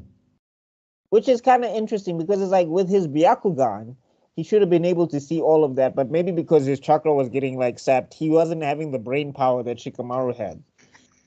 Like, I think that's the thing that makes Shikamaru so interesting. He knows he's not OP, so he knows he has to. He needs to use that brain of Hey his. man, that thing's working at a 32 with like he's got a 32 gig RAM up in that shit, just working. 64. And then we get an interesting fight. So they break out, and then we get to see Choji versus Jirobo. Now, at this point, everybody's looked at Choji as like, I mean, I think even Mr. Extraordin last week was like, Masashi, why are you always having Choji eating? Yada yada yada. This is the payoff. This was the one that shut all the Choji haters. Everybody that thought Choji was What is this kid gonna do? Oh. Okay. That fight was like, it was a really interesting fight because like Choji and Jirobo, they function very similarly. They're both power characters type of thing. They're not like about a lot of finesse and all of that stuff. But we get to see Choji, he does his expansions, he does his partial expand, and they do a lot of sumo stuff in this as well. Like there's a lot of sumo grabbing by the belt and hoying and everything and all of that stuff. Which was that was like a little fun thing. And then we get one of the most best moments in OG Naruto. Fight me, I don't care. Butterfly, and I don't care if he doesn't say it in the anime. Butterfly bomb. Jordan, mute yourself. We can hear the dishes. Oh, sorry.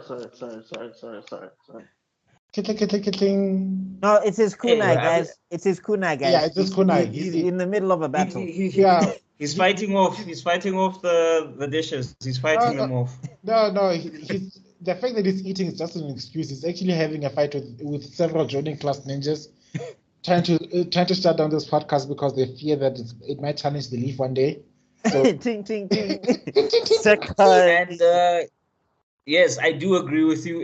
It was one of the coolest, and also you saw his personality. He's this meek. He's this big, powerful guy, but he's very meek and sweet, and really is not about that. Yeah, life. Funny enough, And then that's you how all also these big guys come. Sweet little balls of giant balls, you know. Gentle giants.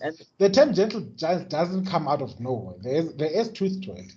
This coming from a person who used to be called a gentle giant. That was before the dark times.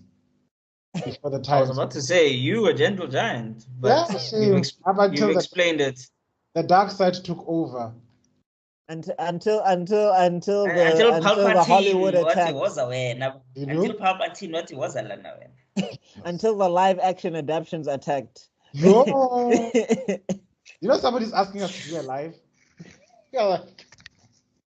Anyway, so back to it. What's this? Yeah, so we get to see Butterfly Bomb. That was one of the great, like, because I used to play a Naruto Ultimate Ninja 3 on the PlayStation 2, and that was one of my favorite attacks.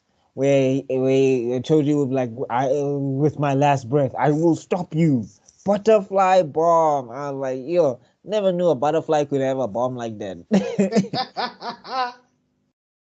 Yeah, and then so Choji's busy, and then I thought Choji was gonna bite it because like when he keeps talking about the pills, like I was broken at the end of that fight because I thought Choji was dying. I was like, oh no. I just started liking you, my guy. No. Don't die now. Don't go. Don't leave me. Don't go into the light.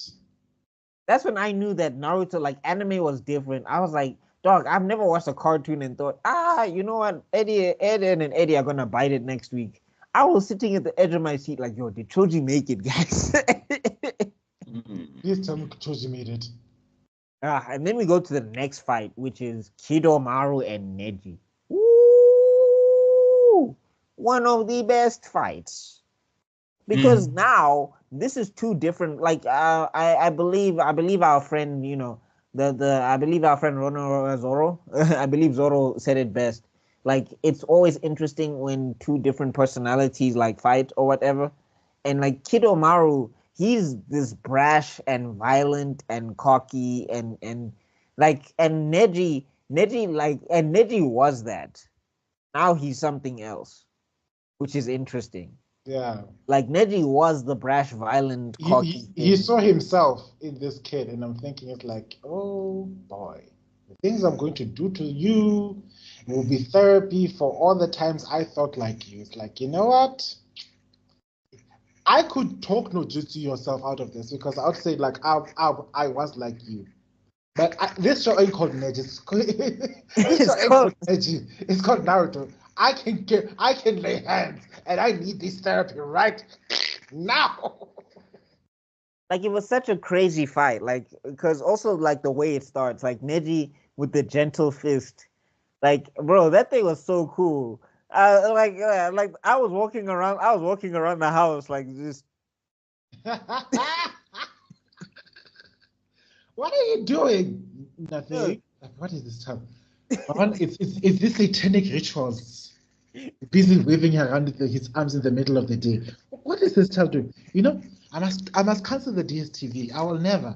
What am I doing? What is my child doing now? You're such a sweet child. Now look at you. Waving your hands around all over the house. 8 trigrams. 64 pounds. 8 what? Then out of nowhere. We are calling where's the root? Okay, hey, I need to shrink myself so you can see me. Dog, like people in high school were trying to fight with that dog. Like they be in a fight with the bully, and they be like, I think that's it gave rise to that is so wild, bro. Like imagine doing that in the middle of a fight. Like I'd literally just look at you and just like when I get all bad.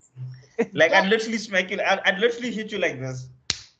There's that see. I think it's a Vine or something. Don't fuck with me. I've got the power of God and enemy on my side. Yeah. I think I'll send you the guys the clip. I hope I find it, but it's giving that vibe. Everyone at school's like looking at this kid. What are you doing? I got the power of God and enemy on my side. Yeah! And start poking people doesn't work. Anyway, what's this? So yeah, like that was one of the dopest moments where we get to see that this, like first Neji waits for the arrow and then he breaks the web and then he like runs on it before Kidomaru can even respond and then he's like, as you said, game over. I was like, yo, Neji, That's when the John Cena music started playing. At that moment, Shikamaru should have been asking, why did I need Jonin for this in the first place? Like, Choji took down Jirobo, and Neji is holding Kidomaru at this point. Like, that's insane. I would have been like, I've never felt so stupid. And all these guys are Jonin, by the way. Yeah, the Sound Ninja 4 are Jonin. They're not Genin. And they have full curse mark. They have full curse mark. Let me guess. Do we hear from these characters ever again after this? They did. Orochimaru would have killed them himself. Ibaki got a hold of them, so you know what happened to them. I can imagine the battle report. I swear to God, Tsunade sent the crystal ball to his office as well. Like, we have a special delivery. What? Especially from the fifth Hokage. Written Snake as bitch watching despair. Yeah. like Choji is the first of the Genin of the rookie 11. Is the rookie 11 rookie 9? Rookie 9, I think. Yeah, it's the rookie 9. He's the first of the rookie 9 to actually kill somebody. Choji. Yeah. That gentle giant. You see what happens? Up until this point, none of the rookie 9 have ever killed anybody. You see what happens when you push a gentle giant too far? You know, there's that. Like Jirobo bitches out at the end because he's like, no, bro, please don't do this. There's always that meme that goes like, you know, the quiet kid in the classroom. Like he's always been so quiet. That's quote unquote the gentle giant of the group. The quiet ones have the biggest justice. There's a term. I always forget what I'm like. Justice complex. No. It's like they feel the pain. They feel the pain that the other people are feeling. Oh, empathy. Okay. Yeah, empathizers. So, yeah, there's a term for it, but it's like in the sense of when there's something wrong, and then they don't see the class or the people in authority doing something to correct the justice, they'll take it upon themselves. That's why you find the White Knights. That's why you find the kid in class suddenly that quiet kid in class suddenly fighting the bully in the classroom because you as the teacher didn't control the class. Oh, have we lost the Fire Lord? Who have we lost now? What's going on today? Hey. They're getting summoned to Mount Miyaboku, Chief. No, the South Ninja are coming for them. They just they took out Extraordinary, now they're taking us out. You better be careful. Lord, hey. Keep your chakra on the alert. Raise your chakra, my friend. They're coming. I'm basically Choji and then Zugo's they're back. Hey, dog, we were getting ready to fight, Chief. I'm trying to summon my shadow clones. Yeah, I was about to find a butter knife because I can't like, okay, I need to summon them. You're like, yeah. You needed a kunai. Butter knife kunai. Damn it. Where's the knife? Hey, man. I think one of us said it here, but like anime characters have the strongest teeth and the weakest hands because those dudes be biting their hands like it's just butter. They're soft as palms. Their palms must be so delicate and soft for it to just. No, but they also must have crazy healing factors because it's bite, bleeds, the whole hand, and then jutsu, and then it's gone. Then no more bleeding.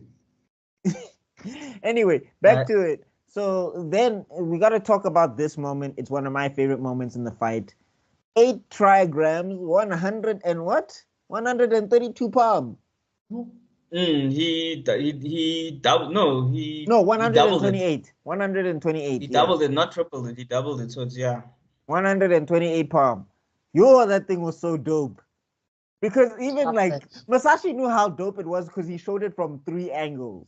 like he had Neji do the pose and even the camera, like the battle stopped, Kidomaru stopped, all the spiders stopped. Everybody was just like, yo, this is some sick. What did he do? Did you see that? I remember the first time I saw that, and I was with the homies. Like that's all we talked about, bro. Like we forgot, like nothing existed except the like, bro. We were like, what? We forgot about Sasuke. What? We forgot about Naruto. We forgot that we need, like Sasuke needs to go get like rescued. What's the name of that show again? Is it the Nature Show? Hey, whatever, yo. That man in I nearly 64. Even Kidomaru was shitting himself behind the tree. He was just like, hey, if that guy hits me with this thing, I'm dead. I am dead. And this is where remember now after the tuning exam, Ziashi, that's the Hyuga clan chief. Yeah. He basically started training Neji now. So Neji was like getting the proper training now. He wasn't just getting the basic training because he's a Hyuga. He was getting like from the Don himself. And if you remember in the war arc, that dude destroyed like 30 ninjas with just the rotation. You know? Just the rotation is like not even the war arc. This Konoha crush. Okay, sorry. That's what I meant. My bad. Yeah, I'm saying like Konoha crush. He was DJing on all of those sand ninjas. Dude. And then when he's done, it's like the Hyuga is the strongest in Konoha. Excuse me, what? I'm sorry, Itachi must have felt it. That's why he decided to walk back. The students like, what? Nah, man. He said that with his chest, and he believed no, this is when we believe that the Sharingan and the Byakugan were like relative. Like we believe that, like, yeah, okay, I can see when somebody says the Byakugan is stronger, maybe. And then Shippuden came in and said, yeah, about that. Itachi felt like, that's what I said, Itachi took that person, like, I'm going to the village right now. Like, where are you going? What about the mission? Like mission, bro. Calm down. What? Yeah. Susano. What did you say about that? Anyway. What mission? You're gonna getting back to it, ne? So yeah, then after that we get to see the brilliant play where Neji takes an arrow, channels Gentle Fist into Kidomaru, and then follows it all the way back to Kidomaru to hit him with the palm things and kill him. Because Kidomaru also didn't make it. None of them did they? None of them made it. Oh wow. No, Tayuya dies as well, and Sakon and Yukon die as well. But these kids are little killers. Jonin. Jonin killers. No, well, Tayuya, let's be fair, because now we get then we get Shikamaru versus no. So we get Kiba versus Sakon and Yukon first. Because they try to do an ambush basically, and it goes sideways, and Sakon and Yukon and Kiba fall to a ravine or whatever, and that's where they fight. And this is when I was like, yo, Masashi didn't give Kiba some shining moments, because like Kiba did not look good in this fight. Yeah, I was trying to find a good moment for Kiba in this fight, and it was an okay, like the fight itself wasn't even great. It was just an okay fight. I mean, the Fang over Fang looked kind of cool, right. But should we care about who? What's the name of the child? Yeah, he has the dog. Which one? That guy. Yeah, Akumaru. Like, and he only started winning. He only started winning technically when he was stabbing himself. Like that's the only time he actually started winning the fight.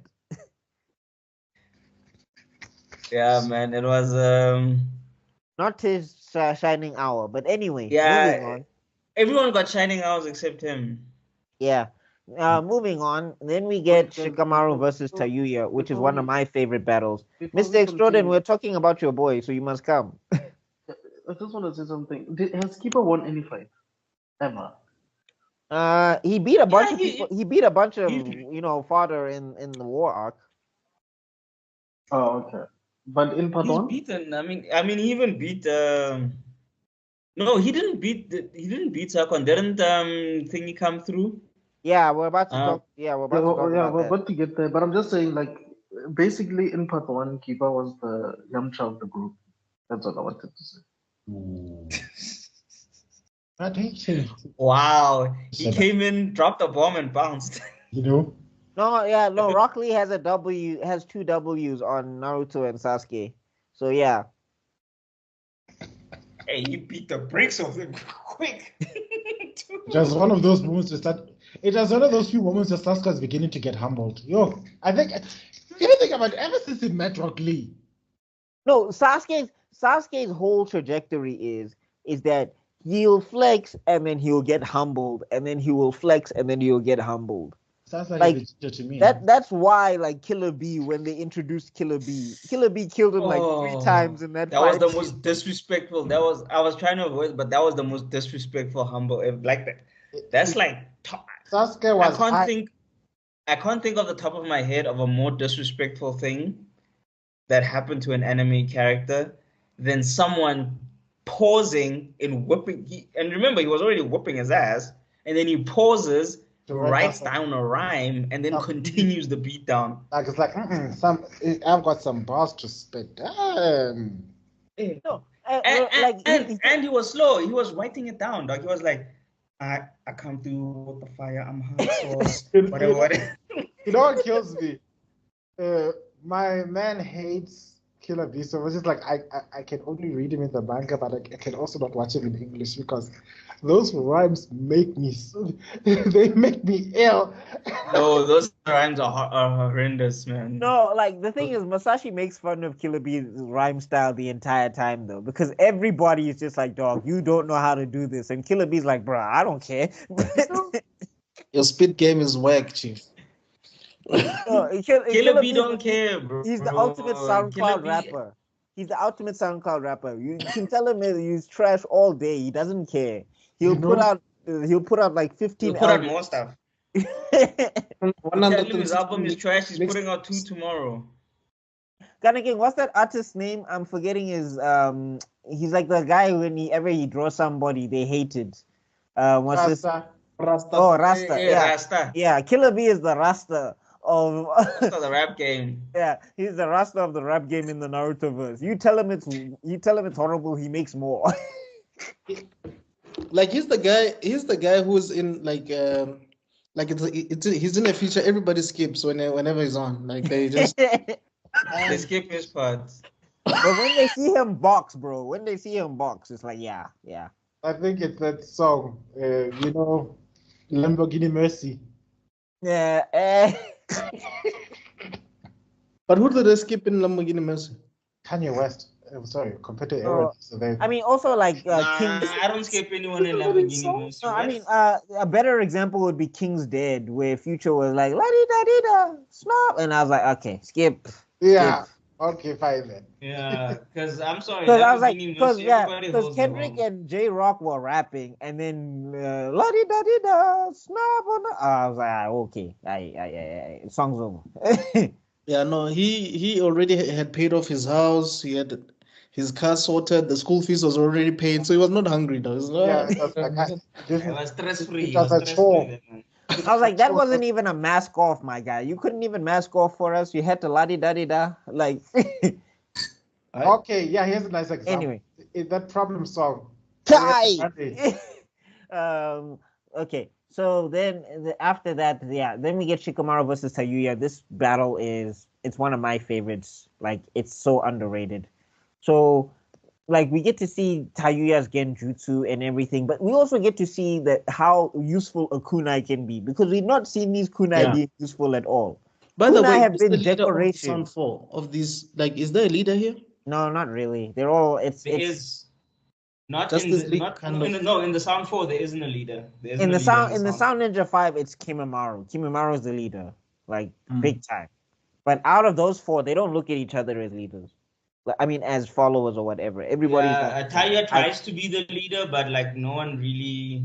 Cares. But they're just more because she's the one with the bad temper, so they kind of just let her think she's the leader, but there's no real leader.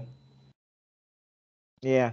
And then we get to see one of the cool. So like, Shikamaru's trying to figure out a strategy, and then he's like, I got 12 kunai, I got this, I got that, I got that. And then you see him counting down his moves.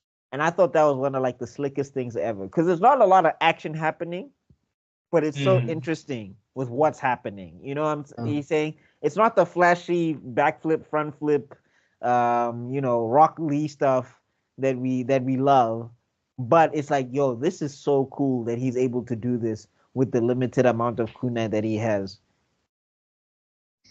And like when he starts explaining his plan, it all comes together, because when I was watching it the first time, I was like, dog, what are you doing? Like, why are you just throwing random kunai? What's the plan here? And then you realize what you see is not what is. Right? With Shikamaru, it's always an adventure in his battles, let's be honest. Yeah, no, that was so dope. Okay, true. and then we get Kimimaro, Naruto versus Kimimaro. This one is very forgettable and skippable to me, because it was just Naruto, freaking out and throwing shadow clones, and Kimimaro just kills the shadow clones. Like, it wasn't that interesting of a battle. I think it only really gets interesting when Rock Lee enters the scene. The green beast lives again. But now the problem is that he didn't get to beat Kimimaro. I was like, God damn it, Masashi. Rock Lee. Like, Rock Lee's best fights, unfortunately, happen to be literally against protagonist level people, and who also have a little bit of minor plot armor. So they have he just Tekke Genkais or Jinjuriki. Like, he never gets to fight like a regular ninja. Dude, collect them. A regular strong ninja, He's always fighting somebody. They got weird bone powers, or like something is happening. Okay, like how does quick that tangent. fight end? How insane is Kimimaru's power? Like, Dog, it's the nuts. dude took out his spine to make it into a sword, and he was still walking. I don't get it. I was like, how does this work? You know what's the worst part? In the manga, you see blood and everything, so this thing kind of hurts.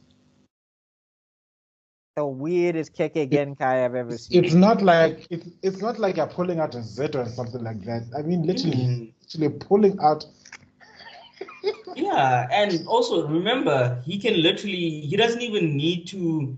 If he can just regular box you and just harden his bones and then just beat the crap out of you.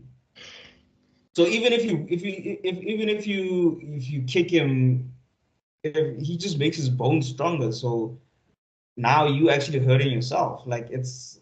Is this the fight where he gets drunk? Oh Yes. yes, we get to see that drunk. That was cool, man. Like I know Masashi didn't let him win the fight, but yo, that was cool. Like I have watched that thing on TikTok clips and on Reels in numerous times, like an inordinate amount of times. Like that thing is so giving an underage child alcohol. He's so quick.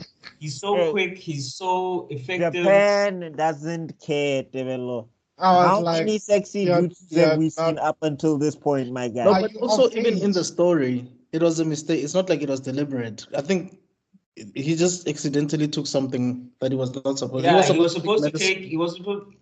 So it was on the desk, and then Tsunade said, "Take your medicine." And then next to it was a sake bottle. So he took the sake bottle instead of his medication. Okay. So they were next to each other. Screw that. Basically, I wanted a drink. So it's like basically, but picture this is the same thing, and then they just put it in like, oh, by the way, here's your medication, and then you didn't see which one it was, and then they take this one, and then that happens to be the alcohol. So it's not like it was on purpose. But yo, that was one of the dopest fights ever. Like when he started fighting backwards, I was like, okay, Lee, let's go, Lee. Yo, that was crazy. That was insane. And then after that, like Kimimaro was like, okay, I'm done playing now. Here's my Keke Genkai. And it was enough to wake. It was like Rock Lee wasn't drunk anymore. He sobered up real quick. I honestly think that this arc was probably one of the most challenging arcs for. Yeah, but it was also giving a crescendo for many character arcs if you pay attention. Yes, I wanted to say that actually, yes, because I mean it's definitely the conclusion, so he had to give them all something. Because at least with Rock Lee, even though he lost the fight, now we are happy that he's actually eligible to fight again. Yeah, so it was good. So how did they beat Bone Guy? No, so this is where we get the this is where whole... Yeah.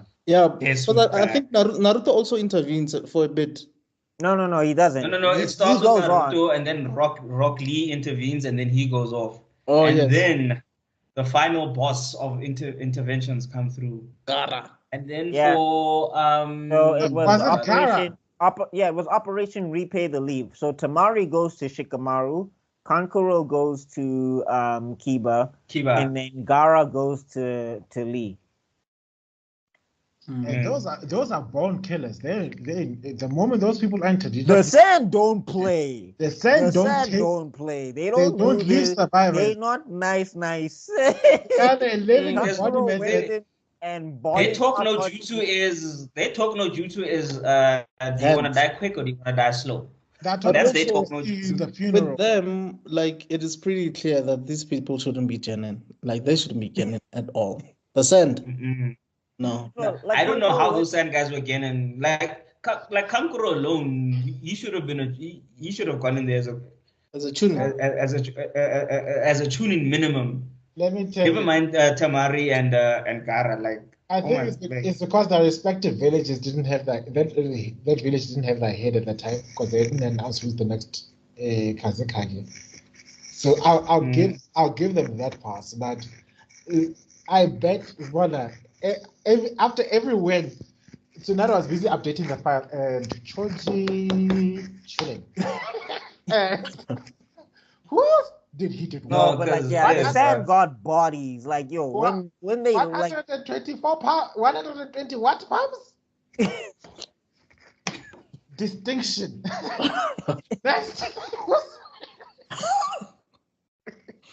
I'm sure she must have been impressed by the rookie nines thing resume, except for Nton Nton and Sakura. It's like, That's why, okay, like, the ladies, okay. Sakura, go get me some tea. You know, I need a bunch of flowers for this entire section here. I don't know. Hey. Maybe because Tenten did do something. She did get active before she got bodied. But like, that Sakura versus Ino fight. Everybody when they rewatch, they skip that one on the rewatch because they're just like, I don't care, Chief. Yeah. Because nothing happens. It's like the only thing that saves that fight is the backstories, because you actually start seeing that they were friends since they were young. That's the only thing that makes that fight a bit worth watching or worth reading. And then that's also where you realize Sakura's crazy because she has an inner Sakura who managed to kick out. Dude. Shanaro. Yes. Girls possessed. Like, I would have been like, after that moment, I'd be telling the whole village, that girl has a demon inside her. Forget Naruto, we've seen the 90s. There is something cooking in that girl. And when it breaks free... And there's no fox.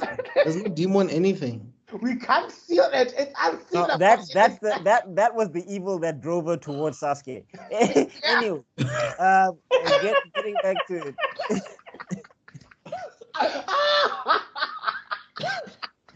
That was the thing. It was whispering in her ear the whole time. Don't let him leave. Shanaro. If Pila ever watches this, I'm sure he's gonna like, you're disrespecting his girl, dog. Shanaro, you love Sasuke. Shanaro. Ignore Naruto, Shanaro. Anyway, getting back to it, right? So, yeah, Gaara, they step in, and then also, like, Kankuro, Tamari, they kill Tayuya, and they kill Sakon and Yukon. Like, it's not... and it's...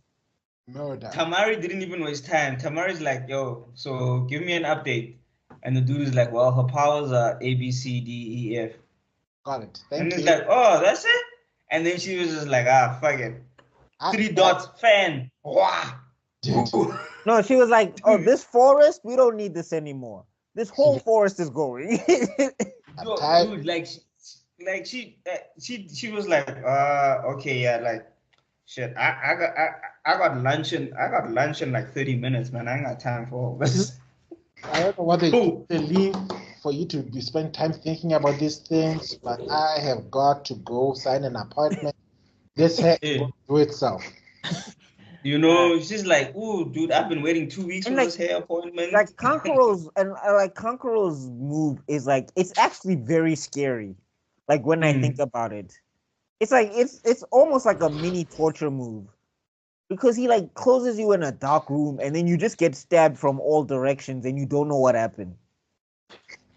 And worst of all, while you're still getting stabbed, you are getting poisoned. Don't forget that. Who was Kankuro fighting again? Sakon and Yukon. Yeah. The Bones guy. No, the two-headed dude. The two-headed dude. Yeah, is it not the Bone guy? The one Kiba was fighting. No, the Bone guy is the Bone guy is Kimimaru. Oh.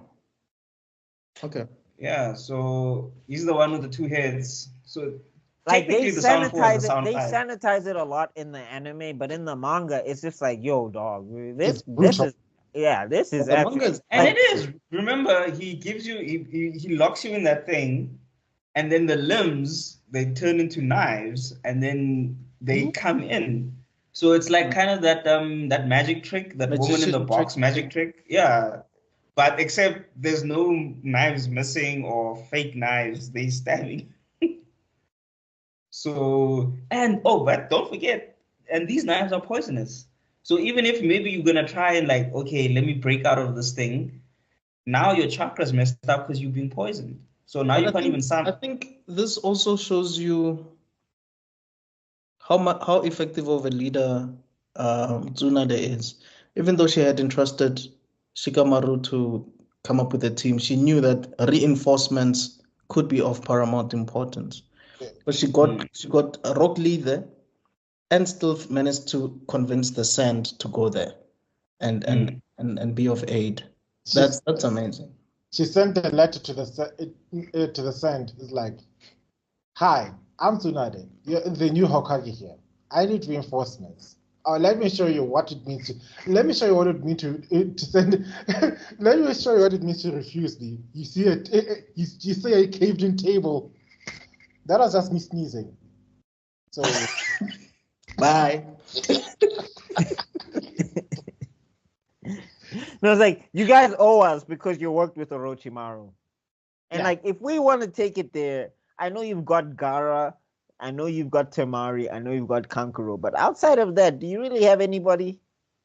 Because if I And you've send got my the guy bandage Kakashi, it's like if I send my guy Kakashi and Asuma, I'm pretty sure I can take over the hidden the hidden sand. I'm pretty sure I can take over the hidden sand. Not that I'd want to, because like, who wants to live in sand? I'm just assuming that the hidden sun village is halfway from wherever they were because I don't know how they got there so quick. No, because I mean, like even the No, hidden they were sand on their journey, way. They were on like their I'm way saying, there for something. like I'm saying, because the hidden leaf jonin are sad, but the hidden sand jonin are worse. They don't even have one like noteworthy guy outside of Kankuro and Tamari. There's not even like one where you can be like, okay, yeah, he's somebody. Like Leaf, we can say Asuma, we can say Guy. Even like okay, Kurenai because she was fighting. She was fighting Itachi. But I'm just like, okay, she at least was moving. You know what I'm saying? There's things there. There's people there. Yeah. And then you also got the rookie 9. Like, there's people who can do things. In the sand, I only know Gara, Tamari, and Kankuro. That's it. So yeah, so basically then after that, Gara, Kimimaru, he it's by sheer luck that they beat him. Like, yeah, let's be real. Like, Gara, Gar, by the way. he got some plot armor there. He was lucky though. No, you see, No, it's that's the what I'm power saying. of Like friendship. No, that's what I'm saying. Like Kimimaru's power was ridiculous, guys. Like That guy was the ultimate. He was the his Keiki Gankai was just insane, bro. Like Hmm. if Orochimaru had gotten that, like Orochimaru was not being defeated. But if you're right. The dialogue between Gara and Kimimaru is like, wow, you're extremely powerful. Too bad for you. I'm friends with the protagonist of the show. You know what that means? Oh crap! It means I have the power of plot armor. I need to last until the end of the season. Shit. Yeah, but shout out to Masashi, man. I think he's able to write compelling antagonists. Yeah. Because honestly, like those guys were not just sent there to fetch Sasuke because they know a few jutsu. Nah, they were like creme de la creme, dog. Shout out to Masashi for designing different compelling villains. You know how difficult it is to design more and more villains as the story goes along. It gets after Konoha Crash, we still create such monotone. And to give them all like distinct personalities as well. And distinct personalities and abilities. It's and one power thing, sets. It's one thing like as much as we love Dragon Ball Z, as things go along, it's basically the same powers, it's just different characterizations. So you different characters, but key blast, super speed, big final attack, or something like that. Throw in an occasional body transfer here and there. Here we've got different abilities and different personalities. And like sometimes it's the same ability going up against the same ability, like Jirobo and Choji, but then sometimes it's 2 different types. Like Tayuya is a very different fighter from Shikamaru because she's like strictly long range. And then we get Kidomaru versus Neji, where Neji is a close quarters combatant and Kidomaru loves distance. Like he's not somebody like he fights ninja style where he's scoping you from the shadows, and Neji had to figure that out. That's true. Shout out, man. Shout out. Yeah. So after that, then we get now we get the final round. It goes back to Naruto being the main character again. Yeah. Now it's time. Now like this is it. And I'm saying, like for me, at this fight right here, at this juncture, I want to say that like people always want to, say that Sasuke and Naruto were on equal footing. I was like, dog, Naruto's been running for for a long time now. Bro is tired. He's been Was fighting fighting Sound Ninja people. 4. Like he was not But at also, his best in this before fight. you In continue, the time, Sasuke is busy incubating. yeah, I wanted to say, like, isn't it weird how Sasuke was just chilling the whole time? Like, He was 100% in that fight, and Naruto was Right. not. no, What? I'm talking about like before he got out of that thing. Yeah. Dude was chilling the whole time, hearing people fight and like. No, he was actually dead. Remember, he had to die or whatever to be a vessel. So he was dead in there. Huh? Yeah. Not unconscious, dead. No, he was dead. Then how did he? Okay, so how? The curse mark. So the case, not the like case it was like they were preparing his body to be a vessel. So he had to they had to basically be able to infect his body with the whole they had to amp his body up to be able to receive Oh, I get Orochimaru. you. I get you. So he had to So, Like shed first, the yes. initial one, Like- it prepares him, and then when they put him in the incubator, now he's been prepared. Now, vamos marinate. The first bite, vamos marinate. okay, so they defibrillated him basically.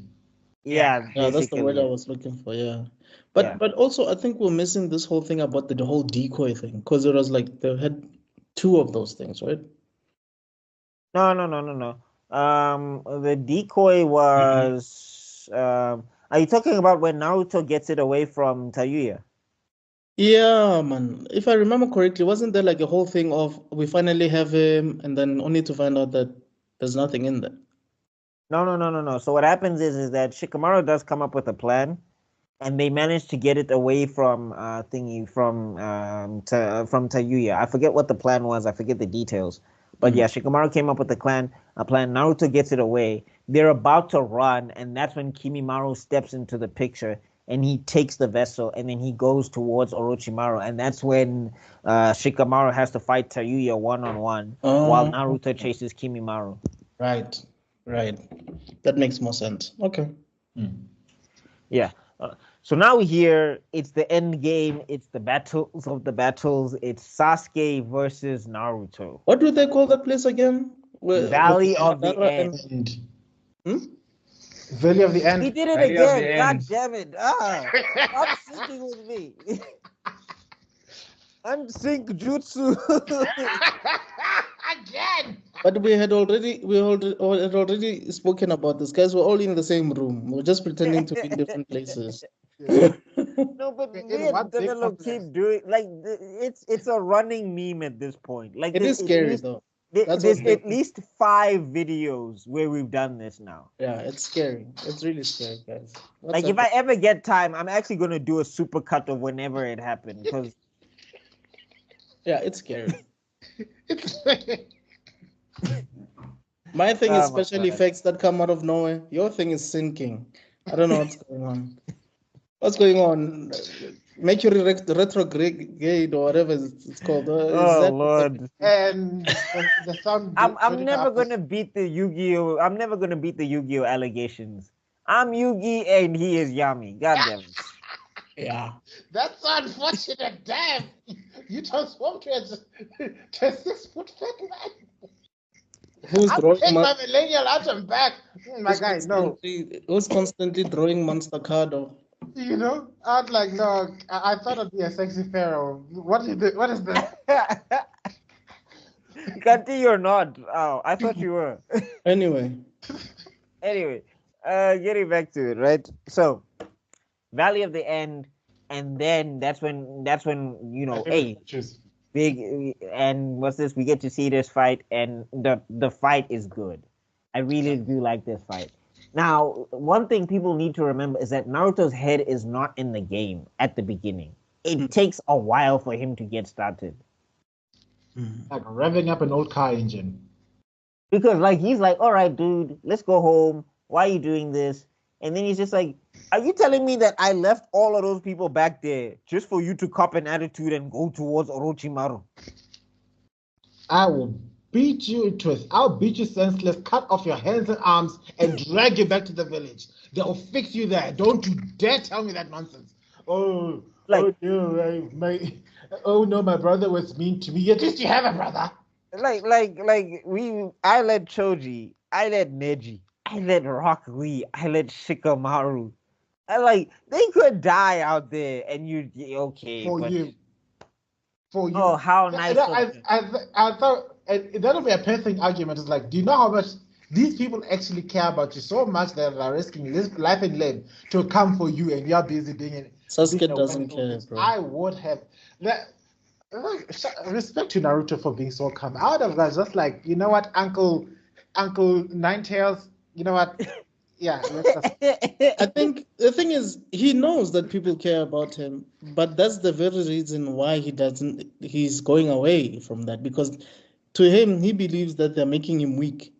That's his mindset. Like, that's his rationale. His rationale is spending time with these people is making me weak, because my main aim actually is to avenge my clan.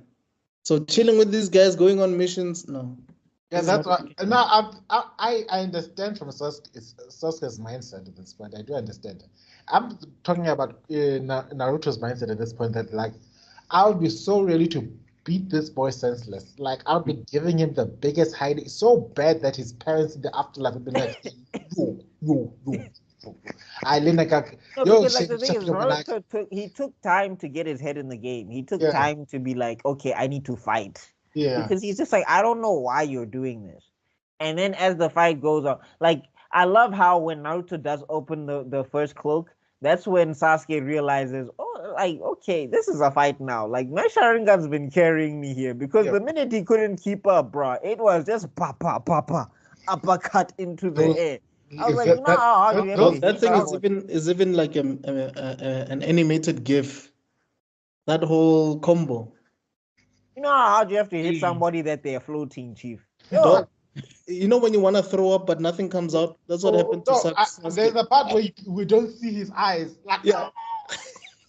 Like, I think Sasuke took that personally for the rest of the fight. Like, he was like, never hit me again. Even Itachi felt it from wherever it was like, ooh. Yeah, no, that gut punch was something else, though. It was proper powerful. It was. This is when I started. Itachi felt it. Obito felt it. It was the Senju. It was the Senju Uchiha. The whole Senju Uchiha felt it. Madara from where he was like, whoa, was that a Senju? From beyond okay. the grave. Was I supposed to have the demon fox in me? Because, jeez. Wow, what is that? But this is when I started feeling like the Uchiha was a little bit hacks. Like, I honestly, like, I get that Naruto had the advantage, yes. But, like, when Sasuke opened the third Tomoe Sharingan and he was just peppering Naruto left and right, and I was just like, so that means that he can keep up with the speed of whatever a Jinchuriki can do. Like, the tail beast can give you a boost, but the Sharingan can just decide, nah. Like, I think that's when you realize that even that fight at the rooftop, had they somehow, I don't know, missed each other with those Sharingan versus Rasengan thing, that fight was going to take a while. It was definitely going to take a while. But I did like in retrospect, I really do appreciate like how Naruto was fighting in this, because I thought that Sasuke was fighting a little bit cooler the first time I watched it, because he's doing the flips and things. But like, yeah, that combo when he started flipping and ragdolling Sasuke through the water and everything, and then he does a Super Saiyan scream. I was like, actually, Naruto was handling himself in this fight. You know what I'm realizing? There's a time when Naruto formed a gigantic chain of clones. Oh yeah, that was one of my favorite. But the water was. Yeah, and he was like for me. I don't know how that works, but it looked cool. Cool, man. If we were to compare these two guys to like soccer players, Sasuke is the guy who likes, when he gets the ball, he likes showing skill, right? He would like show your skills to the next guy and whatever.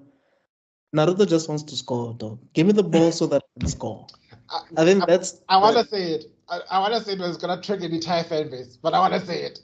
Say it. Trigger them. Yeah, okay. Now, to the Sasuke is Cristiano Ronaldo and Naruto's Messi. Oh, other way around. Oh, one gets the job done, the other one just the one just wants to be flashy. Yeah, because like that's why I was saying earlier in that hospital thing. If you guys remember, I was saying I like how Sasuke was like, dealing with the fight, but and then Buckmaster was saying, but Naruto was throwing his punches were like a lot stronger or whatever. So they it's were like landing. it's like Sasuke, you can see the natural talent versus hard work, the type of thing. Because if we were watching a fight and we were betting, most people would bet for Sasuke based on his natural skill. But some people would just bet on Naruto because they have seen what this guy can do if he actually. No, remember he hit Sasuke once. Yeah. In that fight, and Sasuke got pissed. Like Sasuke had been hitting Naruto the entire time, and Naruto hit him like once or like twice actually. Exactly. And Sasuke was like, "I've had enough of this." I was like, "Dog, you got hit twice, bro. You've been kicking Naruto in the face, and they hit you once. Now you're having enough." It's like, don't get cocky. Also, one thing I've realized about Sasuke, especially in part 1, is he probably never would admit it, but he has a soft spot for Naruto. He's always had a soft spot for Naruto. That's why he shared his meal with him during that test. I was like, I must kill one of my best friends. I must kill the person I love the most, or something like that. And I've decided that No, you have to kill your best friend. Like basically, you have to build this bond with your best friend, and then you have to kill them in order to attain. But like what Itachi forgets to tell Sasuke is that you could just go through any random trauma, and I'm pretty sure you can get Mangekyo. Like you don't have to kill your best friend specifically.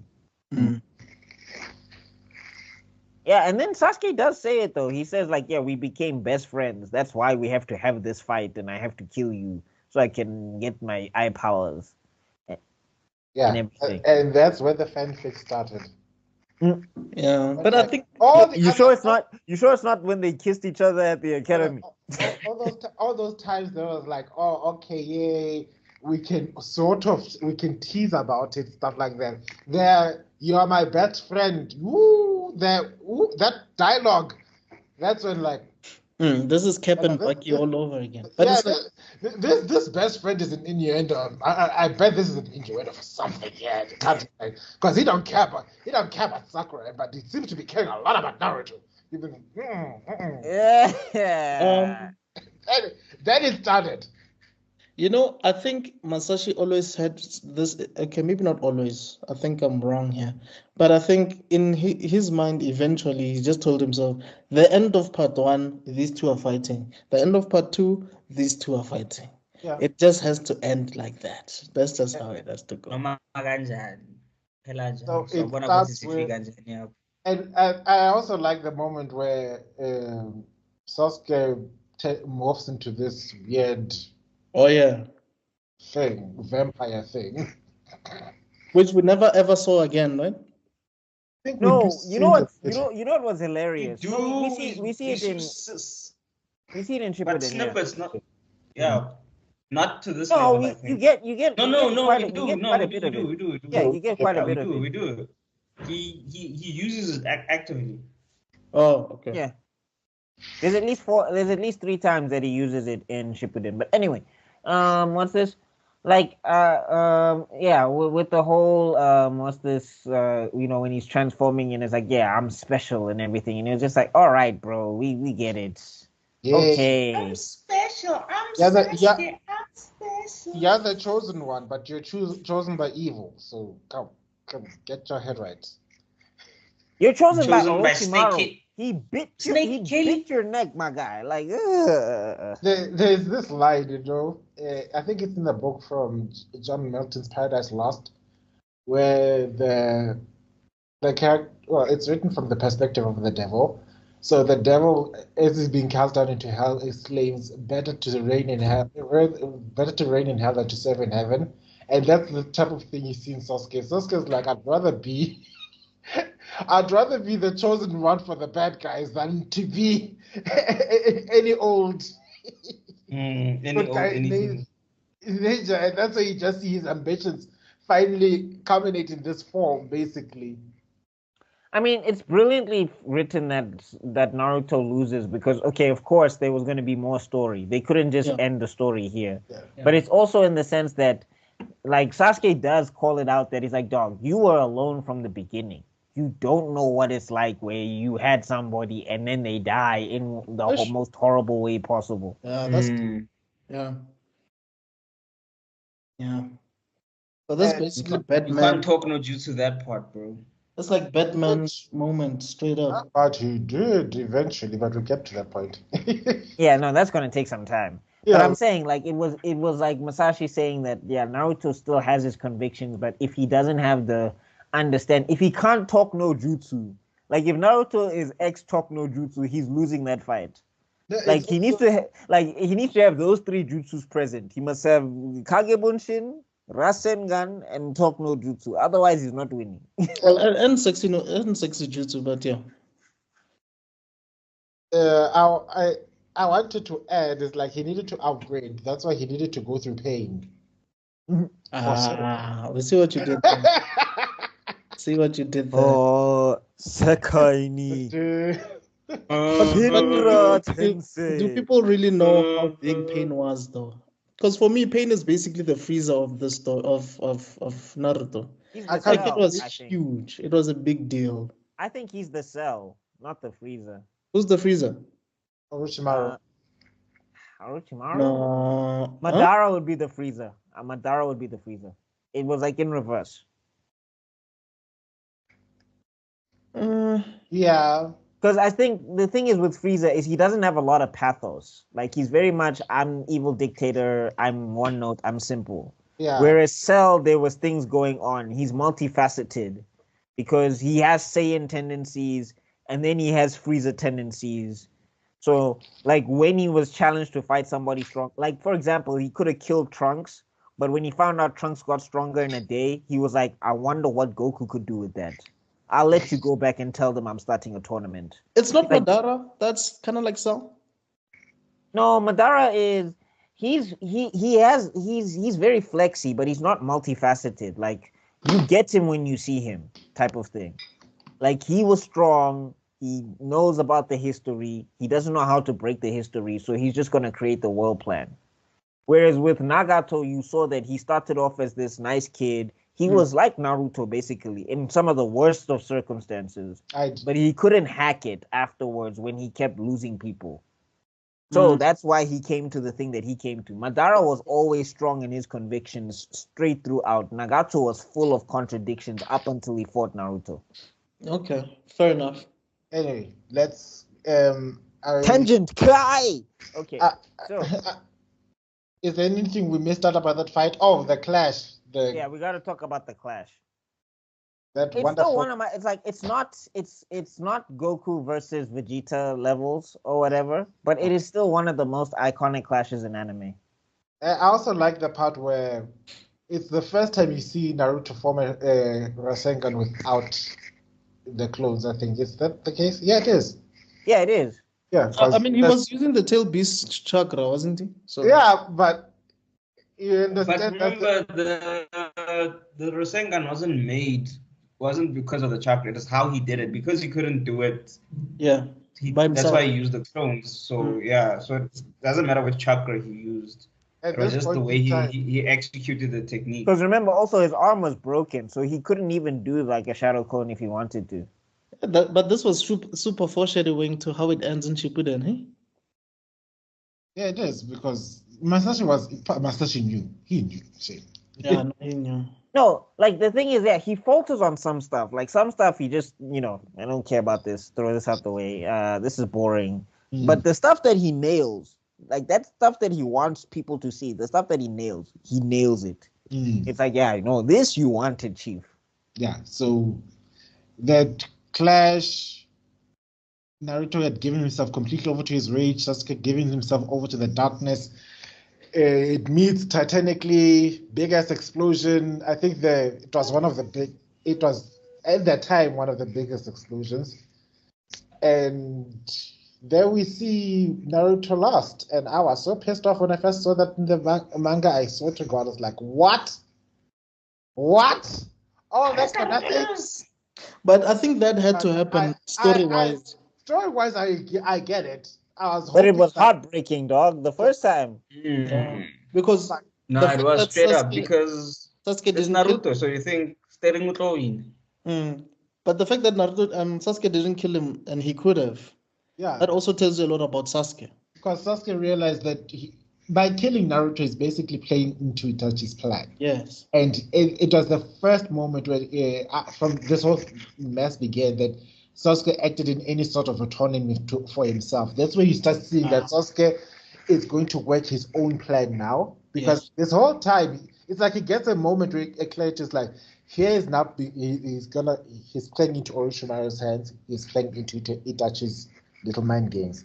At this moment, he's realizing that, yeah, you know what, screw everything. I want to do my own thing, and I'm going to do my own thing my own way.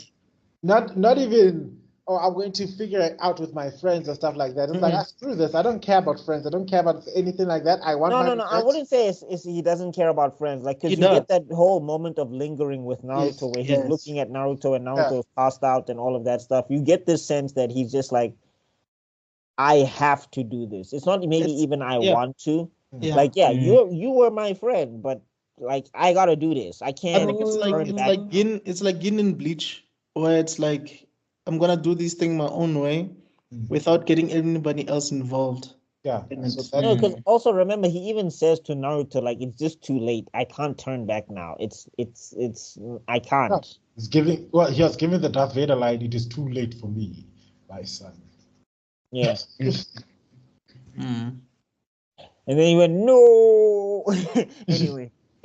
So ratings. I will show you the true nature of the Force. What are your ratings? It's your master now. This is a 10 out of 10. This arc and then after this fire. And I think this is where before we give the ratings, when the fillers came, I think this is where he missed out on like establishing some of the other characters so that we can see what they do.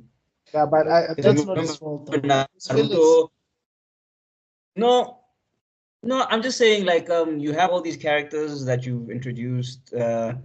Let's see some progress in them, or let's see some. I mean, maybe like Masashi could have just like written something for the animators to draw, like just some script or something that they could have, done. Because there is some fillers that are worth something, like the Gara filler. The Gara filler I enjoyed.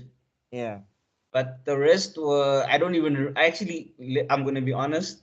Oh, besides the Gara filler, I don't remember any other filler besides the Gara filler. No, there is the one with Rock Lee and Might Guy where they get trapped by that guy who wants revenge on Might Guy because he defeated his father in Taijutsu or something.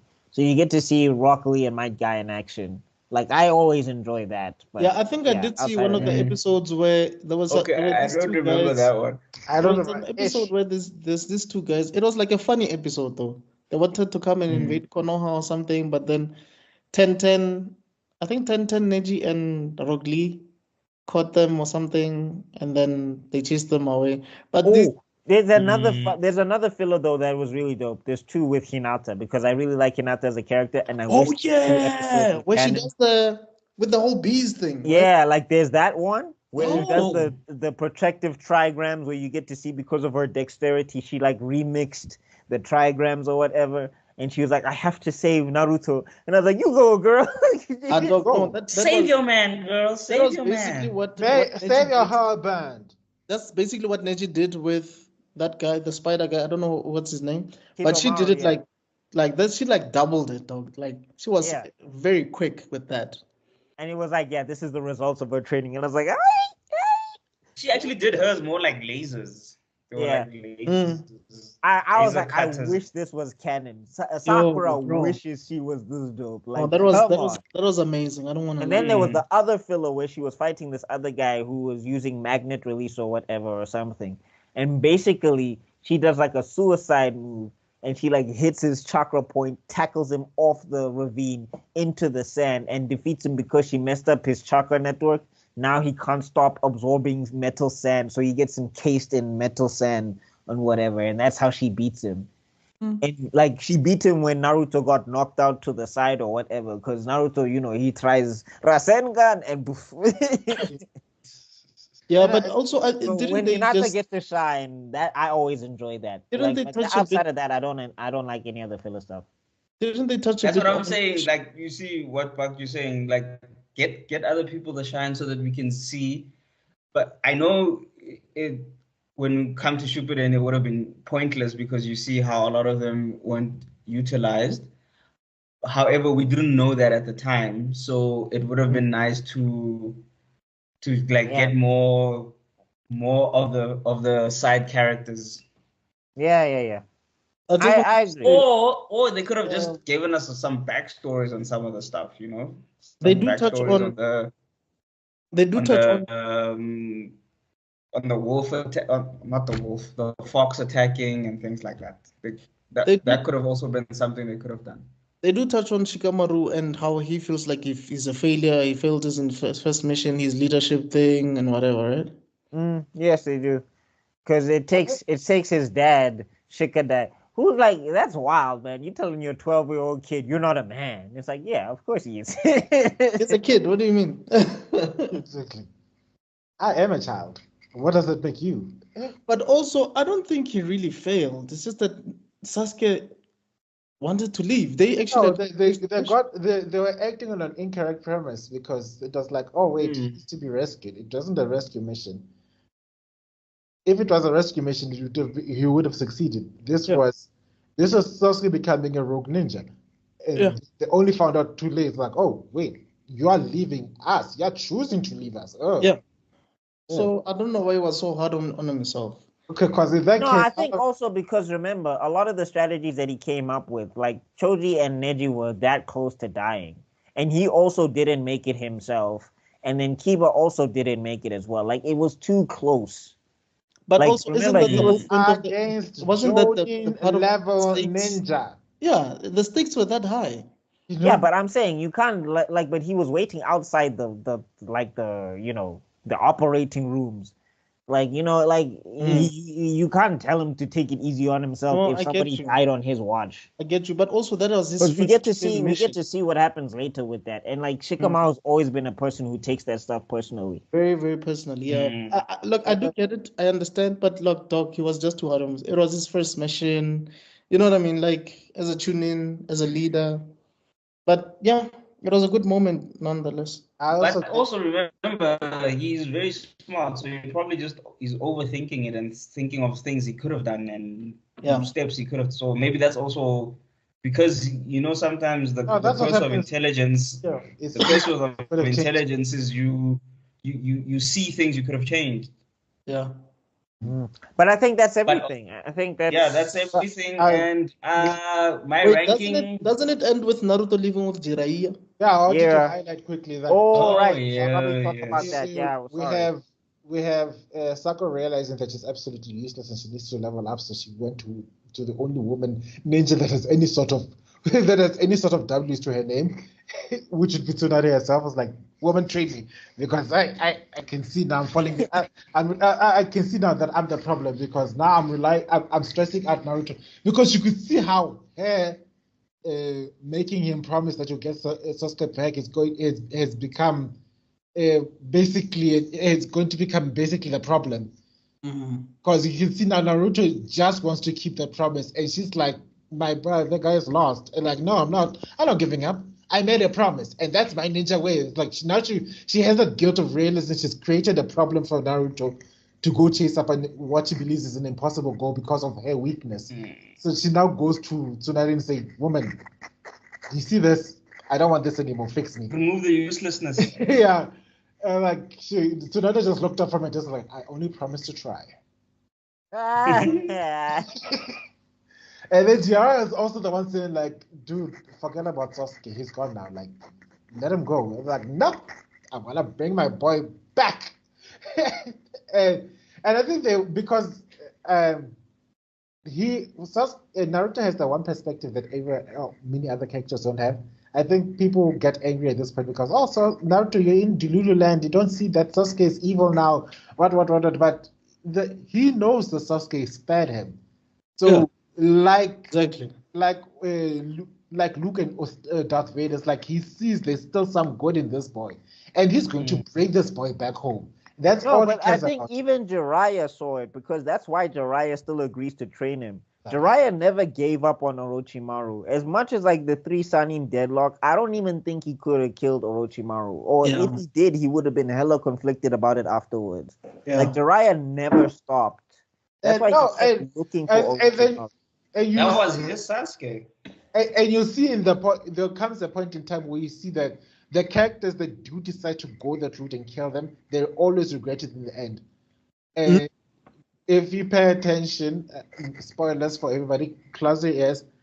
Hashirama kills Madara because he decides to prioritize the village over his friendship with Madara, and it still didn't. It's basically made things even worse. Basically, if you look at it from the whole storyline, where if he focused on trying to save this man from his own darkness, by saving him, he inadvertently would have saved the village. But that's when you stop thinking. That's where Harashima's biggest failing was duty first, friendship second, and Naruto was like, F that. Friendship first. I want to save my friend. By We'll figure it out. You are my friend. Thank you, my friend. I guess this is the best way to end it because we're just basically telling people up next is Naruto Shippuden. You know? Yeah, but anyway, We're gonna probably take a break from that and do something else. I think we're gonna jump into Bakuman or something like that next. Yes, we're gonna jump into Bakuman. Okay, so after I finish rewatching Naruto, because now this is maybe rewatch Naruto, I'm gonna jump into Bakuman. Yeah, and I think I think after the Gara arc, we'll probably hop into Static or something. Yeah, cause Anyway, we must. I just wanted to highlight. I lost my train of thought. ratings.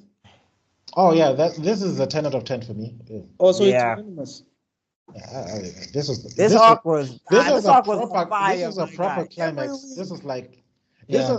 was set of development payoff. I would have seen this is some nice payoff for I think also various characters. That's what I like. Neji carried most of some of this. Like that fight was insane. Like it was amazing. Neji and Shikamaru, dude. Yeah. Oh, now I remember what I wanted to say. That Shippuden, by the way, means hurricane. So Naruto Hurricane. Yeah. And this is something that people don't know. It's That would similar make to more Dragon sense Ball if it was Z. for Might Guy or Rock Lee. It's similar to Dragon Ball Z because in the manga, it's just Dragon Ball. And then Dragon Ball. The reason it's Dragon Ball Z is because of the anime, because they needed to separate. Yes. Just like there's no part 1, part 2. It's just Naruto, but because of I guess the animators or whatever, they just made it Naruto Shippuden. Yeah. But anyway, guys, this is all we had to say about this amazing arc. I can't believe we actually covered everything. It's amazing. 3 hours. 3 hours, We are going back to our old days. We are regressing. It's not necessarily 3 hours because we tangented for like the first 30 minutes. So it's like 2 hours, 30 minutes or something. But and we've been tangenting since. The amount of dispel. I think that needs to be like a practice now. I think every time we're tangenting, one of us just guy. But anyway, guys, thank you so much for checking us out. We truly appreciate all your views, all your likes, all your comments, sharing. Please, man, I do know there are a lot of people that watch Naruto and they love it. Share it with your friends. Check out Coffee link and support Buckmeister. Let's support local artists. You are my he's friend. doing some really good stuff. Check out the Bilakala's channel. We've been doing a lot of X-Men related content there, and you might get to know other geeky people in South Africa. And check out Zuko's stuff. The Kurta Z stuff on his social media stuff. He has some wild stuff that I've mentioned before. Very funny stuff. And for myself, yeah, man, we'll see you on the flip side. In the meantime, please check out our Ultimate series, basically the stuff that we've been covering throughout the year. But yeah, thank you so much, guys. From us, from Konoha, the Awesome Foursome. We'll see you on the next one. Cheers. Fire Lord Pumile.